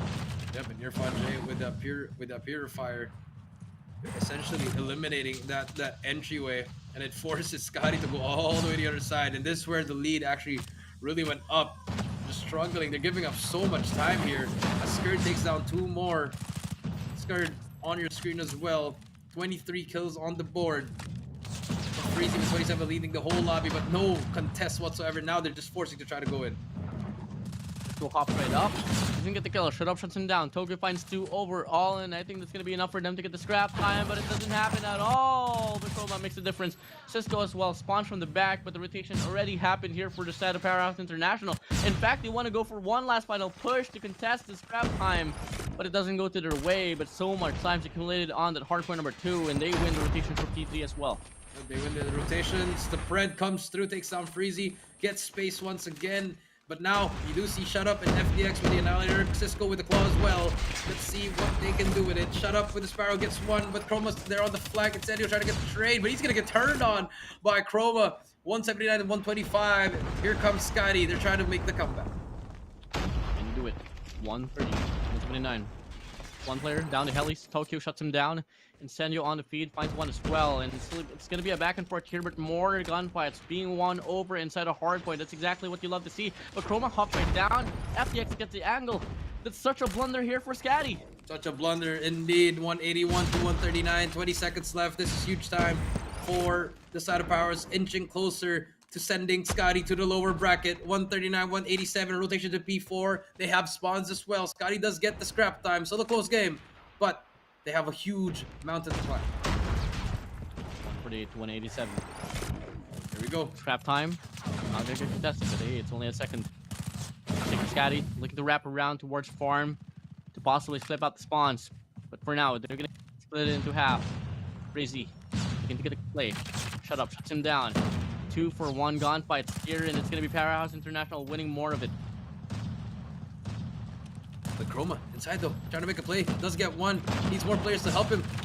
Gets a second one as well. He needs to make a play for his teammate, but instead it was actually 1 shot. Managed to get the play, but Freezy is there as well. Here comes the side of Skadi. They're just pushing in, barging in, trying to make the hero play. Fortune gets taken down. Mids with the War Machine will not find anyone. Ganks himself out as well. Unfortunate things happening for the side of Skadi. Yeah, 149 to 212 now. Powerhouse International, just very little more points, little more efforts, little more pushes for them to end up this game. And they're inching themselves right into it now as we're about to end off the second set of P4, the second set of hardpoints overall. Third set we go. Sacred Skadi. They gotta play flawlessly like for the next 3 kills if they want to put up a comeback. Yep, they gotta play flawlessly. Here we go. 31 more points for the side of Powerhouse to end this series and move on to the next round. Skadi trying their best to holding on. Tokyo, he's holding on to that hill. He's gonna get taken down. And Powerhouse, they're just shutting them down 1 by 1. Chroma trying to make a play for his team. He's gonna eat a Predator missile. Cisco gets taken down as well. And they're inching closer to sending Skadi to the lower bracket, WardeN. And the spawns here will just begin for the side of Powerhouse International, offering them a pinch, canceling the 2 players coming in from Temple here for Skadi. And Incendio whips out the War Machine as well to possibly close down the deal. 10 more points to claim. Here we go. And the War Machine is going to do some damage. Does get 1. It's going to be 1 more player. There's 3 players inside. Last 2 players. There's going to be 1 more Skirt. Trying to his best to end the game. Waiting for his teammates as well. They can just give this up and rotate actually. But I think they're going to go for that 1 last push. Shut Up already set up on that new hill. And here comes the Powerhouse trying their last push on it. Will not get anything. So Skadi gets that scrap time. But now 1 push is all they need. They need to move now. And it's all good. They got the spawns though. Here we go. Players inside a hardpoint. 2 players on the Temple. Oh, Tokyo finds the kill. 1. Couldn't get the double. Shut Up finds 2. And now they hold on to the hardpoint. They hold on to the control. And now Skadi, they get forced. 5-player push here for the cliff side. Yeah, they need the push, but here comes the Sparrow. Chroma though with the Purifier. And they're able to break the hill. WardeN, this could be it for Skadi. The momentum that they need. Sparrow coming through from Tokyo as well. Just pushing up, but the trophy is going to be there. He makes the space for the team, but Irfan J takes him down. And here comes Freezy. They need to hold on for their teammates. But the spawn's still on for the side of Powerhouse International. So overwhelming to deal with here for Skadi. such a good break for them to do on the That's a first GG. wave, but with Skurd picking up the triple, that's going to be enough for them to close down the deal here for the series overall. Powerhouse International, they win it all, 3-1. 3-2-1, and they continue to trend 3-1. WardeN. I mean, I just realized. Exactly. I mean, great showing though from both teams. I mean, Skadi, again, it was just like the last series.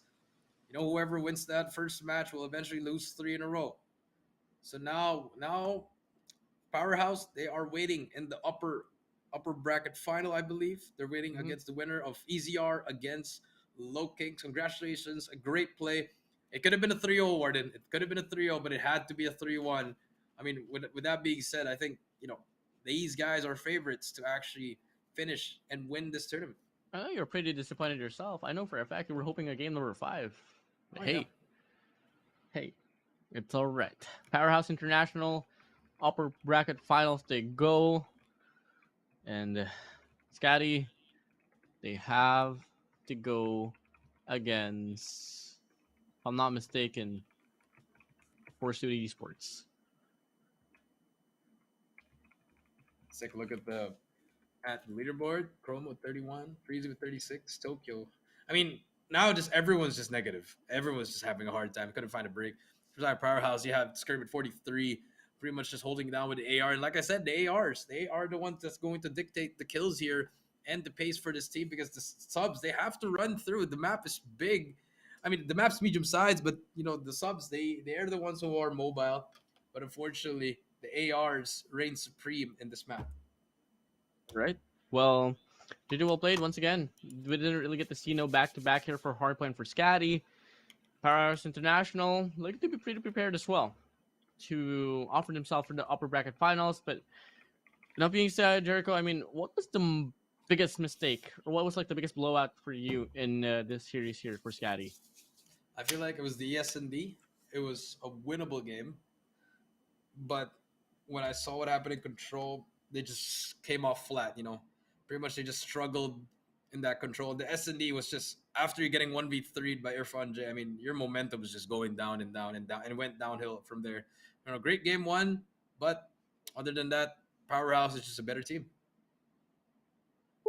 3-1. Didn't even have to go to Tunisia. Pretty unfortunate. Pretty unfortunate, but probably the next one. Why not even go to game 4? Make it game 5. Don't know. All right. Well, I think, you know, in some way, Sacred Skadi, they still have a lot of potential to go to have. And, you know, there's going to be a lot more opportunities for them to prove themselves as well. I mean, after all, their journey hasn't ended. In fact, pretty much it only just has started. They get forced down once more to the bottom brackets, and they got to get through that. They got to have to reach to like the lower bracket finals for them to go back here on top. Yep, that is true. Now, as we wait for the highlights, I mean, were you surprised that it wasn't a 3-0, WardeN?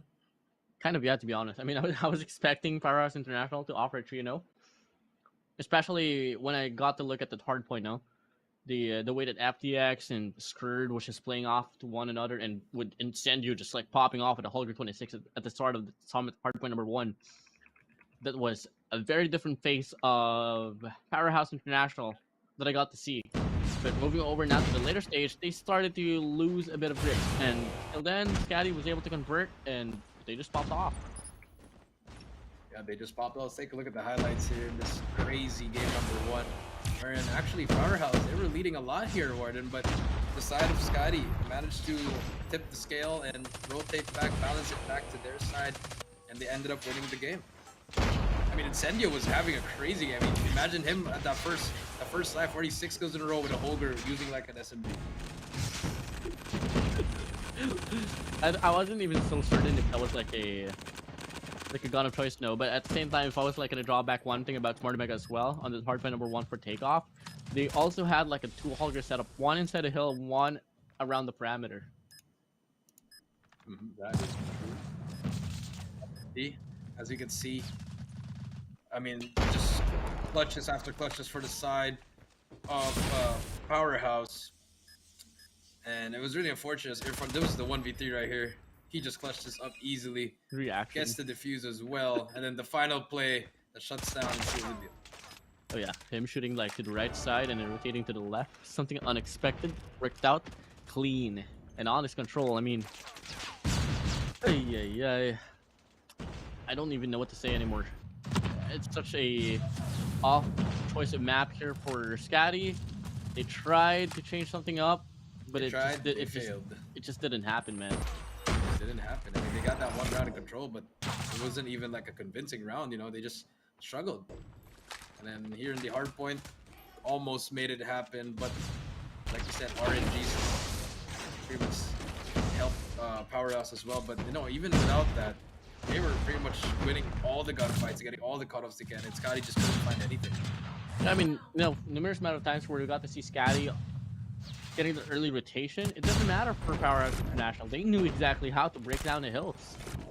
Yep, they knew what to do, and fortunately for them, it worked out for them. And, you know, Skrd was really just popping off with that AR. Now, final moments of his, you know, we thought the comeback was possible, but then Cisco was the last player there, and no one else was ready to. Well, that's going to be the series concluded here. MVP of the series, it's going to be your boy, Shut Up here. Rocking, averaging 29.75 kills, almost a 30k. 28 and 0.67 deaths though, with a 12.33 assist and an average score line of 3,577 and a KDA of 1.38. Yep, congratulations, Shut Up. And I believe we do have an interview, and I'm actually very excited to interview this man. Right. Because I have one question for him. I want to know that. I want to know. Well, we'll see. Again, Shut Up, the Powerhouse MVP. He's been doing it for a long time. You know, now that the heaven's not here, someone has to step it up. And now you see Shut Up stepping it up for the team. Powerhouse, rise above all is the name of the name of the name of the name. What? Okay, what? Name of the name? Name of the name? Well, All you know, it's not gonna get less goofy here, Jericho, as we're gonna be having an interview with your boy, Irfan J. What's good, brother? Brother. What's up, Coach J? Yes, sir. What's up, What's good, WardeN? Irfan J? We just want to start saying congratulations on the win 3-1. And well, my question's not even gonna be game related. I just want to ask, why did you shoot in Express? And even you know you had to play time, but why did you make that blunder? It was all planned, I guess. I shot the guy below me because I knew the next round I would clutch that. Oh damn, that is just that's some confidence, Yeah, right? I wanted some them to get crazy the win. confidence. You know, I'm joking. That's just I'm just joking.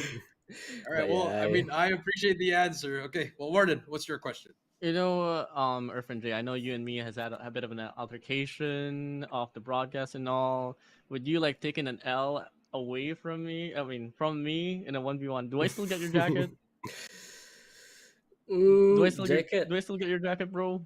You will get my jersey, but maybe not my jacket. Okay. That's good. It's good. But okay, real question here though. One play that you did on Express though, did you shoot the train intentionally to the right side and rotated to the left to get the attention of the players, or was it an accident as well? It was totally an accident. Like I thought I was pre-aiming the wrong side, and yep, I got lucky. I mean, I don't know who accidentally shot his backside to me, but yeah, thank God for that. Won the round. All right. Okay. Well, last one, just a quick one. Who do you want to face, Low Kings or EZR? Just a quick one. To be honest, Low Kings. Okay. To be honest, that's Low it. Kings, yeah. That's it. We leave it at that. What you're from? Yo, congratulations again. Good luck in the tournament, and I'll see you soon, brother. Take care. You know, See I you was soon. watching his broadcast like a few days ago, and I asked someone asked him a question: Smart Omega or Low Kings? And he said that he wants to go against Low Kings more than Omega. So, hey, living up to the statement, there's some consistency here. Let's see if Low Kings can advance to the upper bracket finals. But before we get to see that, we're gonna give you a short break. We'll Main be event right time. back, guys. Close.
taken the lead.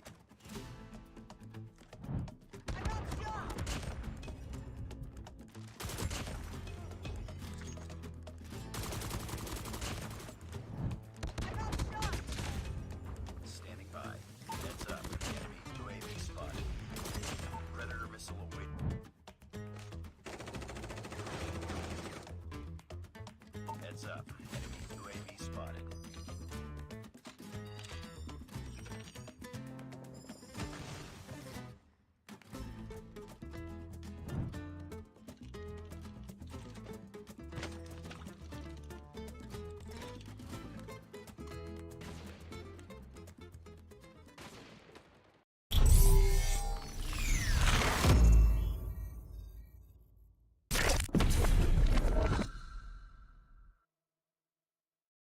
The world's so bright, it's hard to breathe, but that's alright. Hush.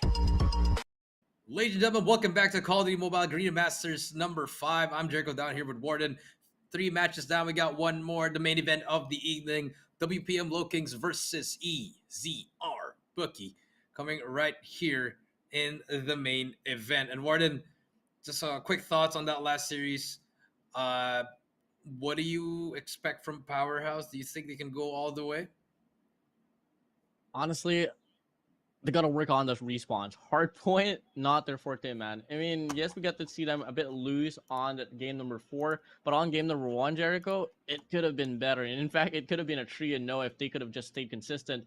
But it didn't happen. Gotta learn from it. At the same time, I don't want to discredit Skadi, no. I mean, Skadi is a phenomenal team in Yep, they hardpoint. proved a lot. Stays in hardpoint.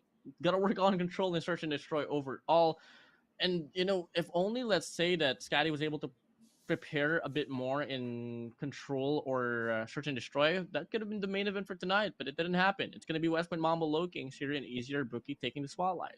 Yep, that is true. So now let's see what's going to happen here in this final match for today as we take a recap on the schedule. If you've only just joined us, we've already got 3 matches down. We got one last more to go, and that's going to be the end of the stream. And as we take a look at the schedule, remember we started off with Omega versus Broke Boys Club WardeN 3-1, Four Suits versus Savage 100 3-1, and then Powerhouse and Sacred Skadi 3-1. And now for our final and last match, West Point Mamba LOWKINGS versus EZR Booky in the main event. And now the question is, will it be a 3-0? Will it be a 3-1? Will it be a 3-2? Or will it happen tomorrow? We don't know. I mean, both of these teams, actually, they are the only team in this stage of the competition right now that hasn't really dropped the game specifically. So really impressive runs here for them, but they've had the easiest runs in the playoffs so far. I mean, for West Point Mamba LOWKINGS, they had to go against Force eSports. For the set of EZR Booky, they had to go against the HUNTSMEN. And overall, just by looking at the narratives here, I don't know if people have been noticing this, but EZR Booky, they've been banning Apocalypse Summit all throughout. And for the side of Search and Destroy, they've been banning Tunisia and Firing Range.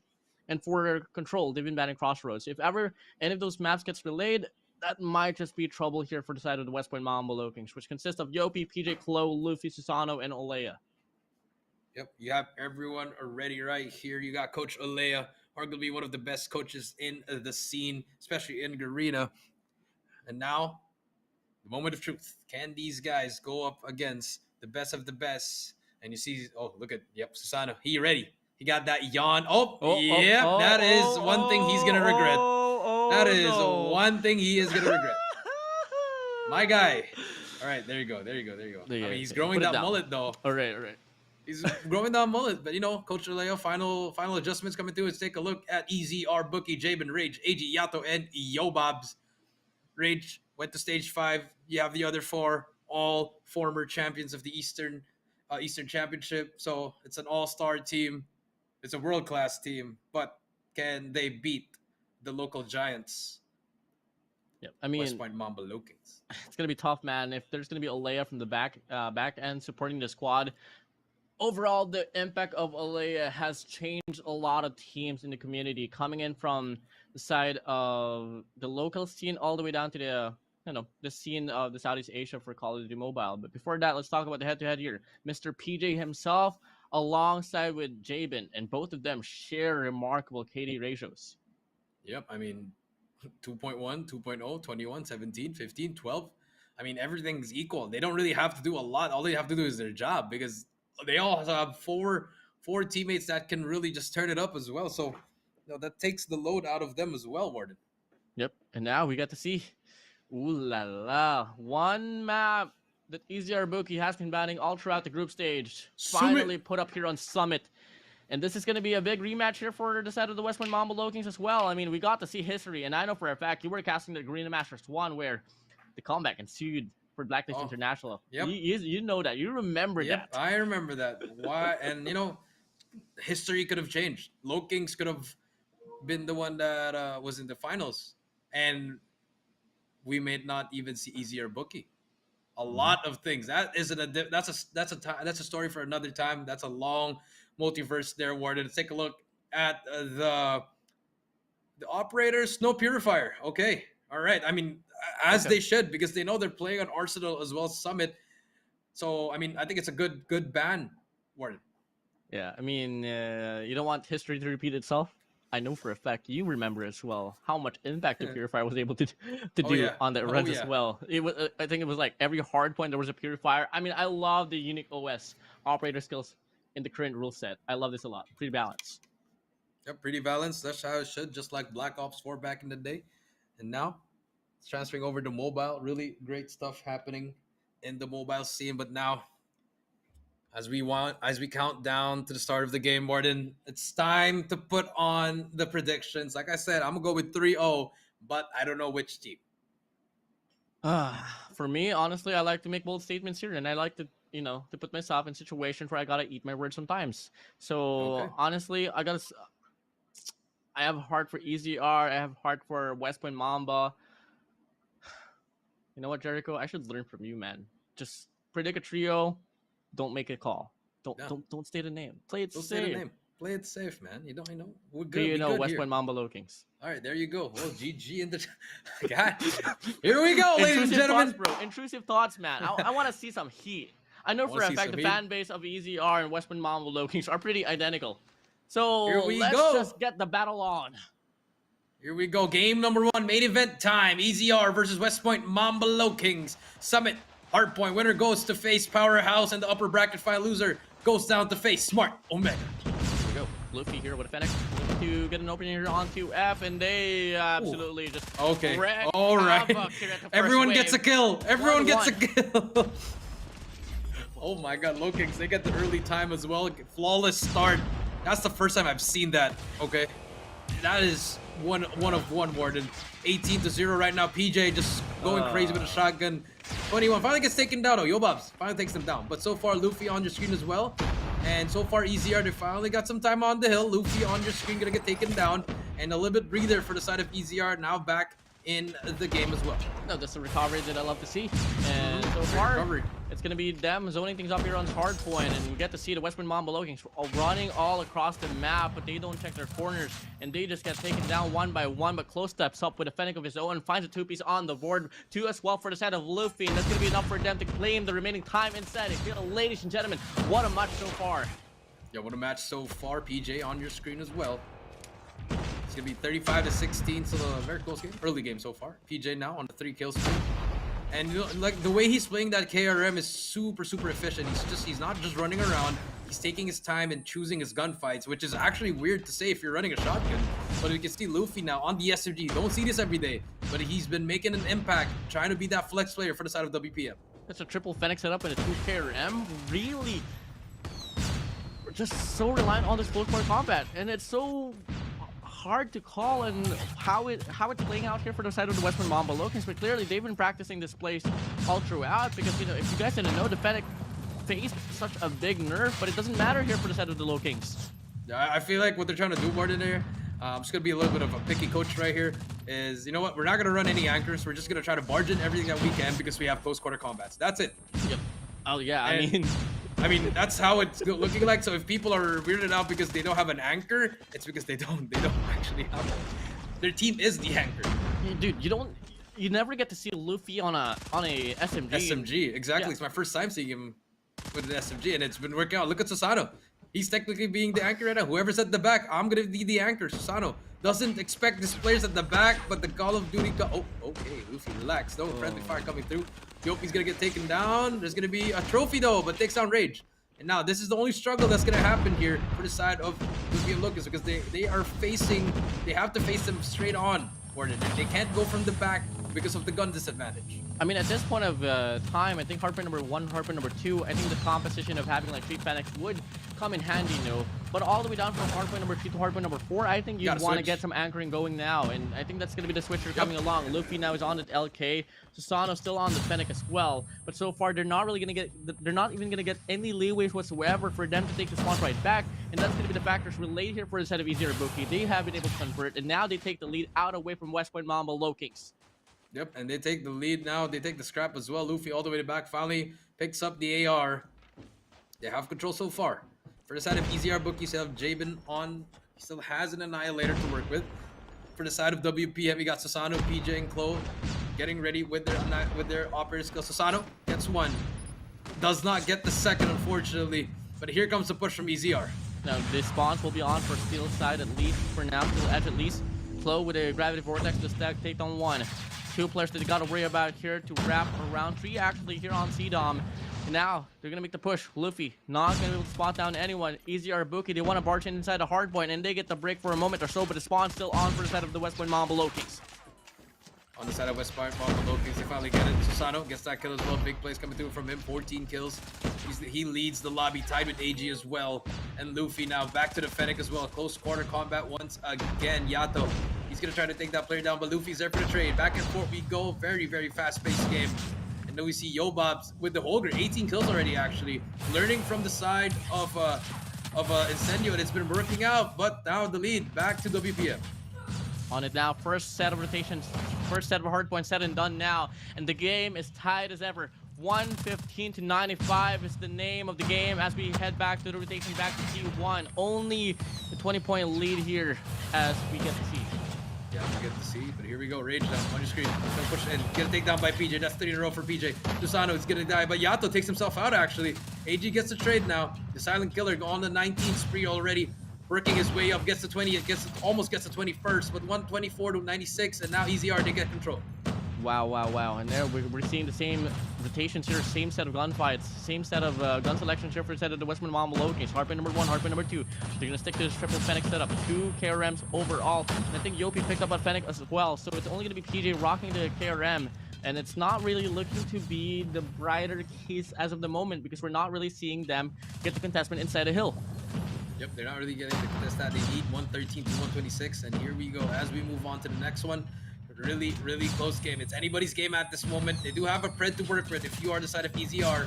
Here comes AG. Still on a roll. 22 kills, still has to spot to work with. Nice shots coming through, just holding them down, getting information. Yopi finally switches over to a Fennec, and here comes the young bloods, the duo of Yopi and PJ. They need to step it up a little bit more, as well as Luffy. Yo, Flo gets the break here from the top side, and that's gonna be them possibly getting the retake cleanly as of the moment. But Susano drops down, doesn't get the kill. Jabin shuts him down. Now all over the place. Shockingly, EZR BOOKY winning most of the gunfight. Trophy, reinforced, Sparrow in hand. And it's going to be a back and forth in regards to the exchangement. And now they finally leap and take away the players of EZR. Luffy finds a 4-piece on the feed with a War Machine. But is it going to be enough to get the break inside the hill? Yes, it will. And now we do see them using the Annihilator as well as the Gravity Vortex, just investing a lot here. And this is a risky play for them because they're not going to have any operators for P3. It's going to be a hard time. And for the side of EZR, they're all going to be stacked up. They've used 4 already. So now, it's all going to be brute force for them. So they risk this one, they get this time, and now they have to reset and hold it down in this P3. The attention to detail of West Point Mamba LOWKINGS, having different sets of guns in each respective hardpoints. That is the level of mastery that I love to see out from the side of the West Point Mamba LOWKINGS. But they got to find a way to break through this hardpoint number 3. The last time we saw this, it went all the way throughout here for the side of EZR BOOKY. Can they get the break now? Let's see. Let's come and find out. Let's find it out. Here comes the nade coming through. Nice nade coming through from PJ. We'll go back into it, but he is going to get taken down. Yopi as well is going to get taken down. This is the problem. If you use all your operators, you're going to have a hard time here. And Luffy, whiffing the shots, finally takes that player down. He'll be able to push at the back. Halo and Susano pushing through. Finally contest. Last player alive is going to be number 2, Yato. Can he try to make a play for his team? He does get one. Yato still alive. Finally gets taken down, but the trade for AG is there as well. And now Luffy all the way at the back, just trying to help his teammates, but he has to hold the anchor. La la. 168 to 151. Close game as it seems. And now WPM Mamba Lokings, they finally put a bit more better runs here on this hardpoint number 3. They get the time for the time being. Wrap around, not gonna cut the chase, but he still wins the gunfight. Yato takes on 1. The trade doesn't come true. And now you get to see WPM Mamba Lokings looking to swarm this one up, but Jacob finds still. PJ and Sasano pops right in, and they take the remaining scrap time, lowering down the points that they need to close out the game. Yep, that is true. 30-point lead, 35-point lead for the side of West Point Mamba. And now they need to try to break this. As you can see, number 3, Luffy, all the way to C-Dom already. And Yobab's forces, he has to bring out the War Machine, just laying it out. Misses 2 shots though. Just getting that space that they need. Kalo's still inside. PJ gets one as well. Chloe's still alive. He didn't get taken down, but PJ takes out the War Machine. But unfortunately, it doesn't matter as they still have the spawns here, WardeN. 165 to 187. West Point Mamba, they're trying to force their way in. EZR Booky doing whatever it takes to bring back the tide to the game. And they only need just a little bit more pushes to hold on to for them to take the lead right back. But the West Point Mamba Lokings, they want to take it back to their side. And they want to claim the remaining scrap time out from this hard point. Split push situation for the side of EZR Booky. Not going to cut it at all. And the West Point Mamba Lokings, they enter the 20-point mark. Yes, they do. 50 more points to win the game. They get the scrap time as well. Reset for P1. EZR holding it down for them, trying their best to make the play, trying to make the comeback. Yopi checks that corner. You are going to get taken down. Rage. One more player. Yopi on a roll. Just go left and right. Controlled, frenzied right here. Yopi still alive. Going to challenge everything. Finally gets taken down. But Luffy on a corner. 4 kill spree as well. Has a War Machine to use. Well invested as well. And this might be the nail in the coffin, WardeN. You can feel the heat. Bring it on. West Point Mamba Lokings has every factor locked down right now. But Luffy misses the War Machine. Chloe gets responded with a gravity vortex. AG down below the staircase. Yopi with a claw shuts him down. And the hard point continues to flow for the side of the West Point Mamba Lokings. Lokings gonna get taken out by Yato. Brings out his gravity vortex. He has to bring it out. And here comes PJ with the Sparrow as well. Gets 2 in a row. About to end the game. 15 more points to go. West Point Mamba Lokings looking to close out. 3-man push here from Dark. 2 on the hallway as well. They jump right down. Doesn't cut the chase. West Point Mamba Lokings surviving another wave. And they're about to close down the game. 3, 2, and 1. And the Lokings, they take game number 1. 250 to 174. Bookie had no answer in those last 3 hills, WardeN. Man, oh man, you got to talk about how they played at hardpoint number 3 on the second run differently, and that played such a big factor overall on how they were able to maintain the momentum. Because, you know, the switch coming in from hardpoint number 2 to hardpoint number 3 in regards to the gun selection was a bit of a toll for them to deal with. But hey, they managed to get it through, and they were able to get at least like 20 points before we head on to P4. And you can see Alea smiling, knows exactly what he just did in the squad of the Lokings up against EZR. I mean, no words, WardeN. I mean, wow is all I can say. Wow. Wow. Wow. Wow. Wow. Well, Yeah, but I mean, I like the way that they play because that's the way that you switch weapons mid-game. It's actually very, very important. Some players, they tend to just make all the same classes so that they won't have problems. But the players of WPM, they all have separate classes, which is good for them. And let's see how they're gonna able to adapt in S&D. This is the one thing that every single person knows, that S&D and WPM is not a sure win. They always struggle. So hopefully they've improved. I mean, look at the leaderboards though. It's all evened out for everyone except for Luffy. Luffy's the only one negative, as well as Yopi. But for side EZR, AG, and Yobabs, yes, they were dominating the kill feed. But Jabin, Rage, and Yato, they gotta step it up. I mean, I'm all in it for Luffy being negative overall. I mean, it's only a 26 to 27 scoreline overall, but and then him being the anchor, I'm gonna give him some slack just a little bit. But hey, a win is a win. Moving over now, Search and Destroy. I honestly think this is gonna go for the way of EZR Booky, but coming in from the previous runs that we've seen as well, and obviously safe to say, WPM Mamba Lokings is the #1 team in their bracket. They were able to serve a 3-0 up against EZR, serve a 3-0 up against Smart Omega.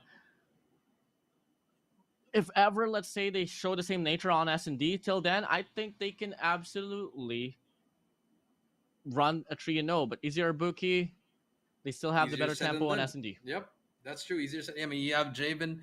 It's easy. If you don't see Jabin on your screen, he's probably behind you. That's the one thing I'd always tell my players. If you want to watch EZR, just watch out for Jabin. But now that they have Rage, Rage is that X factor. Back when he was in Omega in the S&D, he was making all these big plays. So now, let's take a look what's gonna happen. It is Slums and EZR Bookie on Slums. It's been their favorite, so they've been doing well here in GM4 as well, and now they're bringing it out here in the playoffs. Let's see if it will be the same WardeN or will we have a different kind of outcome. Slums, Search, and Destroy. I mean, if we're going to be looking at Slum, Search, and Destroy, the only time that we got to see them play here for EZR Bookie was up against Savage Doctors and also Smart Omega as well. Savage, yeah, I mean, yeah, can't do anything about that one though. Savage, I mean, they did lose up against Smart Omega though, 8-10. That's gonna be an overtime for you, and for the side of the Westman Mamba Lokings, I mean, I don't need to say anything at all. I mean, they were flawless coming from the start of that search and from that group stage all the way down to the first round of the playoffs. So we don't really have any statistics on what maps are worse for them, but the closest defeat that they could have faced is obviously given by a match by EZR Bookie on that meltdown, 8-6. Yeah, that is true. So now, as we wait for game number 2, WardeN, I think the 3-0, it's looking like it's going to that side, WardeN. I mean, that game number 1, I mean, that first life, I was so impressed by that one, WardeN. The first life of Lokings, everybody got a single kill, and I was just like, yo, that's so beautiful. You don't see that every day. You know, actually, you were there at the start of the rise of the Lokings, and comparing the Lokings last year to now, how much have they improved for you, man? Big improvement. Super duper big improvement. Well, hey, let's see. They can run things down here. Very aggressive push here on the first round for set of the Westman Mamba Lokings. As they get early control here to the Humvees and also this A side. But on the Bravo, they lose a lot of players. 2 players then. And that's going to be enough for EZR Bookie to get the bomb planted. Yep. EZR Bookie to get the bomb down. Let's see what's going to happen here next. The retake's going to ensue. And we do see Rage going to take down PJ. 2 versus 4 now. Looking like it should be a round for EZR. Unless Luffy does get 1, but 15 seconds left. They need to move fast. Moving quick. Susano can make the difference. Doesn't really cut it. Double Chow comes in. Luffy left alone in a 1v3. No time left remaining in EZR Bookie. They claim the first round. Yep, they claim the first round, and there you go. Let's see if they can keep it up. And let's see. If the Lokings answer right back, we're in it for a game. I mean, it's pretty close, honestly. I mean, it's just all about reading the tempo of EZR Bookie. Let's see if it's going to be read this time around as they want to go for the same old challenge now. Yopi picks up the first kill. Jabin does get the trade-off now. It's going to be an early 4v4. EZR was about to do the same play, but didn't happen. Didn't happen. Now, as we move on to Sano. 4 versus 4 again. Rage gonna take it down. He got naded. Has to back up. Now, let's see if they can find anything. They stalled the push though, so they have space. I think commitment in search and destroy is just something that EZR Bookie has to do as well. Especially considering the fact that they're on the offense for Slums. PJ pushed up here. Might just be able to get the timing as well to work out for him, and if ever he does, that could be coming in pretty huge. Susano picks up Yobabs. Now it's going to be a 3v4. EZR Bookie, they have their back against the wall. Back against their wall. 50 seconds left. They need to push now. 3 versus 4. Yato. The first one is AG as well. They take down Susano. It's going to be a player right behind him. PJ does get 1, but Bomb should be able to go down. It's going to be a 1v1 for both sides. Luffy gets that kill. 40 seconds hold to Jabin. Low on this wrap around as well. A little bit too far. I thought he was going to cut through Graveyard actually. But it doesn't matter. It doesn't matter, bro. It doesn't matter. Doesn't matter. Okay. Luffy up front takes him down. The Westman Mamba Lokings to respond back with their own round as well. Now, EZR Bookie, are they going to go aggressively at the first stake? Do they want to play default? Let's come and find out. Yeah, let's see. Let's come and find out. 1-1. Luffy. Ooh, almost a stash shot. Oh, but Yobabs answers back. AG gets shut down by PJ. Yato gonna get 1 though. got to get 2 as well, so it's a 2-on-2 trade. It's all to Susano to 1 versus 2. I think could rely on him in the situations like this. Has a lot of experience at his back. Has the arsenal as well to back it up. 2v1. Bomb's gonna get planted now. Look like they want to play off this post plant here for the set of EZR.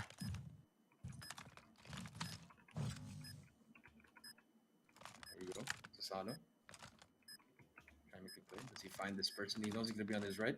Ooh, but Yobab's a little bit quicker on the trigger. Now, 1-2. Great round though, but Yato just slicing through that smoke ends up getting 2 kills. 2-1. Maybe we see a back and forth, or can EZR Booky just play exactly the same way that they did and get away with it? I mean, so far, there's really no call on what to exactly do here for both ends of the spectrum, because it's safe to say they're playing good search and destroys, but Yobab's misses the shot. Should have been an early 4v5. It's not going to happen.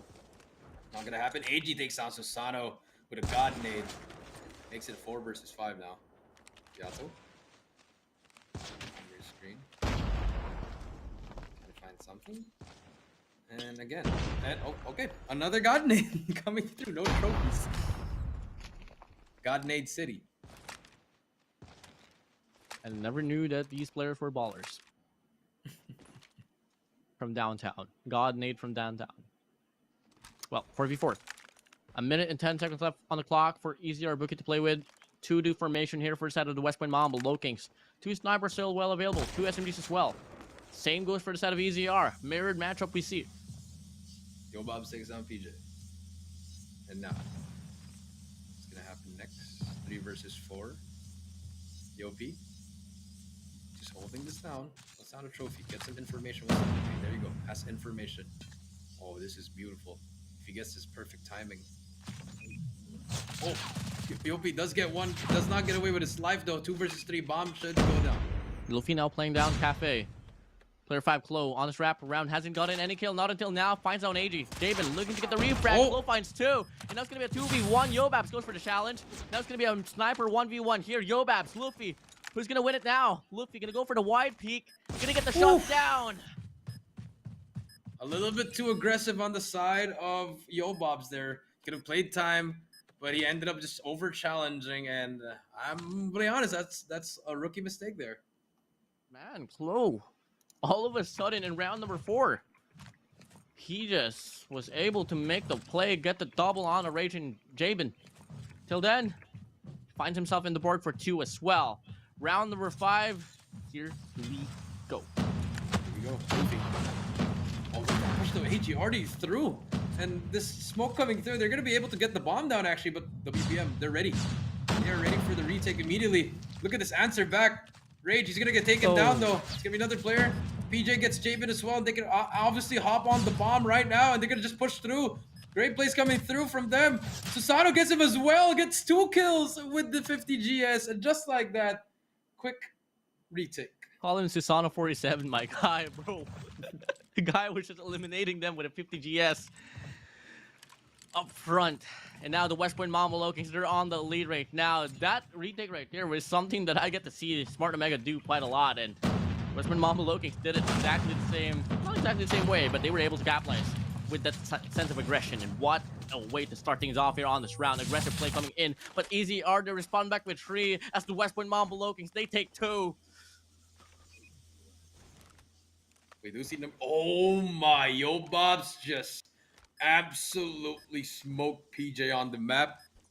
I hope our observer caught that, but probably not. Luffy, 1 versus 3, the Terminator. Will he rise again? Or is it his judgment day?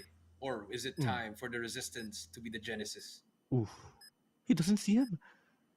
But he's going to go for his wraparound. Yobabs playing around the garage. Yobabs checks. Yobabs with his timings, man. So well done. Rage. Peeping through the hole. Gets a shot down. EZR Booky. They respond back with their own round as well. 3-3 now here, Jericho. Yep, 3-3. So it decides. And now let's see how will they play the offense, Luffy. On the screen with the sniper. They'll try to Luffy's are out, but look at this. I like this from EZR. Getting that space that they need. Not giving up any of that mid control. But number 2, PJ, he's just right beside number 4. That's gonna be AG as he slowly crawls in. He's trying to, he knows there's gonna be a player, but AG's gonna be, he's going to win this. He has that Peter's advantage right here. Oh no. Oh. Fortunately, PJ gets taken out 4 versus 5. Yeto pushed up as well, just next to Susano. Yobabs holding down this angle. Luffy looking to get the wall back. Did he get the shot? Not just yet. Susano holding down this angle. Rage peep out. You're a goner. That doesn't happen. Rage patiently waiting. Look at the formation here for EZR. No information at all for West Point Mamba Low-Kings. Rage. No one wants to be Susano. How close they are. They're not even moving an inch. I think he's gonna let someone push to the right. There you go. There you go. That was beautiful. Oh, almost gets that. But Yopi trying to get the trade. Halo. He's gonna lose that gunfight. It's all up to Yopi. In 1 versus 2. Definitely winnable. AG is 1 shot. Yobab's behind though. Yopi gets that kill. He knows where's the last guy is. 20 seconds left. He has to go for it. Yopi has the bomb. Can wrap around. But again, a sniper. The timing is... Oh my goodness. WardeN, the timing is so real. Does Yopi expect this? Oh, he gets away with his... Oh my goodness. The timing. Everything's happening. Yopi, sling down. No way Yopi loses. Oh, you saw him. Oh, my Yobabs does not miss.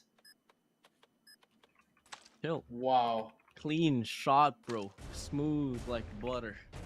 That was a shot to be talked about for ages. EZR one-upping now West Point Mamba Low-Kings. Will the King settle for this? Or they want to put back a round for them? We've been seeing things go back and forth. Let's see if it's going to be the same way here as we approach next round. And here comes Low-Kings, though. They're pushing through immediately. Rage and PJ, they shut him down. Javen gets 1. Rage gets another one. And AG on the flank. Susano gets taken down. It doesn't even matter. 3-5. For the longest time here on this GARENA Masters 5, I've been questioning when will the West Point Mamba Low-Kings drop a game? Because they approach the playoffs with no drop maps whatsoever. Same goes for the first day of the knockouts. It didn't happen. This might be the first here, Jericho. This might be it. Let's see what happens. Javen and AG pushing through. And now the Low-Kings. Let's see how they adapt. 3-5, minute 41. AG hiding in his corner, WardeN. Now everything's slowing down after those 2 fast rounds. And you know, that clutch, that 1v1 was really huge for Yopi if he clutched it up. 3-3 defense. Actually, it's gonna be a 2-2. 1 player on the mid lane, just roaming around, going to wherever he is needed. Well, West Point Mamba Low-Kings playing so passively as well. They don't exactly know what's gonna be the read, but PJ might just be able to initiate the push here on the point. Susano as well holding down this angle. If the patience of Yato will come along, it might pay off for them, as they have been so well in regards to like these types of defensive setup. A minute left on the clock for the side of the West Point Mamba Low-Kings to play with.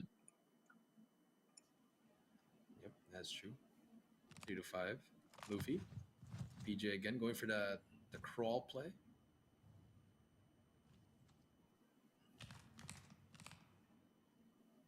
See what happens here, PJ. They're trying to make a play here. They're trying to force AG to get out of there. And there you go. That was the one. That was the play. They gotta take it. Yopi gets 1. Luffy, PJ, they all get 1. 3 versus 2. 25 seconds left though. They need to push. Susano. Oh, the hit marker. Wow. But no follow-up. They have to go. Susano both tagged up. Luffy gets him as well, but Luffy with a pistol shuts him down. And great play coming through. I mean, the West Point Mamba Low-Kings, they needed that round right there. What an exchange for Luffy on the God Nade. And now, once more, they played the previous round so passively here. Will they go for the same case? I think they want to go aggressively here on this mid lane, perhaps. As we get to see the utilities play off now. Smokes on the dumpsters. Smokes all over the place. Another exchange comes through. And so far, the West Point Mamba Lokings, they pick up 2. But EZR Booky, they respond back with 2 as well. Make it a triple overall now here for both ends of the spectrum. 2v2 we go. Bomb. Looking like it's not going to get planted. Not just yet. What is... Okay, there you go. My OCD was kicking up there because he kept on using and not using the state WardeN. But now, bomb is down though. Huge round for the Lokis to tie it up. Both huge rounds. Was planned. Looking like no pinches whatsoever. They're just gonna go barge in. Better gunfights. Smokes deployed. Cloak. Kept the nade. Nades coming through. Now Yato will not be the one going down. It's gonna be Obabs now. Yato left alone in the 1v2. Susano has his angle to play with. Sprays down, gets the kill. West Point Mamba Lokings, they even it up. 5-5. Here we go. Big round for the match point. No way. Here we go. No. Imagine if Yopi way. won that gunfight. Would have been 6-4 right now, WardeN. That's alright. I mean, regardless, we're getting one hell of a match. Once more barging in here on his B bomb site. That's gonna be 4 players here on this parameter. Yopi checks out, finds a double kill. Rage and David now waving their hands goodbye. But Yato is still alive and taking here for the side of EZR. He finds a triple. Look, Susano left alone up against Yato and Yobabs. Yato on the run to get an ace. Can he do it? Oh, they lined up. They lined up for Yato. Oh, The bomb is gonna get defused. They're hopping out of number 3. Does he have enough time? Does he have enough time? No, he misses the shot! wow. Yato with a Fennec. Triple spray down. Saves the round and gives them the match point advantage. 5-6, the West Point Mamba Lokings. Call of Duty Mobile couldn't even take the heat. That's true, but here, gotta close out if you are the side of EZR. Yato with a huge play. Goofy. Oh my goodness. So close, yet so far. Now, back to the default once again. You know, that's my Mamba Lokings. All we gotta do is just commit to a bomb site, fix up their post plan. Easier said than done, but for the longest time, we've seen the defense play up for a set of EZR Booky. I mean, get to see them play passively, play back cafes, play into the bomb site, 2 around statues, and just, you know, them just waiting the angles. I mean, after all, you're on the offensive side here. You gotta make the initiations here if you're on the side of the West Point Mamba Lokings. Here comes the God Nade. Does it hit anyone? We'll hit Jabin. Fortunately, just a hit marker. Gets that information that he needs. No. Let's take a look. 50 seconds left. Time is ticking. And again, EZR is holding up. Last time this happened, the Lokings did win the game. Win the round, I mean. Well, And now, 35 seconds. They gotta move. This is it. Here we go. will the Lokings finally bleed a game, drop a game? Now the push will try to come through. 3-man push here, 4-man push here from the front lines. PJ shuts them 1. Yopi and Klo gets their own kill as well, and it's only going to be Jabin on this run right now to get a kill. AD finds 1. Luffy gets it caught off now, and it's going to be Yobabs left alone in a 1v3 up against Luffy here on this mid lane, dancing around, looking to get the kill, and Luffy will get the finishing blow to force an overtime. Force an overtime. Now it begs the question. Again, I'm going to go, Yopi, if you won that 1v1, it would have been over.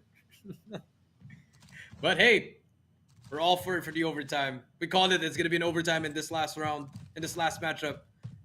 And now, 6-6. What a match that we are seeing right now, ladies and gentlemen.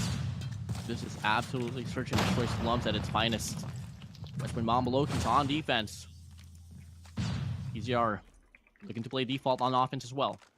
And it's just all going to come down to the perfect timing. But I don't think the snipers would be the one that could make the play. But now they have initiated to make a play here on the speed bomb site. They're going to get the spawn planet, and it's going to be a 5v5 retake. 5v5 retake. Bomb is on. First 130 in. That's going to be Yopi. Gets that first blood. Trade it out. Yobabs trying his best to find someone. Missed that shot. Luffy.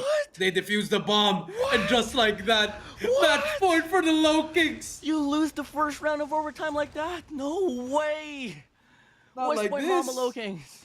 Not like this. pushing EZR down to Skyfall. One more round in EZR Bookie. They're gonna fall into shambles. And the Lokings close it down. PJ early kill onto AG. Finds a double overall. Rage takes down Clo, but wouldn't matter. PJ finds a tree spree. He goes down. David touches him down, but the damage has been done. Yobab's left alone in a 1v3. It doesn't matter. It doesn't matter. West Point Mambo Lokings. They shut even down pick up the EZR bomb. Bookie. And search and destroy. They didn't even pick up the bomb, Martin. They just went through. What a call. What a gutsy call. Whoever called that, whoever the IGL is, amazing. And PJ just went huge on that blue. There was 3 players there. PJ just peeked out, went to the A bomb shed. Hello, hello, goodbye. Hello, goodbye. See you later. See you to the next game. EZR Bookie wasn't seeing that coming. Wasn't able to see that coming at all. Oh my days. I mean, one more to get that 3-0. Unless, will history repeat itself, WardeN? Will we see another EZR Bookie comeback? Because, yeah, I'm just going to let you know with history. Last GM4, they were in the same situation against Smart Omega. And they won 3 straight. I'm all in it for the narrative as well. I'm open for reverse comebacks because so far we've been seeing dominant runs over dominant runs so far. But man, if I was gonna bring back the narrative of the West Point Mambo Lokings losing the series, I have to bring back the fact that West Point Mambo Lokings was arguably the worst team in Search and Destroy. But they proved that statement wrong here at this game number 2. They took down EZR Bookie on Summit Hardpoint. They got the final adjustments here for Slum Search and Destroy. And now we're going to be moving over to Crossroads now here. And I don't exactly know what to say here, Jericho. For the longest time, EZR Bookie has been banning Crossroads. They've only banned 2 maps. They haven't banned Raid. They've banned Standoff once. They've banned Crossroads 7 times. And it could only mean 2 things. It could only mean 2 things. It's either that they're hiding something or they don't like playing this map. Well, either way, they got to play it because their backs are against the wall. And if they do get sent down the lower bracket, we got another E Clasico coming up. Omega versus EZR Bookie for the next day. But like, you know, that's for tomorrow. We're focusing on WPM Lokings versus EZR Bookie. Dude, you get to see the competition of Garena evolving so much to the point that you get to see possibly EZR Bookie and Smart Omega at the lower brackets of the competition. Second lower bracket. When did you ever see that, bro? Never. Probably in my dreams, but never. This is insane. This is insane. I mean, that's all I can say. Honestly, I think this is the first time as well that we're going to be seeing the West Point Mambo Lokings go up against a squad of the ex-AMT at the upper bracket finals as well. This is history, my guys. Yeah, because last GM4, they did send AMT back down from the second round to the lower bracket, and then they lost to EZR Bookie in the upper bracket finals. So now, will history repeat itself?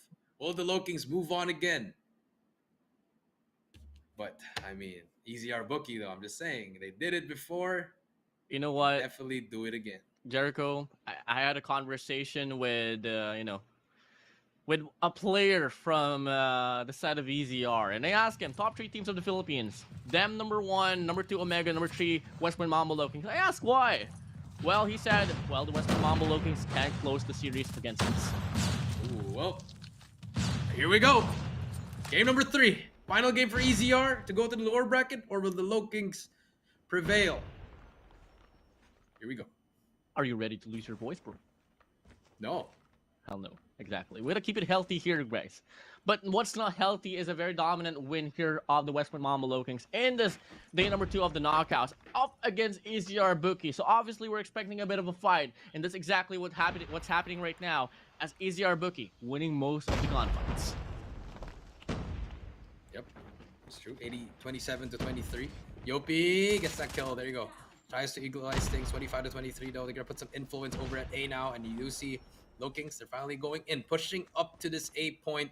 Now Luffy does not spot that player below him, and it could be a menace And Yopi does get taken down. Now the Lokings struggling to put some effort towards these control points. They've been throwing their bodies down here on this 8 point, looking to possibly, you know, get some sort of a capitalization here in regards to like extended the life count. I mean the time count, and it's looking to somewhat work out for just a little bit here. But West Point and Mama Lokings actually might just be able to call a reset here, as they are not too far behind in regards to the life count. But at the same time, a lead is a lead here for EZR, and it's just going 50-50 now. It's going 50-50. Six life discrepancy. Set it properly, finally. PJ pushing through, is gonna get taken by Yato. PJ, he's gonna wait. The timing is real, but gets that. And here we go. They're probably gonna get this A. EZR might just give this up and work towards that spawn trap, but they're just trying to get that mid-map control. But PJ, huge kill coming through. Just trying to cut down the lives one by one. He's gonna play red behind him. The pinch might come through. PJ still alive. It's gonna be more play behind him. Yato, he's gonna finally shut him down. 14-5. AG in the corner. Does not spot AG. AG takes him down. Gets the trade. 13-3. This should be a round for the side of EZR. A quick and clean round here for a set of EZR. That's exactly how they want to roll.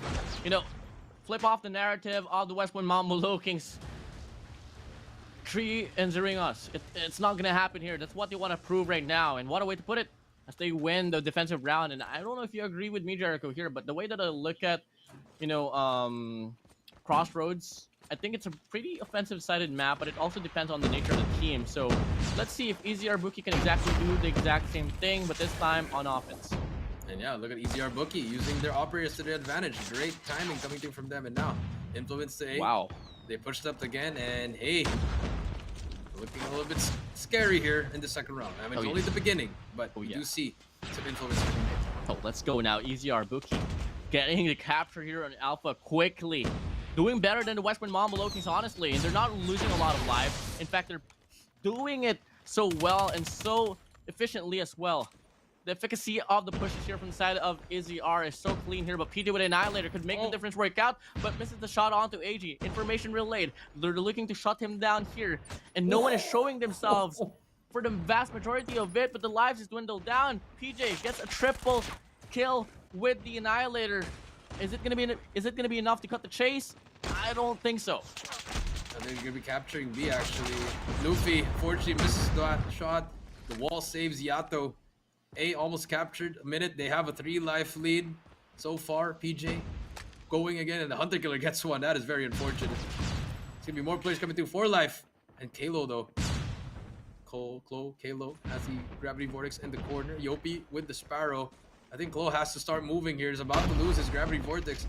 And that is the plan for him. They've used all their operators here to secure this round number 2.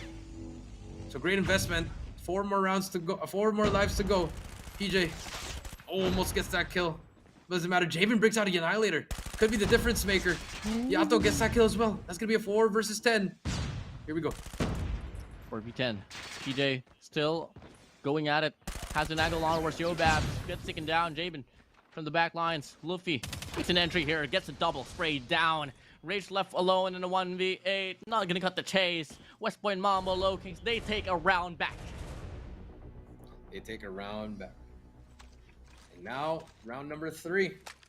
Let's see if the Lokings can continue on, or will EZR answer back. I mean, look at Rage, 16 kills already. He's trying to will his team back. Sano gets a pick off onto Yato. Has to open things up. West Point Mama Lokings getting an early contestment here in Alpha. And Yopi hops right up, gets 1 Gravity Vortex investment here for the side of EZR. Will happen. No kills whatsoever though, and they take care of the players here onwards mid snow. PJ advancing, looking to get the kill, but he whips out. He fails out, thinking that he got the kill. Both of them actually thought they both had each other, but unfortunately did not happen. Claw coming out from the side of Yo. Susano gets 2 in a row though. Huge kills coming through. Luffy now. A is about to be captured. Kalo watching over Kalo, trying to go for that extension. Kalo does get that first kill. He's gonna go all the way back. I like this play from Klo. I love being a menace at the back. Let's see how long he can stay alive. I love the play overall for the set of the West Point Mama Lokings. Same exact play, but this time they revamped on how to have a better look in the situation. And guess what? They get the alpha point captured now. They get the extensive push here towards the spawns. They're getting the slaying department all and going now. And someone call the fire department because the West Point Mama Lokings is burning EZR Booky as of the moment. Yep, and the Sparrow from AG takes down Susano though, but the Pred will take him out. PJ gets that kill, 10-17, and now we do see the West Point Mamba Lokings on a roll, on a tear, 2 minutes, a lot of time to work with. Now let's see if they can close it up. Well, 7-16 we go. Lives, so much double. And it's just going to be EZR Booky having their backs against the wall. Luffy pushing up here with an LK-24, beaming them down like running ducks. It doesn't matter for him. Take them out of the round. 2v11. Capture on Bravo, not going to matter. Yato and AJ, what can you do? They can go to the next round. That's what they can do. 1 minute and 47 left. Sano just getting that scrap time. You know, he doesn't want to be in the bottom of the leaderboard. But that's going to be round number 3. Clean. Match point.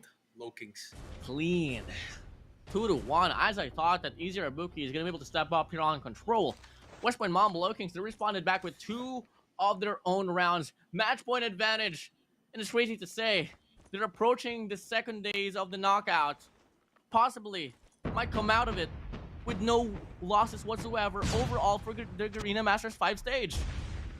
That is true. Luffy spots one as well. Oh, Yopi gets taken. That's a huge kill actually from Rage to shut down the Sparrow. Luffy with the War Machine will not find anyone though. That's 5 shots to go. Still alive, finally gets taken down. But EZR, they're pushing into A. But here comes the Lokings. Can they close it up? Are they seriously going to go down, what, 6 games in a row up against West Point Mamba Lokings? I don't exactly know. So far, it's not going to be happening here. Alpha Point, pretty much set and captured with only one more segment to deal with here for EZR Booky, and they're going to be able to get more time to play with, alongside with a bit more lives as well. But Yopi, this nice statement, does get the double. Rage backs it up with 1 kill. Susano on the feed as well. It's going to be a back and forth here in regards to the kill count. And so far, divide and conquer is the way to go here for EZR Booky. Yep, divide and conquer. PJ with an Annihilator, big place. Has to make a huge play here. Will miss that shot. Unfortunately, you'd really hate to see it. But 70-16, still a close game. Now all tied up. Nice kill coming in from Luffy. Now we do see B is getting trimmed down. So 2 segments in A, 1 segment in B. So if you're EZR, where do you want to go?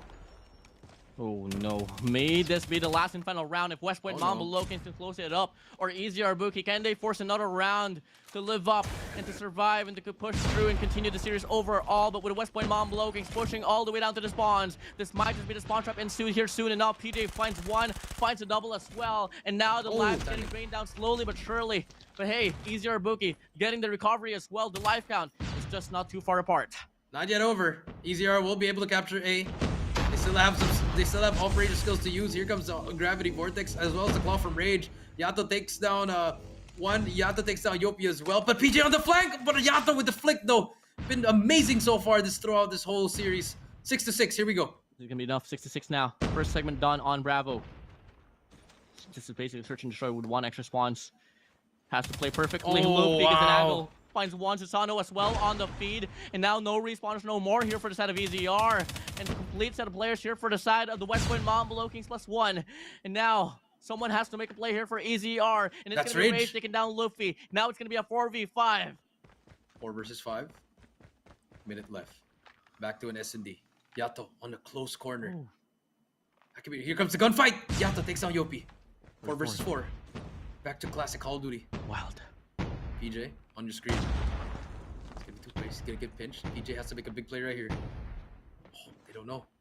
He can try to go. They're gonna hop on it too. They still need 2 more ticks. PJ. Does he find the spot? Slides out. Spots that corner. Gets taken down. It's a 3-4. But the War Machine! War Machine from Luffy! He gets that kill! It's a 2 versus 2! There's gonna be 1 more player right below him. It's gonna be Rage. He takes down Rage as well! Last player in that stuck in the cargo! Luffy trying to get the shot! He needs a challenge! Yo, Bubs! He's gonna be all alone there! And they get the kill! The Lokings send EZR Booky to the lower bracket. It's Susano throwing up the 3-0. What a play! What a match! Lokings punched their ticket to the upper bracket. West Point Mamba Lokings hasn't dropped a game at all right from the start of this event. Looking to be possibly at the end of it. I mean, it's going to be a hard order to do so, but at the same time, they're on this very run. They're the only team that has made impact coming from the first to the second day of the playoffs with no games dropped onto the group stages, no games dropped whatsoever.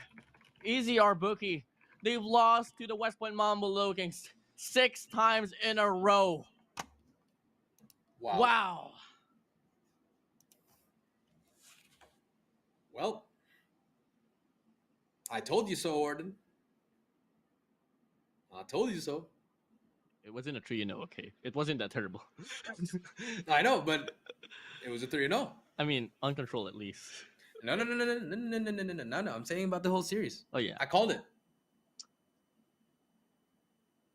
What's the next? I've asked you before. What's the next number for the lottery, bro?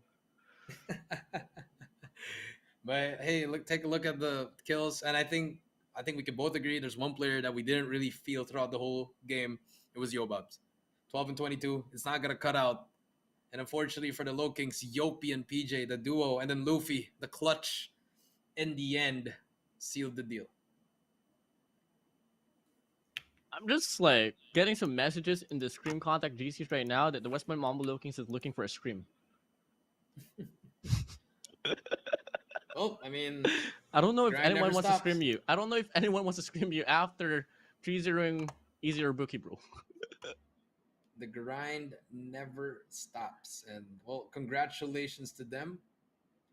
And now, I mean, they're going up against Powerhouse in the upper bracket final. The winner will take a slot at the grand finals plus the one and the game one advantage at the best of 7.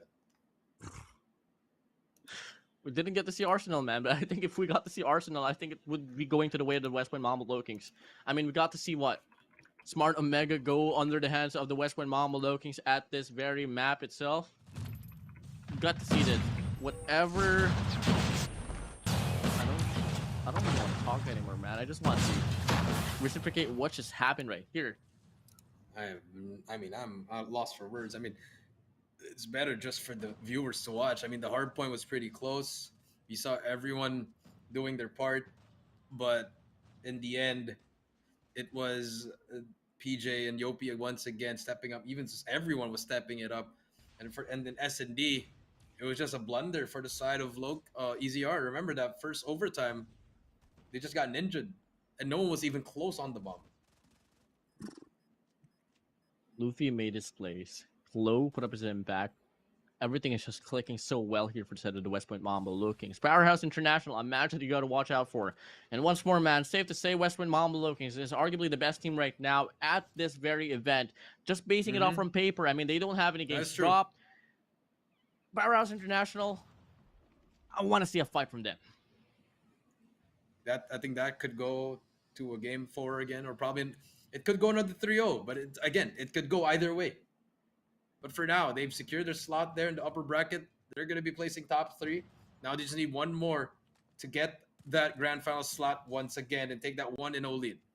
You know, for the longest time, the rivalry between the so-called AMT back then, also known as Powerhouse International now, if ever, let's say, we were lying for Powerhouse to win off the series, you possibly hope for them on Search and Destroy. But if the West Point Mamba Lokings can continue to build up themselves at this pace of Search and Destroy, they can absolutely offer 3-0s over 3-0s throughout the whole competition here. And if ever, let's say, Powerhouse International wants to put up a fight against the West Point Mamba Lokings, my oh my, gotta know it. You know it, Jericho. They gotta work on that hard point. Yep, they gotta work on that hard point. And now, here we go. Let's take a look at the control. You know, first round was so convincing by the side of EZR, but as soon as that round ended, the next 3 just all went to the Low Kings. I mean, the last round was just crazy. And Luffy played his life so well until he got that War Machine and pretty much sealed the deal for the Low Kings. Wow. Oh, wow. I'm sort of pretty bummed, to be honest, that we're not even going to get an interview here. I want to ask a lot of questions on how they feel, but you know what? You just said that they're looking for a scrim, so I'm pretty sure they're probably eating right now, getting ready for the scrim.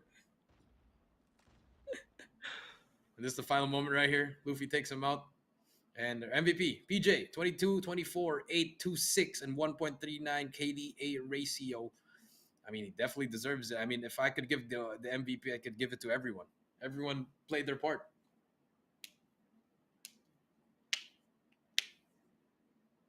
Man, oh man. PJ, Mr. MVP. I mean, I think everyone is the MVP there, man. But obviously, Mm-hmm. spotlight on for PJ.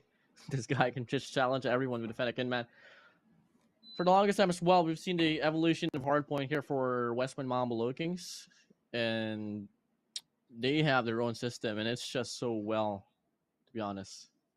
I mean, homegrown talents from the locals all the way. They had Raph before, they had another player before, but now they finally found the missing piece.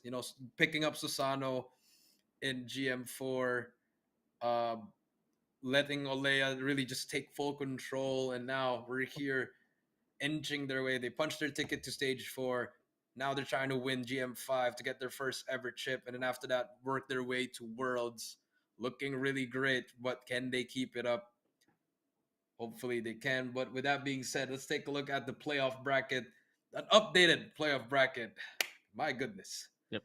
it's been a crazy day. Before anything else, I want to give a huge shout out to the products of Alea coming in from Ninsei, Deadzy, Sandy, Dino, Elijah. Shout out to you all. But now, Jericho, here is the brackets here. Oh my days. Smart Omega, EZR Booky down below. Sacred Skadi, big fight up that they got to do. EZR Booky, Force City Esports, well given. I think it's going to be a 3-0 here. I think, Jericho, I want to ask you predictions here for the next set of matches. I'm gonna go Lokings win over Powerhouse. Wait, Powerhouse already won? Yeah, I think according to production. But don't mind that, guys. Don't mind that, guys. That is not. That's just a blunder right there. So I'm gonna go with Lokings winning over Powerhouse. They go to the grand finals. Powerhouse goes down to the third place match. Omega wins against Skadi. EZR wins against Forsuit. Omega wins against Bookie. Omega wins against Powerhouse, and then Lokings Omega, and I don't know. I'm gonna stop with that. But then I mean, there's another way. What if Skadi wins against Omega, and then it's a GG? Well, GG well played. Honestly, I think Because once Skadi and Four Suits are eliminated, we're back to the Garena 4. It's not the Garena 3 anymore. We got the Garena 4 now, the top 4 of the Philippines and Singapore as well. So interesting matchups for tomorrow, honestly. Yeah, definitely. And overall, I think we're about to see another, just set of shockers as time passes by here, Jericho. Yep, that is true. Well, this is going to be our bracket. Let's take a look at today's schedule. Just a recap. Omega Broke Boys Club started off 3-1. Four Suits Esports versus Savage Huntsman 3-1. Powerhouse versus Sacred Skadi was also 3-1. And finally, the one that was different, WPM Low-Kings versus EZR Booky. It was a 3-0, and everything was predicted right by WardeN and I. 3-1, 3-1, 3-0. That's exactly how you want to roll. What a day that we've had here for the knockouts here, Jericho. Yep, crazy day. We started off the day thinking that Omega was going to be eliminated, and then Broke Boys got eliminated. Huntsman got eliminated. Powerhouse almost losing to Skadi in the S&D as I mean in the games, but Powerhouse ending up going to the next round. The Low-Kings 3-0ing EZR Booky. I mean, they're flawless right now. Yep. They're too good. Pretty flawless here. I mean, the Westman Mamba Low-Kings, can they remain consistent once more? I mean, it's a very doable case here. It's going to be a very doable case here for the side of the West Point Mamba Low-Kings. But they got to get True Powerhouse International first. So that's something I can expect to see. That's something I can expect to happen. What about you, Jericho? I think it might go down. I think we're going to see the first game 5 for tomorrow. WardeN, especially Low-Kings and Powerhouse. That would be a matchup you have to watch. Because that one, whoever wins that, will get the +1 advantage in the grand finals. It's a best of 7. Yep. Well, Jericho, I'm going to be wrapping up as well here for this GARENA Masters 5. This is going to be my last day casting. I think same goes for you, Wes, actually as well. I'm just filling in from my girl, Beef Mommy. But tomorrow you'll have AJ. I think Kali's also casting, and then I'm pretty sure Beef is casting the finals. So with that being said, guys, it's been me, Jericho. This has been WardeN. This has been Call of Duty Mobile GARENA Masters 5. We'll see you guys tomorrow. Get some rest, eat some dinner. Goodbye. Bye-bye, guys.